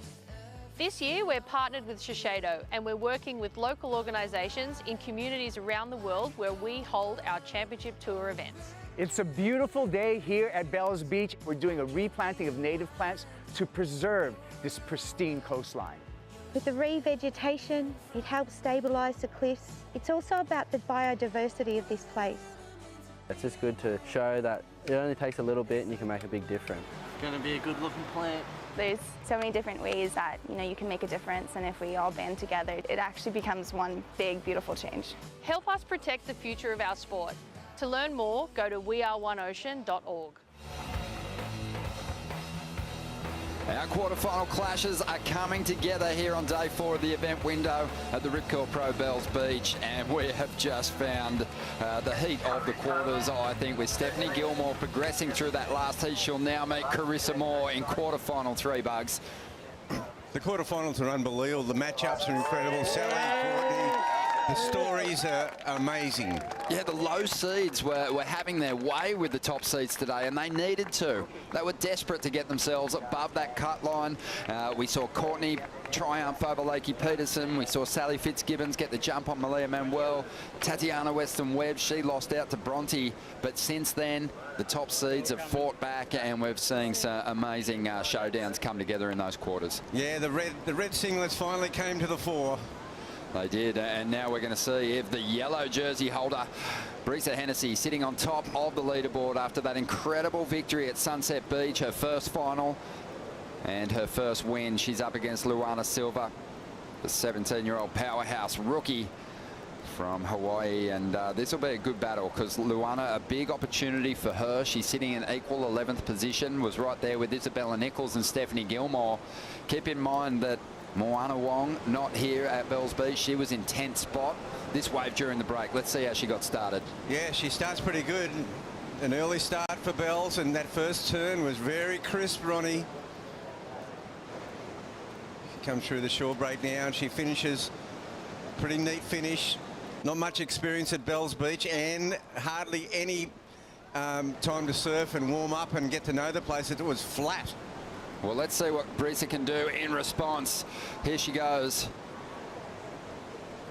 representing Costa Rica, and she just gets a little tangled up on the closeout section there.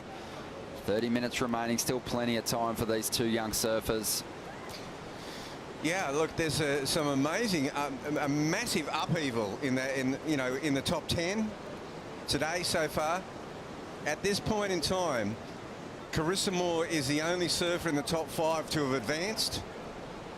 Obviously, Brisa with the yellow jerseys in the box seat if she can get through. But Luana, the whole world opens up for Luana if she can get through this, because I'm thinking about 7 of the top 10 have been eliminated. Yeah, it's a really good pickup. Equal 11th position. We mentioned that before, but above her out of the mix already. Moana Jones-Wong, who blew our minds at Pipeline in the first event of the season, obviously isn't here because she was an event wildcard, so her place is up for grabs in that 10th position. Gabriella Bryan, India Robinson. They're really the surfers that she's looking to jump ahead of. The rest of the field has a pretty good points tally, so she'd have to do pretty well in the event to make a climb that high, but she'll have a work cut out. Brisa Hennessy's been on fire this year, and I've got to say, Luana Silva kind of blew them away yesterday over at Winky Pop in that second elimination heat. Easily got the jumper on Courtney and Betty Lou. Yeah, well, they're big scalps, and Luana, realistically, those 8, 9 and 10 spots are open. The others look fairly solid, particularly with Tyler going through. Well, I'm feeling very, very fortunate to be sitting next to the 78 world champ who competed down here at Bells Beach so many times, Bugs, and came so close. Heartbreakingly, too many times, mate. Second place finishes. Who broke your heart down here the most? Oh, well, I guess I've been waiting for this one to come. Sorry, mate. My Greg Norman moment.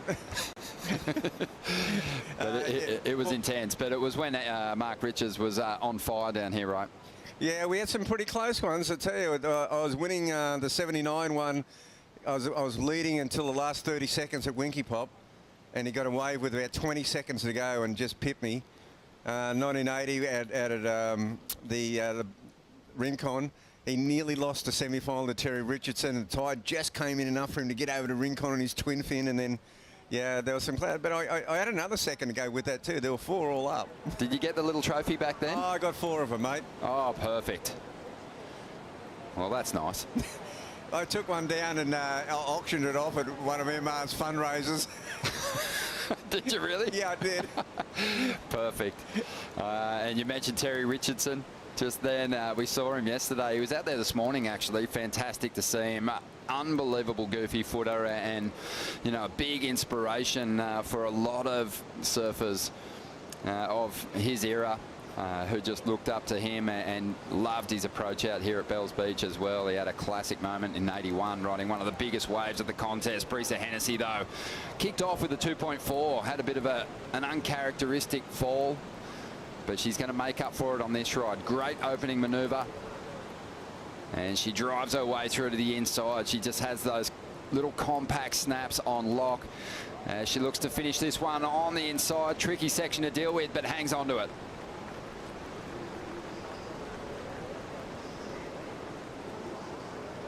So that'll be a solid score. Luana did get the jump on her on the opening exchange, 5.33. Kaipo's still out there watching things unfold. Kaipo, an interesting round with some very big pushes from those underdog performers. Yeah, you know what, Ron?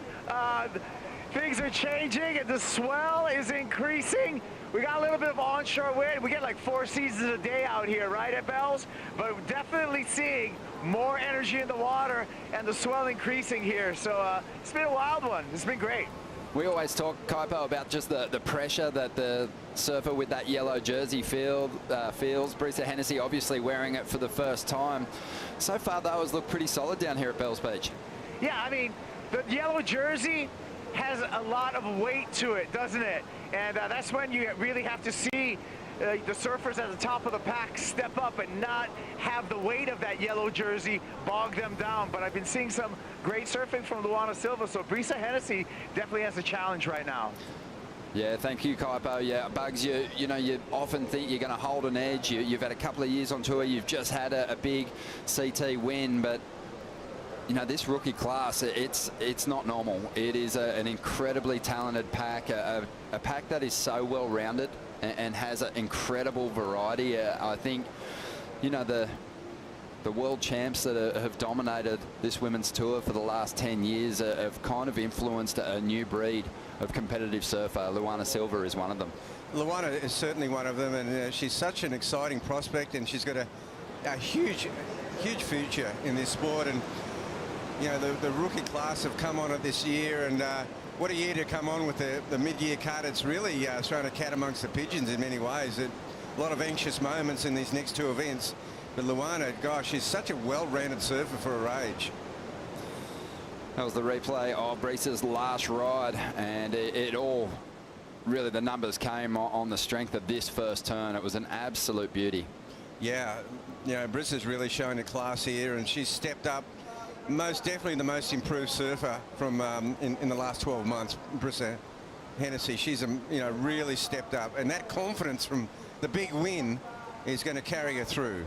Had some awesome moments in 2021, Brisa Hennessy. Got to represent Costa Rica at the Olympics.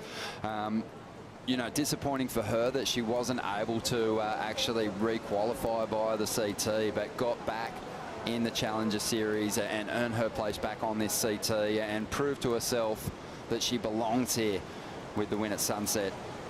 Yeah, well, she came off, she breezed through the Challenger Series. She just did it, she did it easily, and she was back in a sort of a comfort zone that she could control, and then from there she stepped it up, and that performance at Sunset Beach was amazing.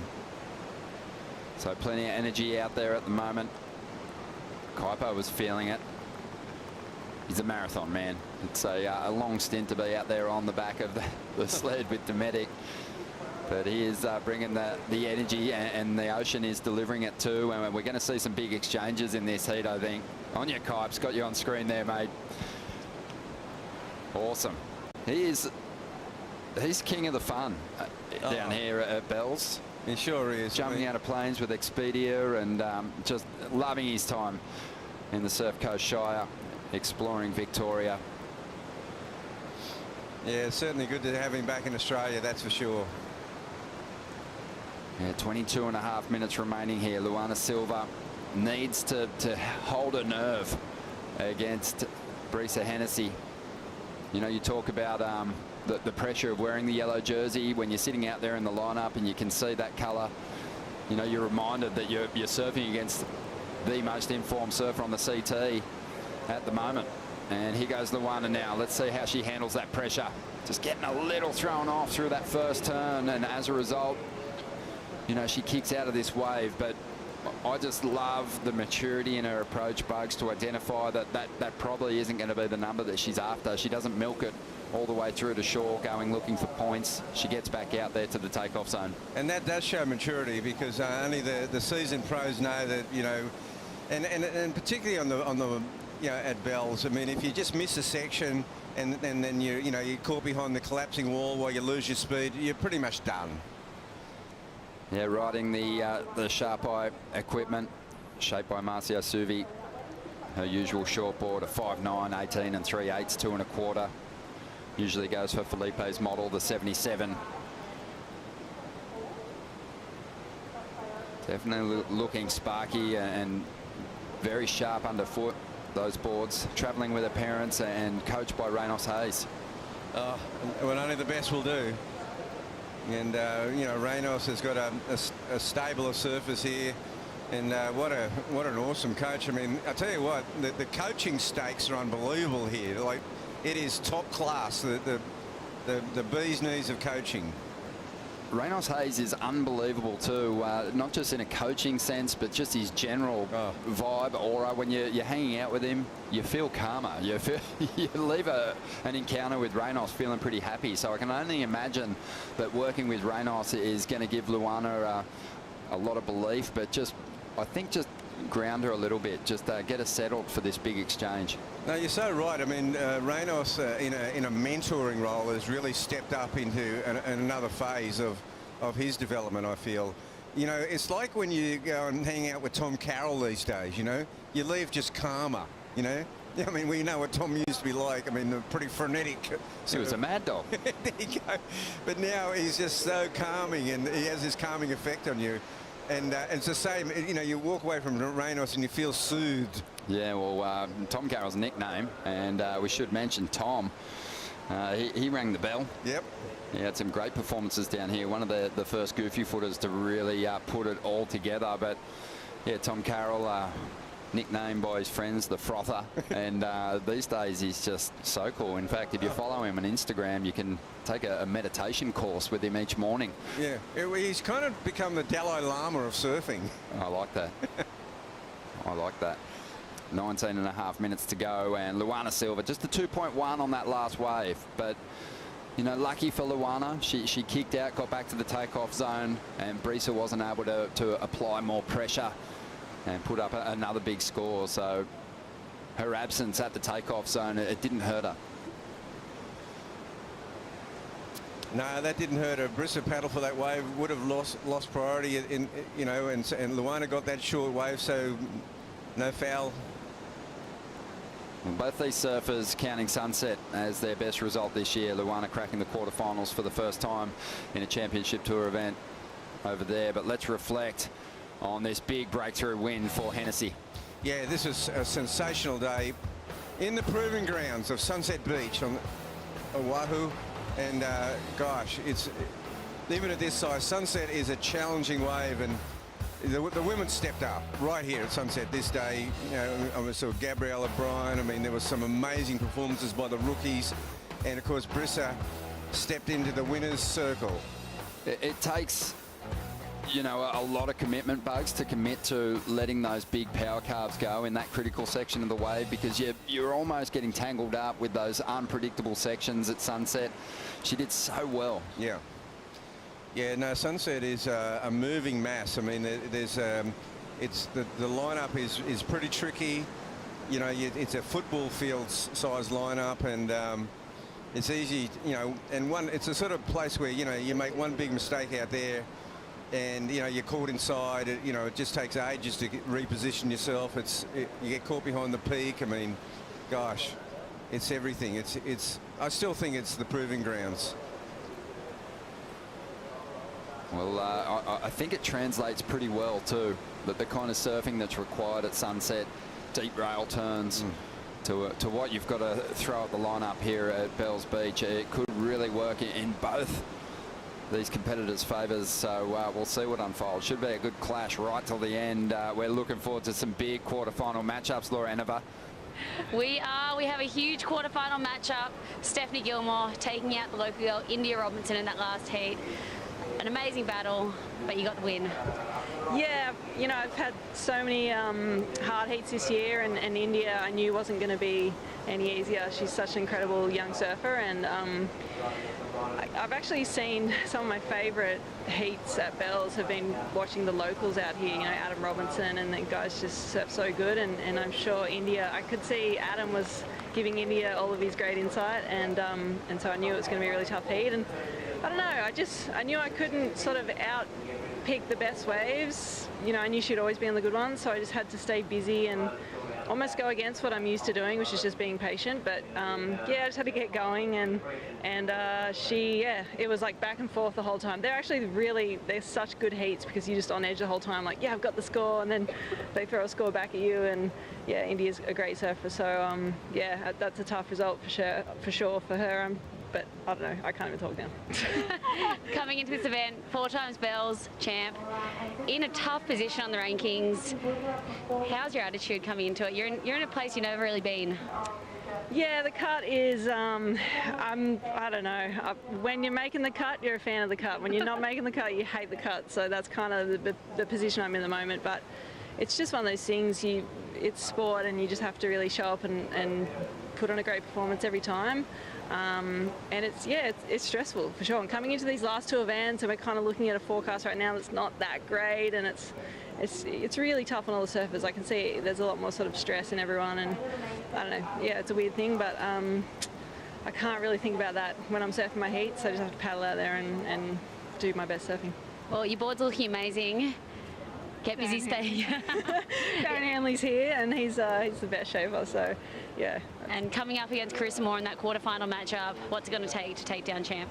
I know, I paddled out for my heat and watched Carissa go really hard on 3 waves, and she's so strong, and she's the best in the world right now, so it's going to take a lot, but I'll do my best, see what I can come up with, and try and beat the champ. Get busy, stay patient, build a house. We're looking forward to it. There we go, Laura Enova and Stephanie Gilmore there. And Steph, she's got that kind of happy-go-lucky vibe at the moment, but she'll switch into gear. I noticed that it takes her about a heat. She's very cool, very casual until about 1 heat prior to before she paddles out. I think she might take a couple of heats before taking on Carissa Moore. But we have amazing quarterfinal clashes established. Quarterfinal number 1, 5 bells in that clash between Sally Fitzgibbons and Courtney Conlog. Courtney chasing her 4th, looking to equal Lisa Anderson and Stephanie Gilmore. Sally chasing her 3rd, looking to equal Courtney. And then Bronte Mccauley, she surfs so well up against Tyler Wright, who desperately wants to win here at Bells Beach. She said that is her big goal this year, to win this contest. She's not even thinking about the title at this point. And then you get to quarterfinal number 3, Bugs. 7 bells between Carissa Moore and Stephanie Gilmore. It's going to be one hell of a showdown. 12 world titles. Yeah, not bad. And then I like the way that Steph actually just nicely positioned herself as the underdog. Exactly, yeah. Well, I just think those 2 surfers, you know, amazingly, you know, they always give us great battles when they come up against one another, but amazingly they've never really been in world title races together. You know, Steph didn't get to that final heat to have a shot. Right now we're seeing the replay of Brisa's last ride. She's backed up that 7-point ride nicely.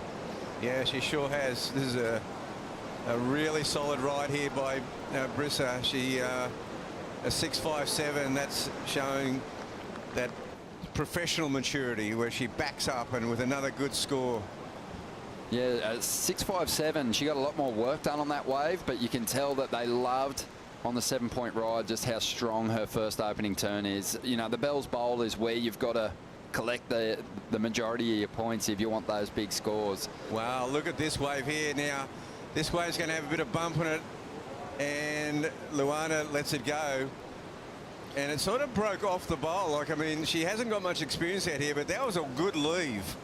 That wave offered nothing.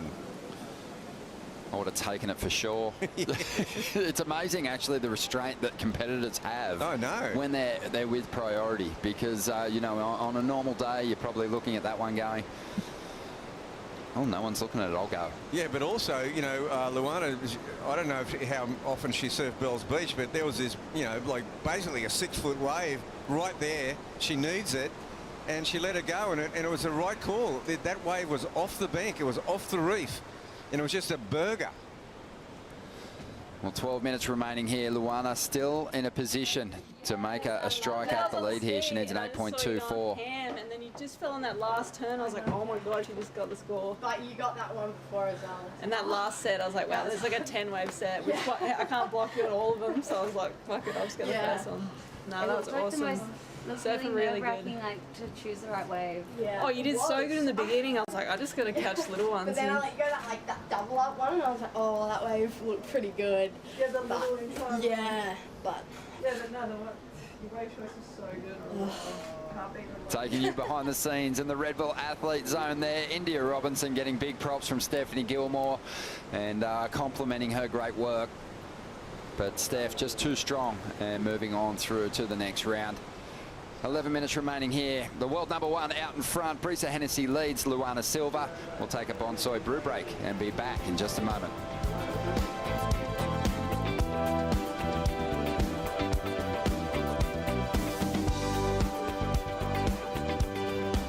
I love the aspect of like bringing people together through food and just sitting at a table and talking about life. And I think that's really enriching to me because I really believe like we're here for connection.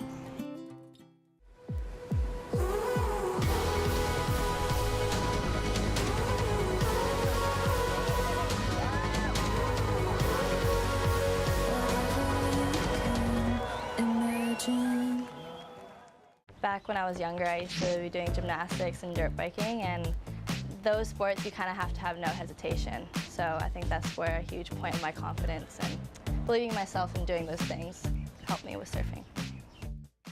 This year we're partnered with Shiseido and we're working with local organisations in communities around the world where we hold our championship tour events. All big changes start with just a single step. Help us preserve the future of our sport. Go to weareoneocean.org. The Rip Curl Pro Bells Beach is brought to you by Harvey Norman, official lifestyle destination of the World Surf League Australia. But is it Bonsai, the official golden halo of health? By Boost Mobile. Stay connected with Boost Mobile on the full Telstra 4G mobile network. And by Oakberry. Fuel yourself with the official acai of the World Surf League Australia. 9.5 minutes to go with swell line stacked, and sitting out there with priority is the rookie Luana Silva, who needs an 8.24 at the moment to get ahead of Brisa Hennessy. If she can't get that score, she really wants to improve on her 5.33 to narrow the requirement, give herself a smaller number to chase going into the final stages here. Luana listed her favourite CT stops as J-Bay, Bells and G-Land. Well, she hasn't even been to Bells before, so she's obviously bought in to just the legend that is Jarak, which is the Wadawurrung name for this location. This is the 59th edition, and the rookie is up at the moment. Let's see what she can do with this section. Beautiful cut down to set up this steep section. Hammers the bowl and holds on for the finish. Doing pretty nicely at the moment. Will want a big finish to ensure she can better the 5.33. Loads up with speed. And just doesn't quite connect with that foamy section, but gets another shot at it and can't complete. Yeah, she kind of turned that one into a bit of a grommet wave at the end. She turned into a grom. But it started out pretty good. She got a couple of good turns on the bowl, and that's where the points are. I mean, the good finish is important, but I still only think it's worth about 0.3.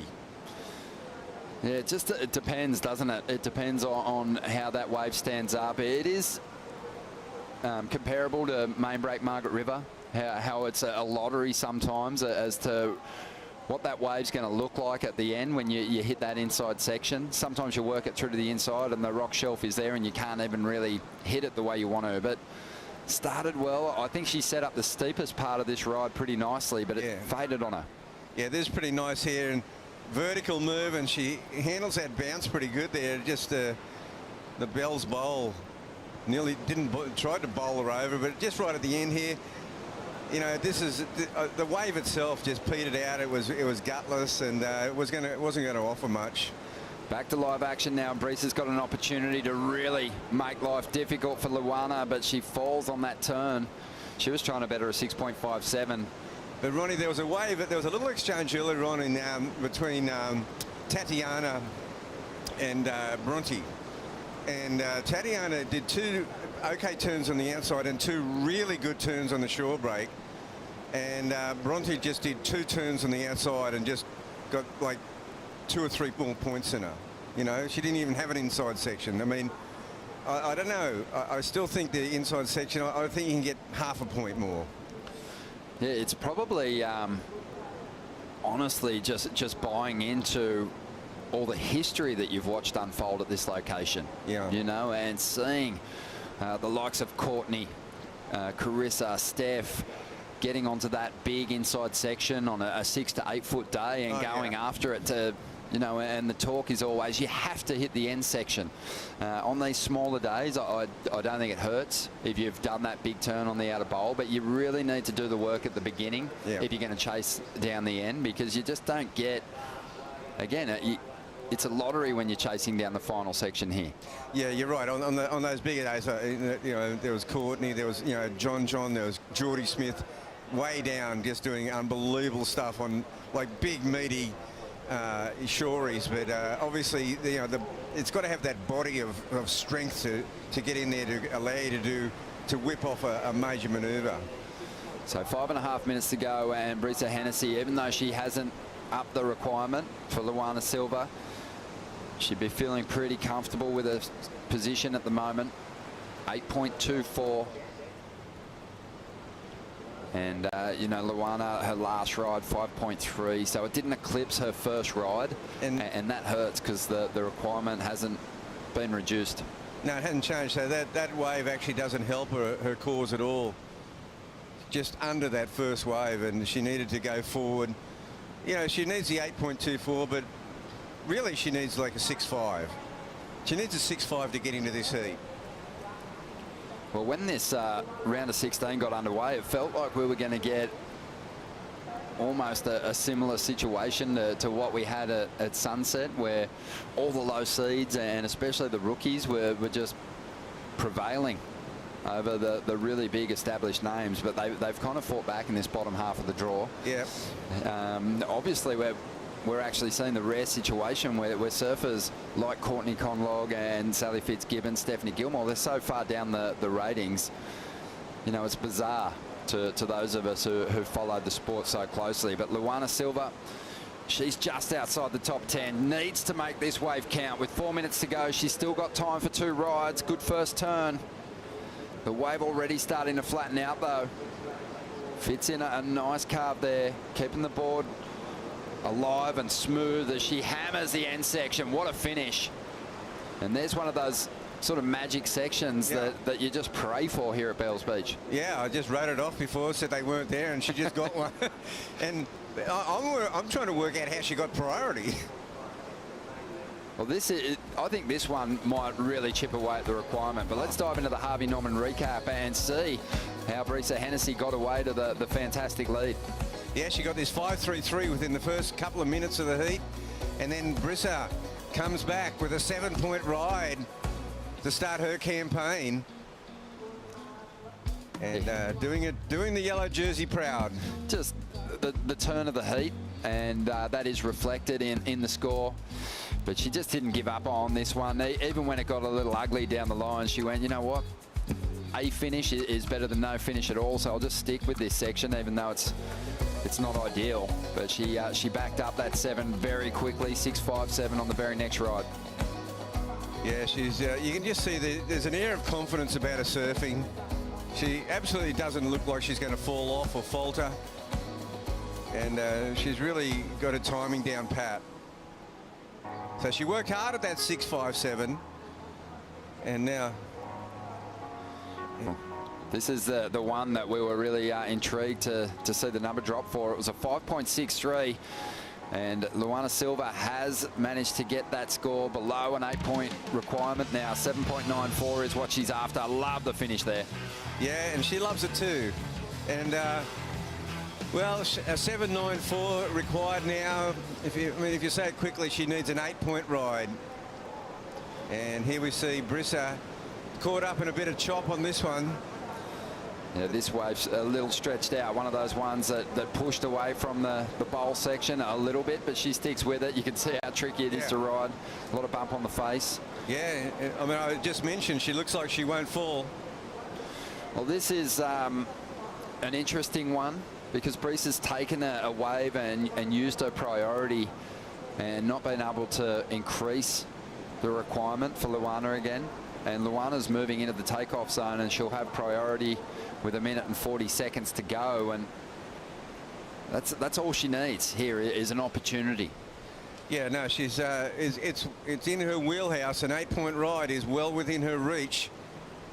Often her veteran competitors say, you know, if you've got the lead and you've got priority, don't put yourself out of the lineup if you don't have to, especially if your rival's not forcing you to take off on a wave. So Brissa, you know, she might rue that decision and regret that if Luana's able to have a shot at this number here. Looks like we've got set waves on the way. Reynolds Hayes watching on.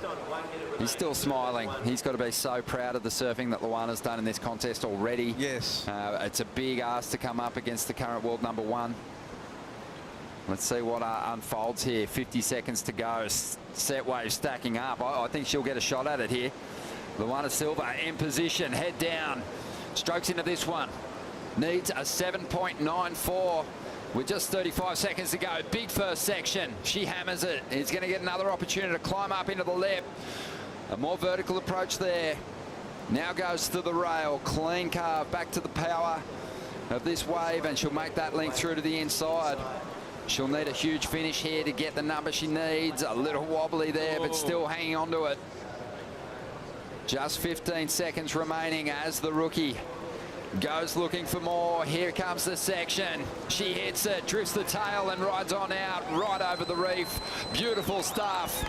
And Reynolds throws his hands together, and why wouldn't he? What a performance. What a performance. This is a great finish. The most exciting finish today, I think.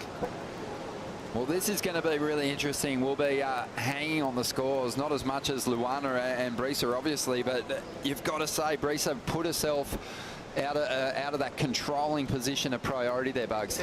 No, absolutely. You called it before. You know, Brissa saw it. It was a bigger wave, but it was way off the bowl. It was a big burgerish wave. She took it. She lost priority with less than a minute to go. Luana got in the lineup. She paddles onto this wave. She barely got it, Ronnie. Yeah, well, we're waiting on the numbers to come through. She needs a 7.94. I mean, she went on the attack on that outside section. Oh, she sure did. It's an overhead wave. Both those outside sections. And then there's a beautiful roundhouse wrap. And, you know, she brings it onto the shore break. This is where that extra half point might come into it because it's a pretty slick finish. Well, she just kind of loses it there. This could be super important.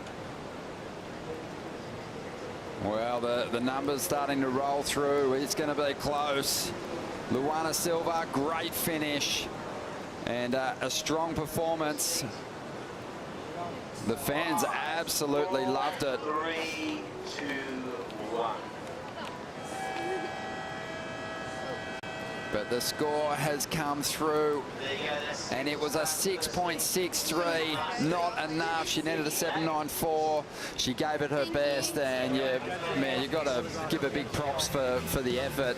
Brisa Hennessy survives a close one, and she'll clean up decisions like that with priority. We're going to take a quick break. We've got the last heat, the round of 16 around the corner with Joanne Defay and Isabella Nichols.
Look straight down the barrel. Nah, look right.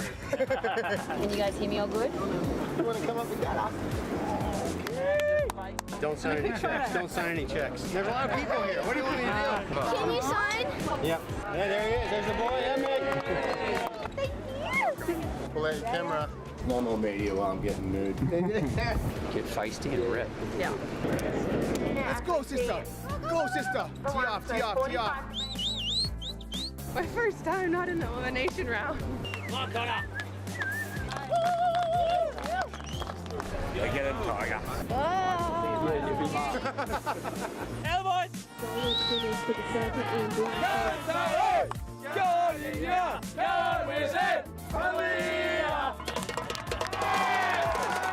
Give him the score! First heat of the year. Better late than never. A little twirly, Old dog. The Rip Curl Pro Bells Beach. Let's get more of them right now. First 7.7, got 6.63, Sean. Just the close wrench, but yeah, not enough. I like the way she didn't leave anything to chance, so just going hammer tongs. Well, it's how you live your life, wrench, isn't it? On the edge. Very professional. On Land's Edge. Absolutely. Down here at Bells Beach now. Yeah. We swag. What would you hit first? Or logically. Straight south. Direct straight out from Coventry. Would we hit Tassie or just miss everything? No, you miss everything, mate. She has one in the middle. You'd be swimming with the penguins.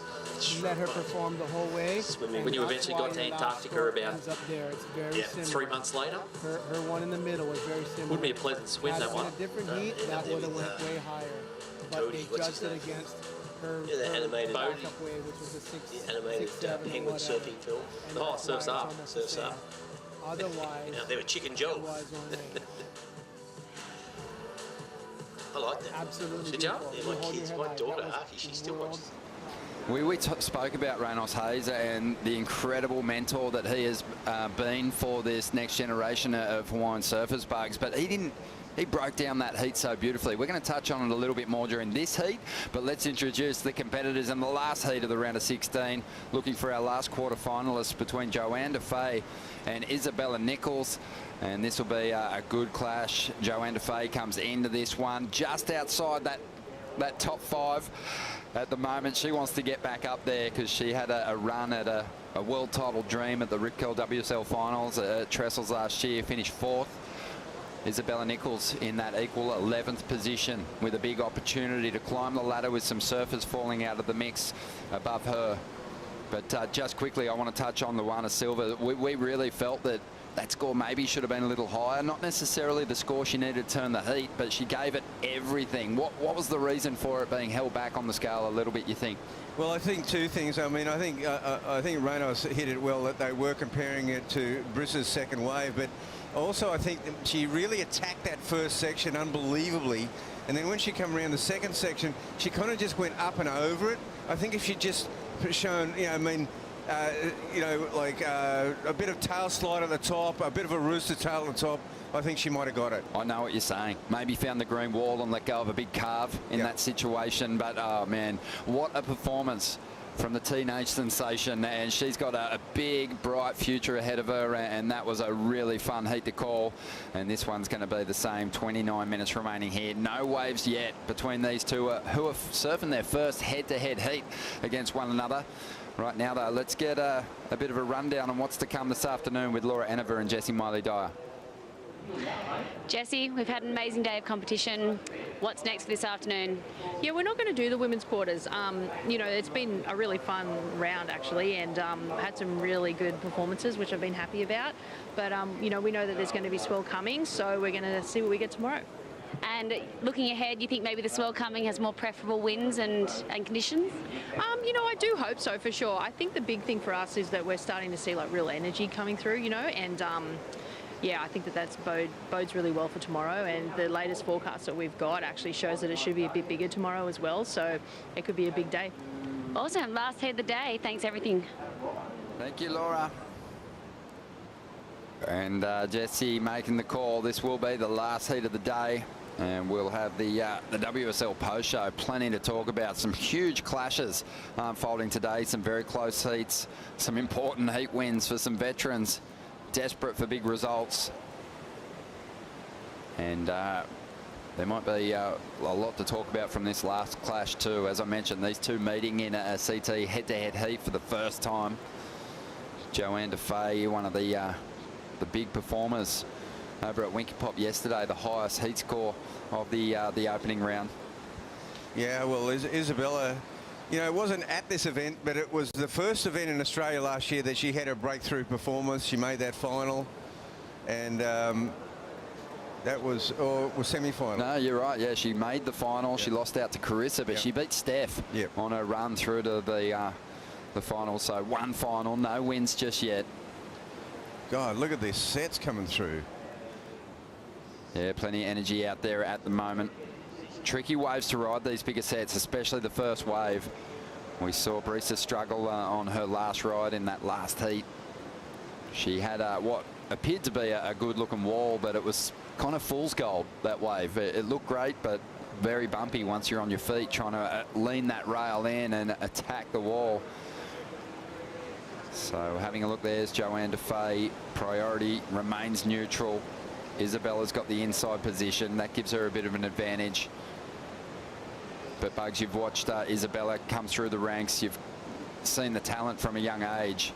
She's got some big turns. Yeah, she's got some big turns, and now she's getting some power in her surfing, and I think that's a really a key thing. Obviously, she's got to at this level. Especially when she's surfing against someone like Joanne Defay. 4 championship tour wins to her name. The last one coming at the Surf Ranch 2021.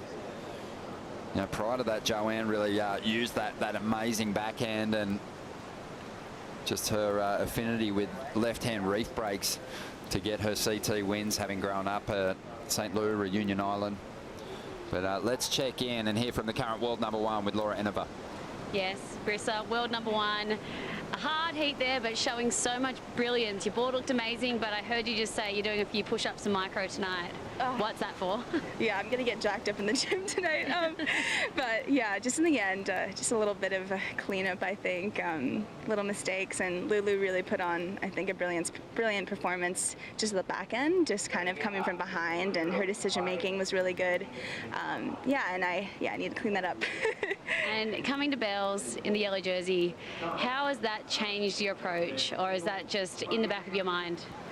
Yeah, I think I'm just trying to have it more in the back of my mind, just stay on this just very level-headed wavelength. I think that's been my motto throughout the season, not having like too many emotions, just trying to stay grounded, stay in the present moment, and yeah, I think just breathe it in. I think we're so lucky to be surfers and to be here at Bells Beach again, and you know, walking down the steps with all those amazing surfers that came before us and made their mark here definitely makes me want to make my mark here too. Oh, amazing, Brisa. Well, into the quarterfinals. We are not running today, but we're excited to see you take them on. Okay, back on to you to guys. the gym.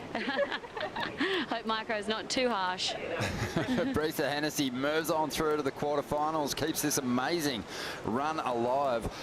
And if she keeps powering through, she'll be holding that yellow jersey when we get to Margaret River. But have a look at the quarterfinal bracket. We mentioned that we've got a lot of Bells winners in the draw, multiple winners, Bugs, but a couple of heats where we've got people chasing their first win down here as well. Yeah, I know. Well, Tyler hasn't won it yet. Bronte and Brisa, she's got the yellow jersey, but we don't know who's going to get through this heat, but we know that there's just probably about 20 Bells titles and world titles amongst the rest of them. Oh, it's amazing. Yeah, and plenty more to come as well. Let's check in with Kaipo. Conditions changing a little bit out there at the moment, Kipes. Yeah, Ron, I'm out the back with Dometic, and the conditions are changing. The swell continues to increase, right? So it's really hard to be on the mark on the bowl. Like some of these waves have been going wider, and you know, both Isabella and Jojo getting kind of caught inside. But I think they want to stick on the mark to get those real quality waves. But there are these wide ones that are just marching through, and you know, and the surfers are a bit too deep right now. When we're talking about the conditions being tricky, I mean, at first glance, when those set waves are rolling in, you're watching rights reel on in. What is it that makes those waves so hard to surf at the moment? Well, the bigger waves aren't necessarily the better waves. You need the waves that hit the proper part of the reef, right? You want to be on the button right there in the bowl, and those are going to be your steeper waves, giving you the most scoring potential. Some of these bigger sets going wide are just, you know, just rolling through because they're into more of the deep water in the channel. Yeah, it's definitely the key to success out here, Bugs. Being able to identify those waves that are going to stand up on that bowl section of the reef and provide you with a bit of clean wall to work with. Yeah, and the other thing about here is that in every set, every wave hits it slightly differently. You know, you get the ones from deep, the ones that come right down through the alley, and then the wide ones, probably a bit later in the set, you get a wide one. And now, often they might be off the reef, but those wide ones sometimes back off, then come right onto the bowl. Yeah, well, no one really got a keeper score out of the last heat on one of those bigger set waves. And both competitors there happy to let that thing go. Yeah, it's amazing. I'm really surprised they let it go, but that's their experience. It was a burger. They're obviously looking for the ones that hit that bowl properly, and maybe have got a little bit of a taper on them. Just a throwaway number on the board for Joanne Defay at the moment. That means that Isabella's got priority. Joanne's moving deeper to kind of force some decisions from Isabella and maybe try and just scratch into a medium-sized set if one comes her way. But Bugs, I want to... Let's see if this wave firstly eventuates into anything for Joanne. She's having a think about it. Looks like she is going to give it a go. Yeah. So a bit smaller, but have a look how much cleaner the face is. Joanne climbs up over this section. She's going to go down there. So not much doing. 21 minutes to go. Talk to me, Bugs, about being a competitor here, how this venue differs as far as the build-up of anticipation, being that you park so far away from the con site and you've got to walk through the crowd to get down here and then down through the stairs. Yeah, no, it actually is. It's like a big corridor. It's like you know, you're coming out for when you watch those footy teams coming out through the corridor in the back rooms and then out into the crowd, into the arena. It's definitely got an amphitheatre about it. You know, when racehorses have the blinders on so they can't see what's happening in their peripheral, it's kind of like the competitors are like that when they arrive, because everyone's so keen to rub shoulders with them. Their blinders are their minders, who basically shadow them down to the contest site so they can get prep for their heats without getting too swamped by the fans. Generally on the way back up the hill, they're happy to stop and chat, get some photos, sign some autographs, but you know, that's really their first interaction. It's with the fans, and then as they make their way down the stairs, it's in the peripheral, the winners' names on the stairs. So you're kind of taking in the history of the event and all that heritage here as you hit the sand.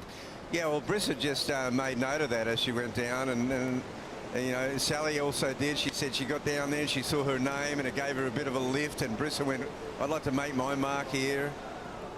And yeah, Joanne's really having a funny start to this heat. We're down to under 20 minutes, and Isabella, we've seen 2 bombing sets come through with no takers.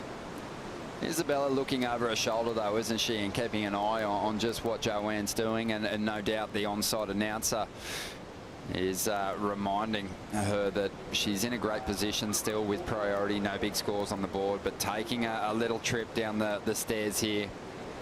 Yeah, you experience it all here at Bells Beach as a competitor. You know, this is a big one. Some great names there. Sofia Milanovic broke through, got a win for Peru. Silvana Lima, first Brazilian winner there.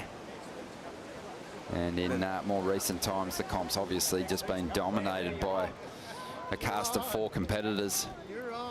Courtney Conlog, who looks like she's heading out for a warm-up. Sally Fitzgibbons, Stephanie Gilmore, and of course Carissa Moore. Yeah, some big names, and they're in the draw. They're in the quarters. 18.5 minutes to go, and she's been very, very patient, Isabella Nichols, with this priority. She's going to opt to use it here. Oh, it's a solid wave, and it's running away on her a little bit here. She hasn't got a manoeuvre in yet, and now we're over onto the sort of the burger section. Get out of there. She's out of there, so that she waited a long time for that one, and it was just a chandeliering, cascading bunch of white water that she couldn't get around. And look what's behind her. Yeah, Joanne Defay, it just set her up perfectly to connect with this wave. A little less bump on the face thanks to that first wave in the set. And the surfer from Reunion Island just plugs the end section there with a nice little floating re-entry, and she'll kick out, and that'll be the best score by far in this heat. And that's the thing, without the offshore wind, that first wave of set is just, it just carries just so much. I mean, you know, the lips just drop, and there's nothing to hold them up. You know, a little bit of offshore on this size right now would be so fun. As we see Isabella, yeah, just not the right wave to choose today. It's one of those ones, it's already moved off the bowl, and there's nothing to it. The one behind, look, it's got that draw off the bottom. You can see the draw on the face. She could be on it already. It's such a beautiful wave coming from deep. And Joanne just, wow, that's dynamic. And she just looks solid on this wave. She knows she's got to get a keeper in the bag. 28 years of age, absolutely ripped into that first turn, and finished this one off nicely as well. Expecting a really solid score for that. Yeah, that is just such a great turn. Like, and she's really improved on that side of her surfing.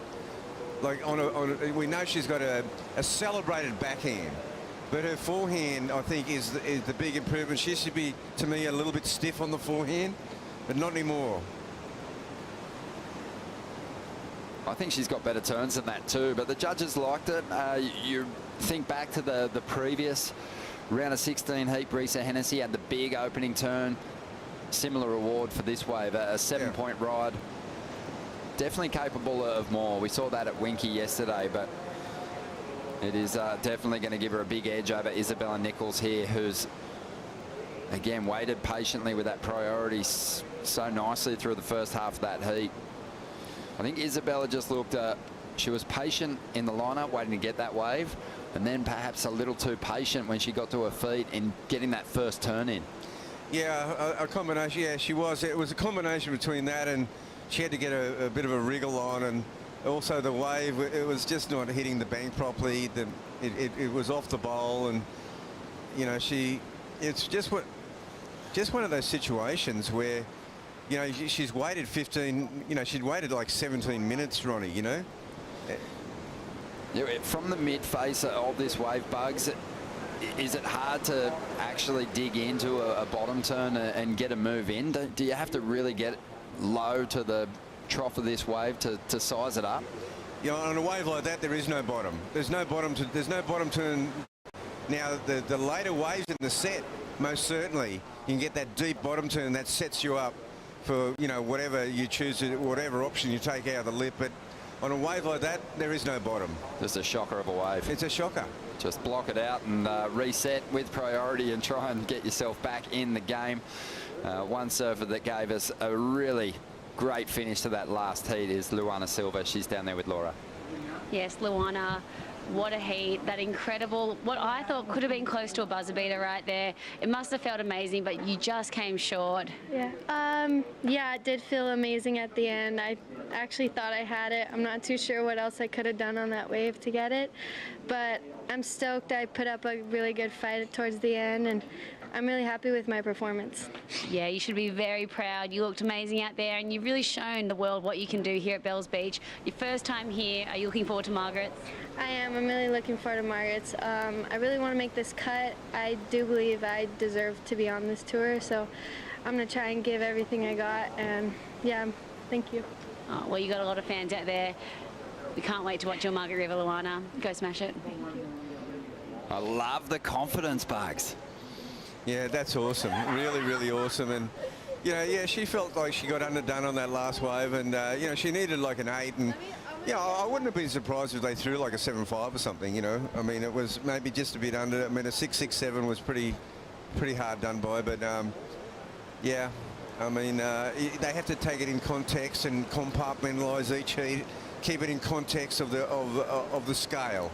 Yeah, it's a game of comparisons, isn't it? Yeah. And I think they did go back and look at Breese's 6 and make some comparisons there, and it was sort of right on line with that. But I love to see the rookies, even after they've been knocked out, still looking to get back out there here at Bells and get some more experience in these bigger conditions, because it's definitely going to serve them well. They're going to be on tour for a while, these ones.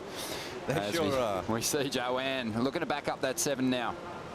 Flowing nicely. Just hanging on to that combination on the outside. Almost got hung up, but starting to gather some speed for a big finish here. Nice little tail drift. And maybe even time for another one. No, she's going to get out of there, but I don't think it's going to go as high as the 7, but it's going to be a good backup. Meanwhile, on the outside, Isabella has found a couple of good sections, and this time find some room to move and really throw some big turns at the panel. If she can link this one through to the inside and flow something nice together, she'll be on her way to a score that will get her right back in this heat. And here we go, the Queenslander finishing with a solid hit right there on the shoreline. Wow, that looks so dynamic, and we don't know if she got anything done before that, Ronnie, but wow, that was just slick surfing on the outside bowl, and nice finish. Yeah, that's what you want to see, these to and fro battles. We've seen a few that have been a little one-sided, unfortunately. There is always kind of those turning points, isn't there, in heats where just the slightest little mistake can be made, and sometimes you hear surfers come in and say, oh, I was on the wrong side of the rhythm, or it was slow out there, but you can usually pinpoint somewhere in the heat where it kind of fell apart. Well, here we go. This wave, she finally gets one, and wow, that was such an attacking turn. Incredible. And again, there's 2 keepers right there. This is going to be a good score, Ronnie. I really feel like she's going to get the judges' attention with this ride based on the speed and just the spunk that she put into each of those moves. Yeah, and the thing is that when you think about, okay, they just gave Joanne a 6 on that last effort. This is a 6 right here. This is her second wave, and this wave's a pretty conservative ride.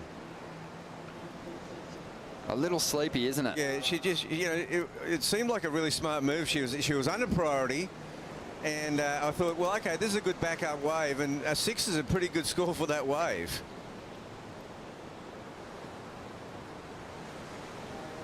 So I'm thinking Isabella, I'm thinking excellent range.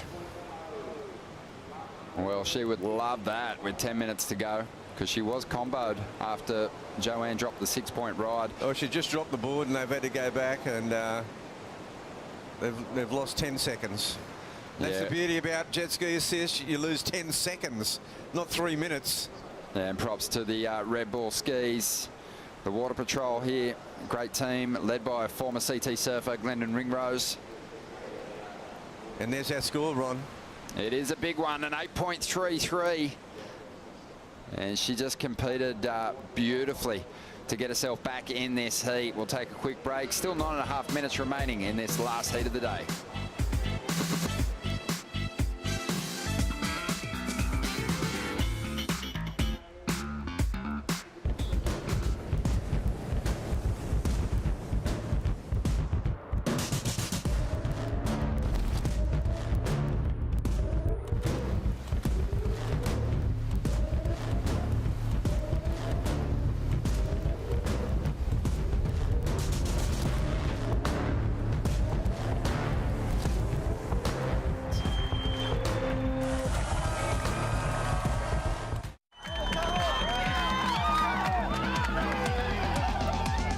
Going for a team shred on all of our fun boards.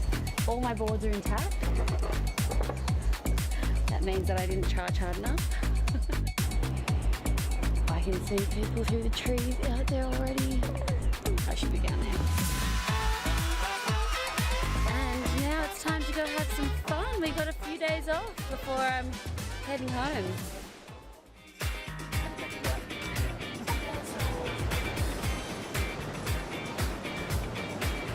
Welcome back to the Rip Curl Pro. I am on the Cooper's Caravan deck where the beers are always cold and it is always happy hour. Get down here during the Rip Curl Pro. Yes, beers are also yummy. And you can watch the event live, see your best favourite surfers, and apparently it's Ronnie's shout. It always is when they're free, Laura. Calling all locals to stick around after this last heat of the day and watch Budgerah on the main stage for a 1 hour set.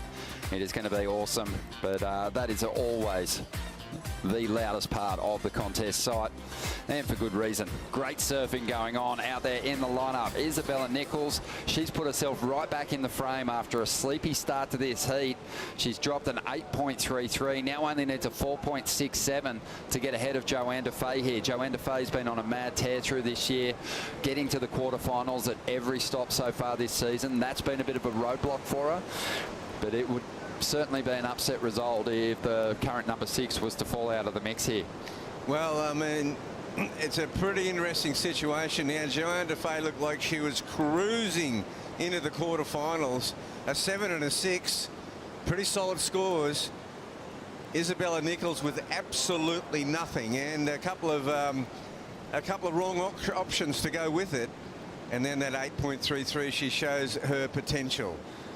It's been an awesome just demonstration of keeping your head in the game these last 2 heats, because even though Joanne Defay kind of got busy at the start, she didn't really have any great numbers to speak of, but Isabella also sat so long with priority and then wasted that opportunity to get the jump on Joanne. So she has kind of got a bit of the momentum back. She's still in second place, but she's keeping her head in the game.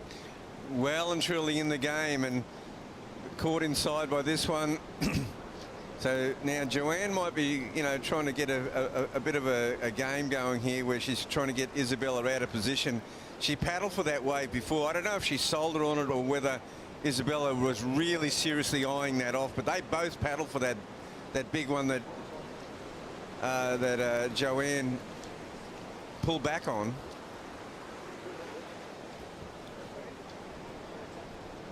Yeah, that's right.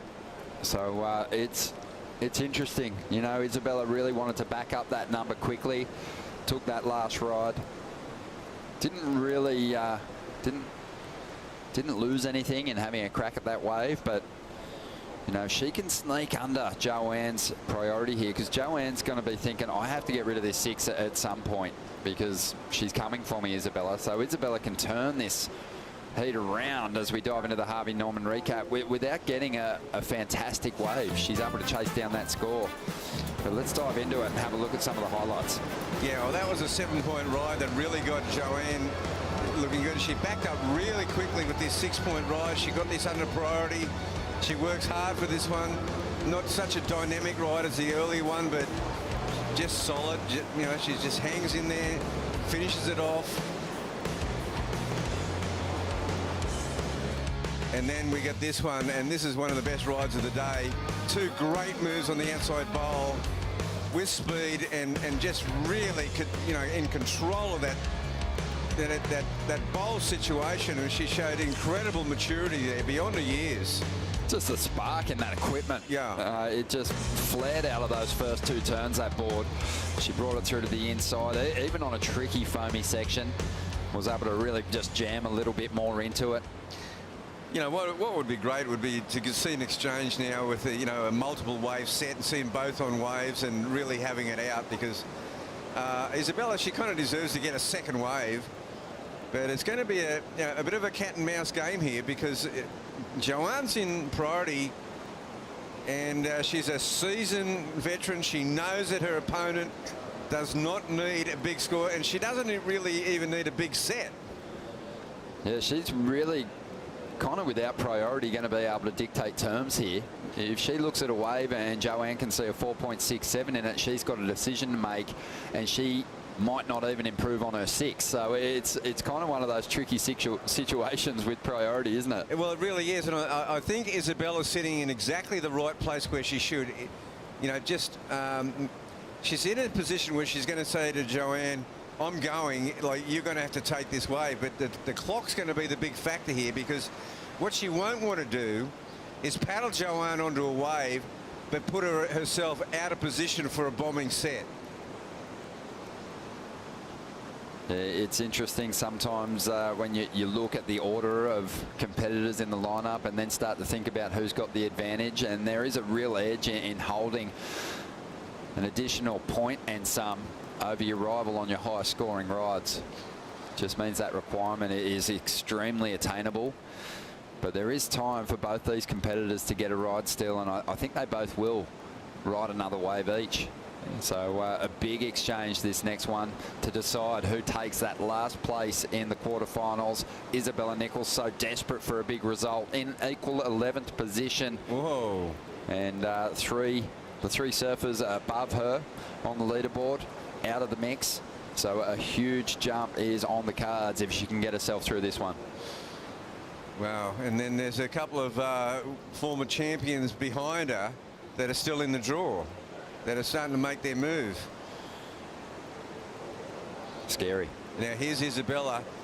Yeah, I thought she might want to get on the inside of this one. Yep, she's going to get this little double up. Needs to really attack this medium-sized wave in order to turn in the required score, 4.67. Just a couple of turns, that's not going to do it. No. Got to scramble back out there and get in a position to have another shot at it. Meanwhile, on the outside, they might be a medium-sized set waves, but there is lines coming our way. There's lines coming, so this might work out a blessing for Isabella, really, because there's going to be separation between her and Joanne. So Joanne's not going to be in a position to go, well, I'm going to get sold in a wave, but Joanne also isn't going to let her get something that she can get a 5 on. So this is a big decision now for Joanne Defay. Will she take this wave? Because I'm pretty sure Isabella's going to turn around on this one, or there's a next one that's a bit wider. Oh, she lets it go. And here goes Isabella making her move. Again, she's got to go hard because this is a medium-sized ride. Oh, she misses that first turn. Now she really has to do something special. Nice carve there. Is this wave going to provide? No, she ran out of bowl. Oh, you've got to get that first turn right if you're on a medium-sized wave, and Isabella knows that's not going to be enough. Slaps the water in disgust. And still, with some time on the clock, and I believe there was more energy coming our way. Yeah, but she's on the wrong side of the bowl with 48 seconds remaining. She won't be able to get back into the takeoff zone. And here comes the bombing set. Joanne Defay in the box seat now. Isabella Nichols, she's out of the picture. She knows, doesn't she? Yeah, she knows. And look at this set. Wow. So 2.93 for that last ride. She knows it's not enough, and now she's out of position. When she fell on the previous ride, she was still right out the back. But this set is going to be too big. It's going to carve up this lineup, and Joanne's not even going to have to catch a wave here in the final stages. No, she's just slid right through to the quarterfinals. Isabella Nichols an 8.33, and she was left hanging.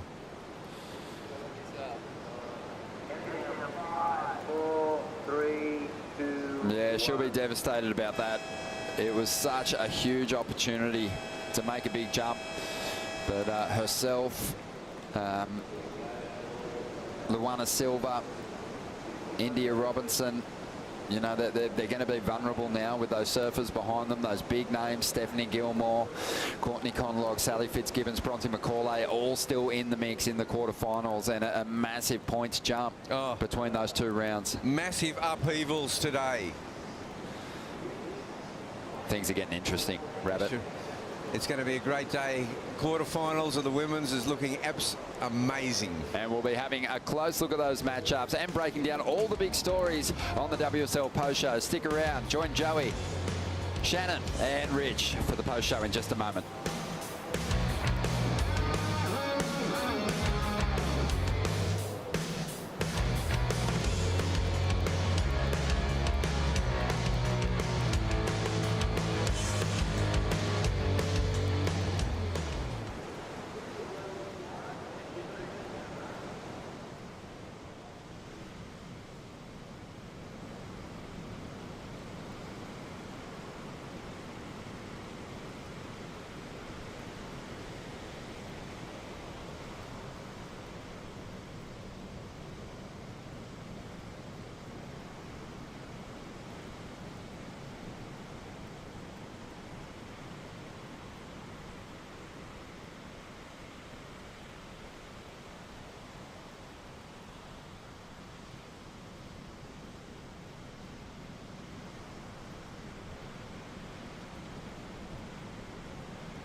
Having this vision, I've been having this vision. Either rise or you fall. I'm on a mission, bringing my dreams to fruition. I ain't playing at all. Bring out the body bags, I'm about to kill them, deliver them to the mortician. I gotta do what I gotta do. That's for my vision, making my face. I gotta do what I gotta do. I pray to God, He never came. I'ma do me, I'ma do me. That's in my blood, I'll never change. That's in my blood, I'll never change. That's in my blood, I'll never change.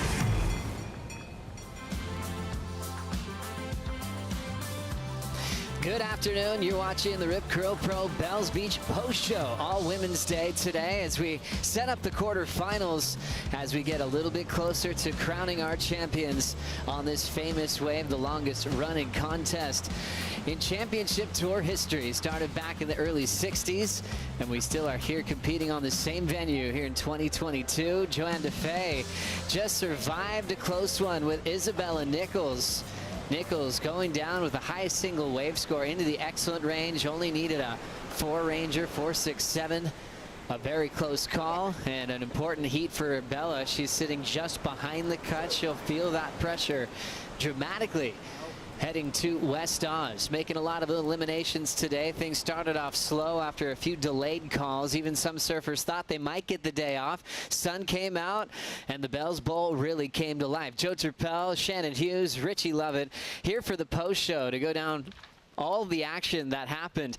What happened to the top 5, Shannon? That was a crazy massacre that we had today. Unbelievable just to see that full shift again. It was like that, you know, when the rookies took over at Sunset, now the vets have come back from the back foot that they got put into because of Sunset. It's pretty amazing to see how it's all going to change. I'm really excited to see where it falls through coming in the quarters. It's been tough making those predictions, Rich. You know, looking at world number 2, Lakey Peterson, one of the favorites, being in what is her second home. Her husband's from Bells Beach. He spends a lot of time out there. I didn't see her going down this morning. No, it was a tricky one for Lakey, and it was just a simple mistake at the start of the heat where she took the first wave of the set, and that kind of set the tone for the whole heat, and she was just behind rhythm, and, well, that was it.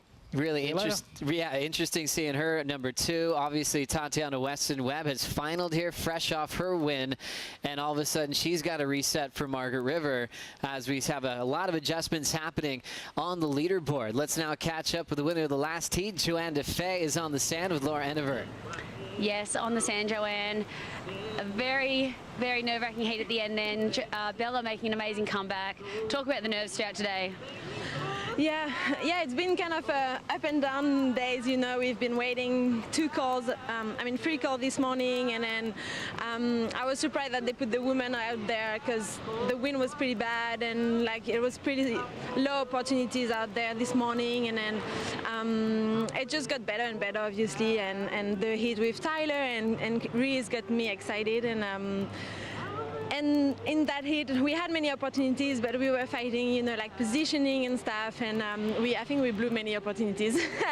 But yeah, that end of the heat was really stressful. I just thought that to get a 7 point, I needed a really good wave, and for like a high 4, I was like, she needs at least like a medium-sized wave, and she went to grab like 2 small ones. So I think, yeah, it was I mean. Well, a huge day, Joanne. You got the jump on Isabella there. In number 6 on the rankings. Talk about the nerves with just how much is on the line for all these girls today. Yeah, you're right. That's also why I was frustrating with the call this morning. I was like, fuck, we have so much on the line. It's like the second last contest, and Margaret is not an easy wave too, you know, and so it was stressful, and we just needed to do the job. And sometimes, you know, you put the head down and you're like, okay, we got to do what we got to do, and I'm. Yeah, I feel super happy to make that heat, obviously, and I know it's hard for Bella, and I know it's hard today for many girls. Well, amazing job, and we look forward to seeing you in the quarterfinals. Go get some rest. We'll see you tomorrow for the call. Thanks, Laura. Thanks so much, Laura. I think Joanne DeFay was able to share with the world kind of the emotional roller coaster that this cut is putting onto the tour, and even every day of competition, knowing what is on the line. If the pressure wasn't felt at the start of the season, it is really tangible now here at Bells Beach. Everybody can feel it, knowing that their job could be on the line. Will they be at Snapper after Margaret River, or will they be continuing on to G-Land? We had 3 calls this morning, Shannon, and that was a huge conversation. Are we on? Is it good enough to compete in these conditions? Everyone was so much on the line. Joanne did allude to the waves did start kind of firing throughout the day, and it was a classic day on the bowl. But I think one thing we just are learning about our competitors is how much pressure is on them. Some veterans are feeling more pressure than they've ever felt in their career. Yeah, it's pretty unbelievable to see women like Courtney, Steph, and Sal. We've been having that conversation this entire week of them sitting so low down in the rankings. We're not even talking 10th, 11th right on the bubble. They're like down into 14th, 15th, 17th place on the rankings. It's crazy. There's a lot of pressure on the line, and I can understand that emotion that we've been hearing post-heat after post-heat, guys. It's been an emotional day. As let's dive deeper into these rankings, because there's going to be some shaded names that we're really looking for a big result here at Bells Beach. Look at the top 5. Lakey, Tati, Malia out, and then kind of crunch time to qualify as well. Rich, what do you think? Yeah, absolutely, and just have a look at where those names are highlighted down below there. Courtney, Sally, Bronte, and Steph. They're all starting to make a move below that cut line, doing exactly what they needed to do in this event. it's not over yet, so they've still got some work to do. But what they're trying to achieve is to just take the pressure off that pressure cooker moment that they didn't want to have in Western Australia. They're trying to get rid of that so that they've got a bit more breathing room. And certainly a semi-final or even a final result here is going to see those leaderboards change dramatically over the next few days. There's a lot of bells remaining in the final series. When we look at the first quarterfinal, Courtney versus Sally, they have so many similarities. They have 12 CT wins in their career. They've been runner-up to the world title. Courtney with 3 bells, Sally with 2. Hard to pick a winner there. And then the other bells super bout was filled with world titles, quarter 3, with Carissa Moore and Steph Gilmore. Yeah, it's unreal to see these sort of matchups now hitting in the corners with so much on the line. Of course, between Carissa and Steph, you almost want it to go to Steph because there's so much more for her career-wise at stake right now. But then it's Carissa, and her form today, although she didn't hit that excellent range, was just everyone's eyes were on. Her power was unmatchable. And obviously Carissa, number 2 in the world, things are feeling relatively normal. Steph's on the wrong side of the cut. She's in a must-win situation, and I feel like it does have to happen here for Steph. She can't put all of this pressure on herself at Margaret River, which has been unreliable for her in the past. Yeah, this is a wave that she's gelled with in the past. She's obviously got the victories, and she's got a few of them. So if there's a wave that she's comfortable with and she has a lot of confidence in, it's right here at Bells, and we saw that today in her heat. She looked free. She looked really composed, and she didn't look like she was feeling the pressure at all. But those quarterfinal matchups, but with Sally and Steph, they've got mountains to climb. They both could be potential finals right there. And the heat that Steph had today was very impressive. It was a young rookie, India Robinson, who was facing off with her on her home break. India's the local hero. She's been out there more than anyone, but it was against the Queen, and there were multiple lead changes. Gilmore didn't feel safe until the horn went off at the end of this heat, Shannon. Yeah, it was pretty crazy. I mean, by the end of it, Steph found that excellent wave, but it took a long time searching to get herself into 8-point. And it was a really tight battle between 6s and 5s being thrown back and forth. And I was just so impressed with India's composure throughout, being at home, having the pressure, going up against the 7-time world champion. She put on a phenomenal performance, but then it was just Steph with that knowledge and that experience out here of feeling those bell victories in the past. I think that took her into that excellent range. The queen of flow, the queen of style. How much of the wave she used always impresses me the most. India had that real cool, powerful hook approach, and she definitely showed up to represent her hometown, but was left chasing Steph Gilmore at the end of this heat, Rich. Yeah, it was unfortunate. India can take a lot of confidence out of this heat, but you know, she'll look back at it and go, what an experience surfing against Steph. And Steph clicked into gear, and it's hard to beat Steph when she's on, you know. But there were moments that India should be really, really proud of. She brought her power surfing to the bowl and executed really well. Steph Gilmore, 8.07, 6.83, fighting for a 5th bell, but really trying to move inside the top 10. India Robinson left with a 6.9 at the end, so she kept building as she was chasing Steph. She surfed an incredible heat, but she'll definitely feel that pressure heading into Margaret River to qualify for the back end of the season. Another surfer today that was really fun to watch and was really impressive to find her form once again was a 2-time world champ named Tyler Wright.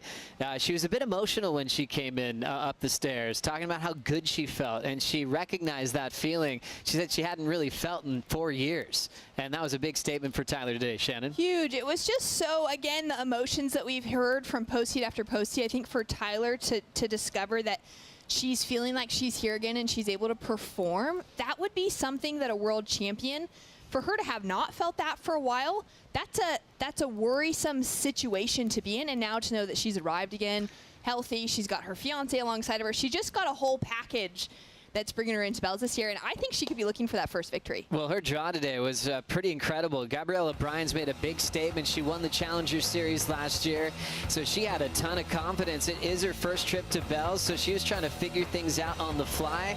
But Tyler set the pace really early, Rich. Yeah, she did, and there's that trademark layback hack that we've just seen her execute so well over the years, bringing it back here to the Bells Bowl. She obviously, she's been down here so many times, and she's feeling good. You can tell just in the way that she's expressing herself on the waves here. And equipment looks on point. And this is when the Bells Bowl started to really light up today. This is the heat that things started to click. Have a look at this one, just throwing all that rail work, jamming the fins, power turns, and the second one. Wow, really critical under the lip surfing. And then out on the open face, clean turns, mixing it up too, not just relying on the one turn, showing lots of variety. And ticking all the boxes that the judges want to see. It's so cool to see her flow in form. Gabriella Bryan was just left chasing Tyler. She peaked at a 6.8, but when Tyler's got a 9.07 and an 8.17, Bryan was a little bit out of reach for a run into the quarters. Sitting farther back on the rankings, you know, towards the 8th spot on tour, she'll feel that pressure heading into the West. For Tyler, I think last year was pretty tough. She missed out on the Rip Curl WSL finals. You know, she started the year #1 in the world, but she hasn't won an event since then, and she missed a lot of finals days. So when she was kind of referencing the lack of form, it reminded me of how long that year was for her in 2021. Yeah, it's pretty wild, and for her to finish out #6, and it was the top 5 going into the Rip Curl WSL finals, that had to be that little tinge of like, it's so close. It's such a disappointment. It's the same as getting runner-up to the world title at the end of the year. Those kind of conversations. So great to see Tyler back in true form to get some, you know, the highest. She not only had the highest heat total of the day in that 17-point range, she had the highest heat total of the event, men's and women's side so far. Really impressed with that powerful act that Tyler's bringing. She's never won the big bell yet. She's had 2 runner-up bells to Carissa Moore, and she also mentioned the importance of winning. She said she doesn't want to win any other event more than Bells Beach. You know, she's got world titles. All focused is going to be on the Bells Bowl for Tyler this week. Yeah, absolutely. Well, you know, the big giant bell might look good right in the middle of the 2 little ones. So, yeah, we've talked about how coveted this trophy is and how much it means to all our surfers, men and women. You know, it's a hard event to win because Bells is a really hard wave to figure out, and it's the type of surfing that it's pure surfing that you need to deliver in order to win this event, and the names on there are testament to that style of surfing. They're the greats on there. So if you win that trophy, you're one of the greats. That's exactly right. And sometimes when you figure out how to work out to win the bell, you create a bit of a dynasty. It definitely happened on the women's side. There's eras. We're still living in the Courtney Conlogue era. The Californians had a matchup to kick off the morning in the round of 16. Courtney, a 3-time Bells champ, defending her Bells title against Lakey Peterson. They're in 2 different stories right now. Lakey #2 in the world. Courtney looking to survive the cut. This was a pretty tricky heat. Things got pretty slow after that opening exchange. Yeah, it was. It really went down to wave selection. I think that set the pace for the entire day. And Lakey she sat with priority for a lot of that heat, but she was picking often that first wave in the set, and it tended to be lumpy, a bit flatter. It was those second or third waves that began to stand up and really bowl up, and that's where we saw Courtney Conlogue going back to those 3 bells she's won before, finding the waves that offered the critical opportunities, and that's where she got the significant nod over Lakey. Wave selection so important, and sometimes I feel like, can you really break it down in real time, or is it a review in hindsight? But Courtney was definitely on the better waves, got a 7.67 and a 6.17, so had a pretty sizable lead over Lakey throughout the heat. Absolutely, and just surfing really strong and confident. Perfect wave choice in this heat, and just bringing a little flair too to those finishing turns. She looks on. She looks ready to go, and like Sal and Steph, both surfing really, really confident in a pressure situation. I was on the stairs when Courtney came up, and it was a very serious. When I said, "Hey, great job," she said, "Thank you very much." She still had the eye of the sea tiger, and she knows what she's up against. She belongs on this tour, and she's really happy to be at one of her pet events as she takes out one of the favorites in Lakey Peterson, #2 out of the contest. Conlogue, remember, has the draw with Sally Fitzgibbons, wherein they're basically in the same boat. This heat will be so important for both Sally and Courtney to... It might be telling who ends up at G-Land and who doesn't. It's pretty wild. Courtney sitting literally a spot ahead of Sal on the rankings at the moment, and it's really going to come down to maybe who wants it more, maybe who lucks into the set waves, who uses priority. I think a lot of strategy is going to come into play because both of their surfing is right there coming to bells. You're starting to feel this intensity of what's on the line in these quarters, Rich, as well. I mean, you think for Carissa and Steph, all-time rivals, sometimes it's hard for them to share the same space. I mean, how badly would Carissa want to be the person that knocks Steph off tour? I mean, we can kind of go there at this point of the season. Yeah, we can. And, you know, we all know that Carissa's an absolute sweetheart. But when it comes to competition, she's eye of the tiger. You know, she wants to destroy her opponents, and she does time and time again. You know, it's not going to feel great, you know, if you're knocking one of the best off tour, but, you know, this is the game.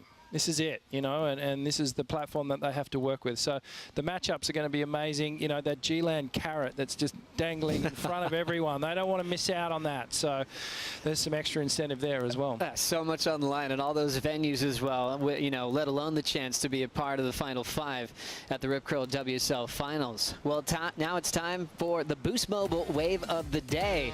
Big congrats to a huge performance and a 9.07 for Tyler Wright. Shannon, what'd you love about this wave? I love that she went to those laybacks. It's such classic Tyler style. It's what's won her those 2 world titles, and laying into it absolutely brought that. But then she finished with the variety, as Richie said. She brought the entire package, perfectly executed, so much speed, power, and flow. I think flow is the word that carries it through all the way to that finish. And she just stared us all down with that look. That is dangerous signs for Tyler. I remember last year at Newcastle, she's like, I think we got to get a bit rougher in these heats. We're too close of friends on the top 17. Now that she's got her form, I feel like she's going to be ready to really throw down some intimidation in the Red Bull Athlete Zone. Yeah, absolutely. At the end of the day, there's no friends in this. Well, there is, but there's no friends in the water, I should say. And, you know, Tyler feels like she's tapping into that hunger again, and she's starting to connect and feeling good emotionally. Her equipment looks really good. Perhaps riding a slightly longer board was something that I noticed today, and that's a really good thing out here at Bells, because you know, the turns are lengthened, the bottom turns are lengthened. There's bigger open face wall to work with, and that extra length in the surfboard often helps to just smooth out all the little bumps and wobbles out. Exciting times in the post show. Coming up next, it will be the top 5, and I'm going to put Shannon and Richie on the spot. They're going to pick their winners for the women's event, because you guys saw a lot today, so you should be ready. We'll be right back.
This is my local beach. It's where I've grown up surfing, so any opportunity to give back and keep the beaches as clean and healthy as possible, that's what I want to do.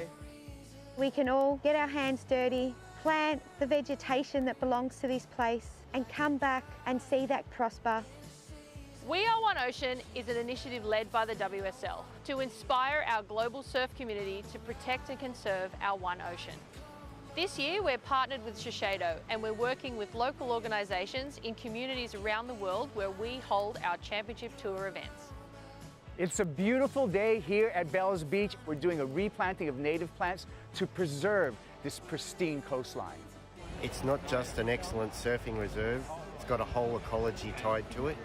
We're helping out the surfers appreciating the natural environment, the local conservation group that care for the area. Over the years, with the surf being so amazing here and people have come from all over the world to surf here, a lot of damage was done to this area and the landscape is pretty fragile. With the revegetation, it helps stabilise the cliffs. It's also about the biodiversity of this place. We're planting a variety of native shrubs. They will help cover the bare area, reduce erosion, and then they'll provide habitat for local birds and animals. Yeah, I guess I come out here today to Bells to support the initiative that WSL and Shiseido are doing, really because I feel like it's close to home for me. I live in an area that's very similar to this. For me, it's about helping make sure that it's here for generations to come so kids can enjoy it. Hopefully my kids can enjoy it and their kids. I feel like surfers already have this, connection to the ocean and wanting to preserve the beautiful place that we get to call our job. It's given us so much, so if we can do the same in return, then we'll leave a beautiful planet behind. It's just a great honour to be working with the community to bring it back to its former glory. It's just good to show that it only takes a little bit and you can make a big difference. It's going to be a good looking plant. The more revegetation we can do, the more it brings back all that belongs here, and we all need to do our bit. There's so many different ways that you can make a difference, and if we all band together to do little parts, it actually becomes one big, beautiful change. Help us protect the future of our sport. To learn more, go to weareoneocean.org. So cool that WSL and Shiseido are continuing the We Are One Ocean Sustainability Initiative at every CT event to preserve the future of our sport. And Bells Beach has that tradition of conservation. In '71, the Australian Surfing Association required all of the competitors to plant a tree to get entry into the event. It's such an amazing place. It's a surfing reserve. It's a protected area, and it's always going to look better and better. And we love that energy that comes around Bells Beach. For our future generations, they'll be able to enjoy it as well.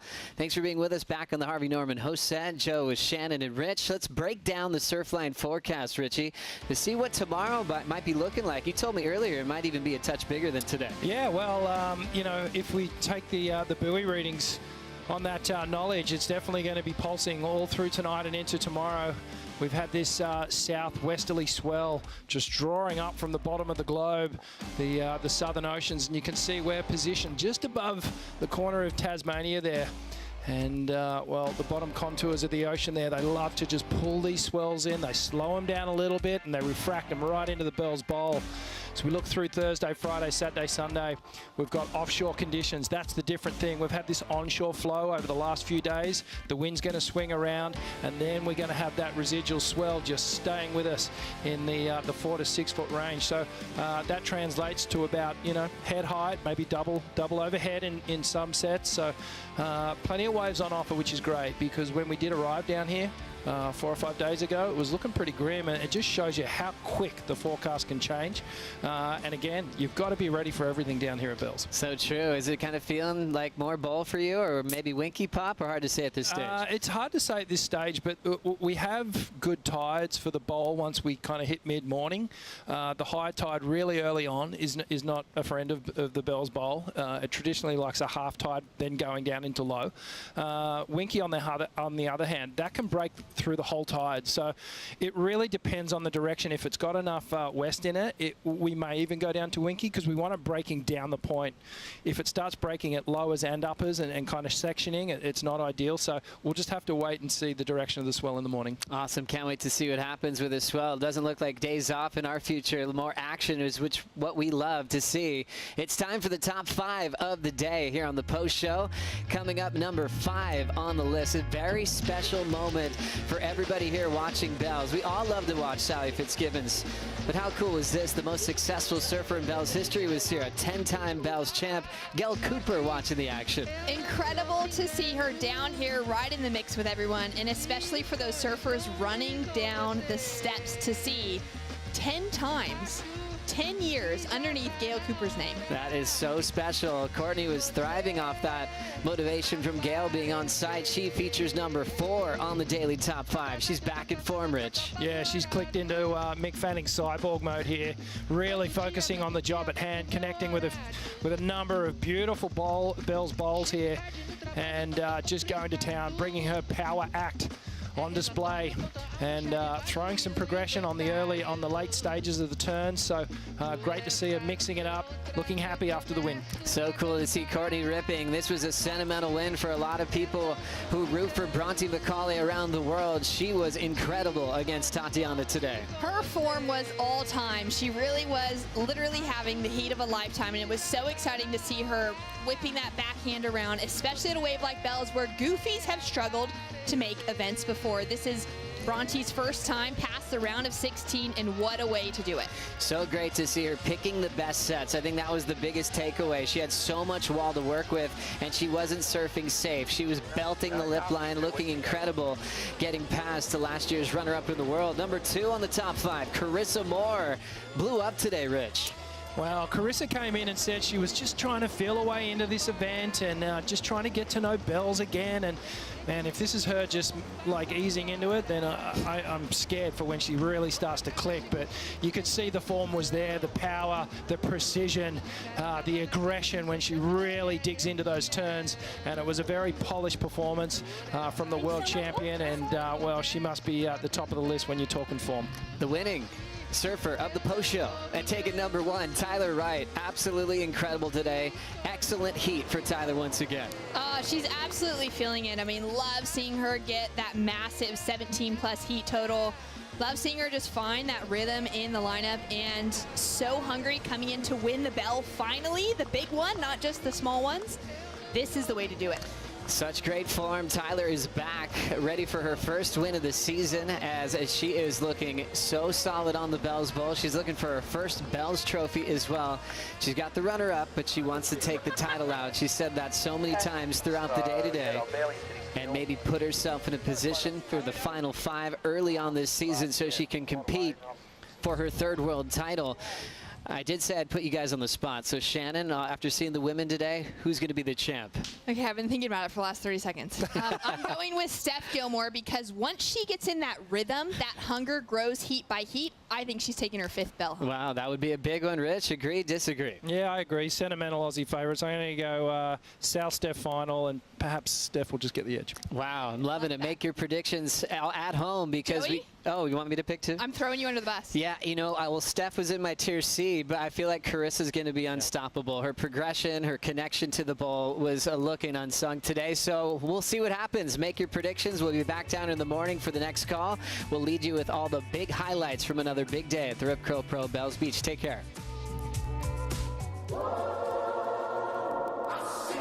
We've been keeping a close eye on the conditions as we see our competitors gearing up for what looks like another big day of competition. So come out now. All the power in the rail game. Slam up into the left. Come out now. 'Cause I see it. So come out now.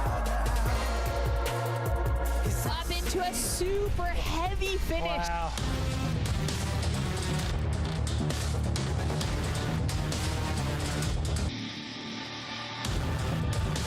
Was absolute textbook technique. Carissa Moore, the 5-time world champion, the Olympic gold medalist.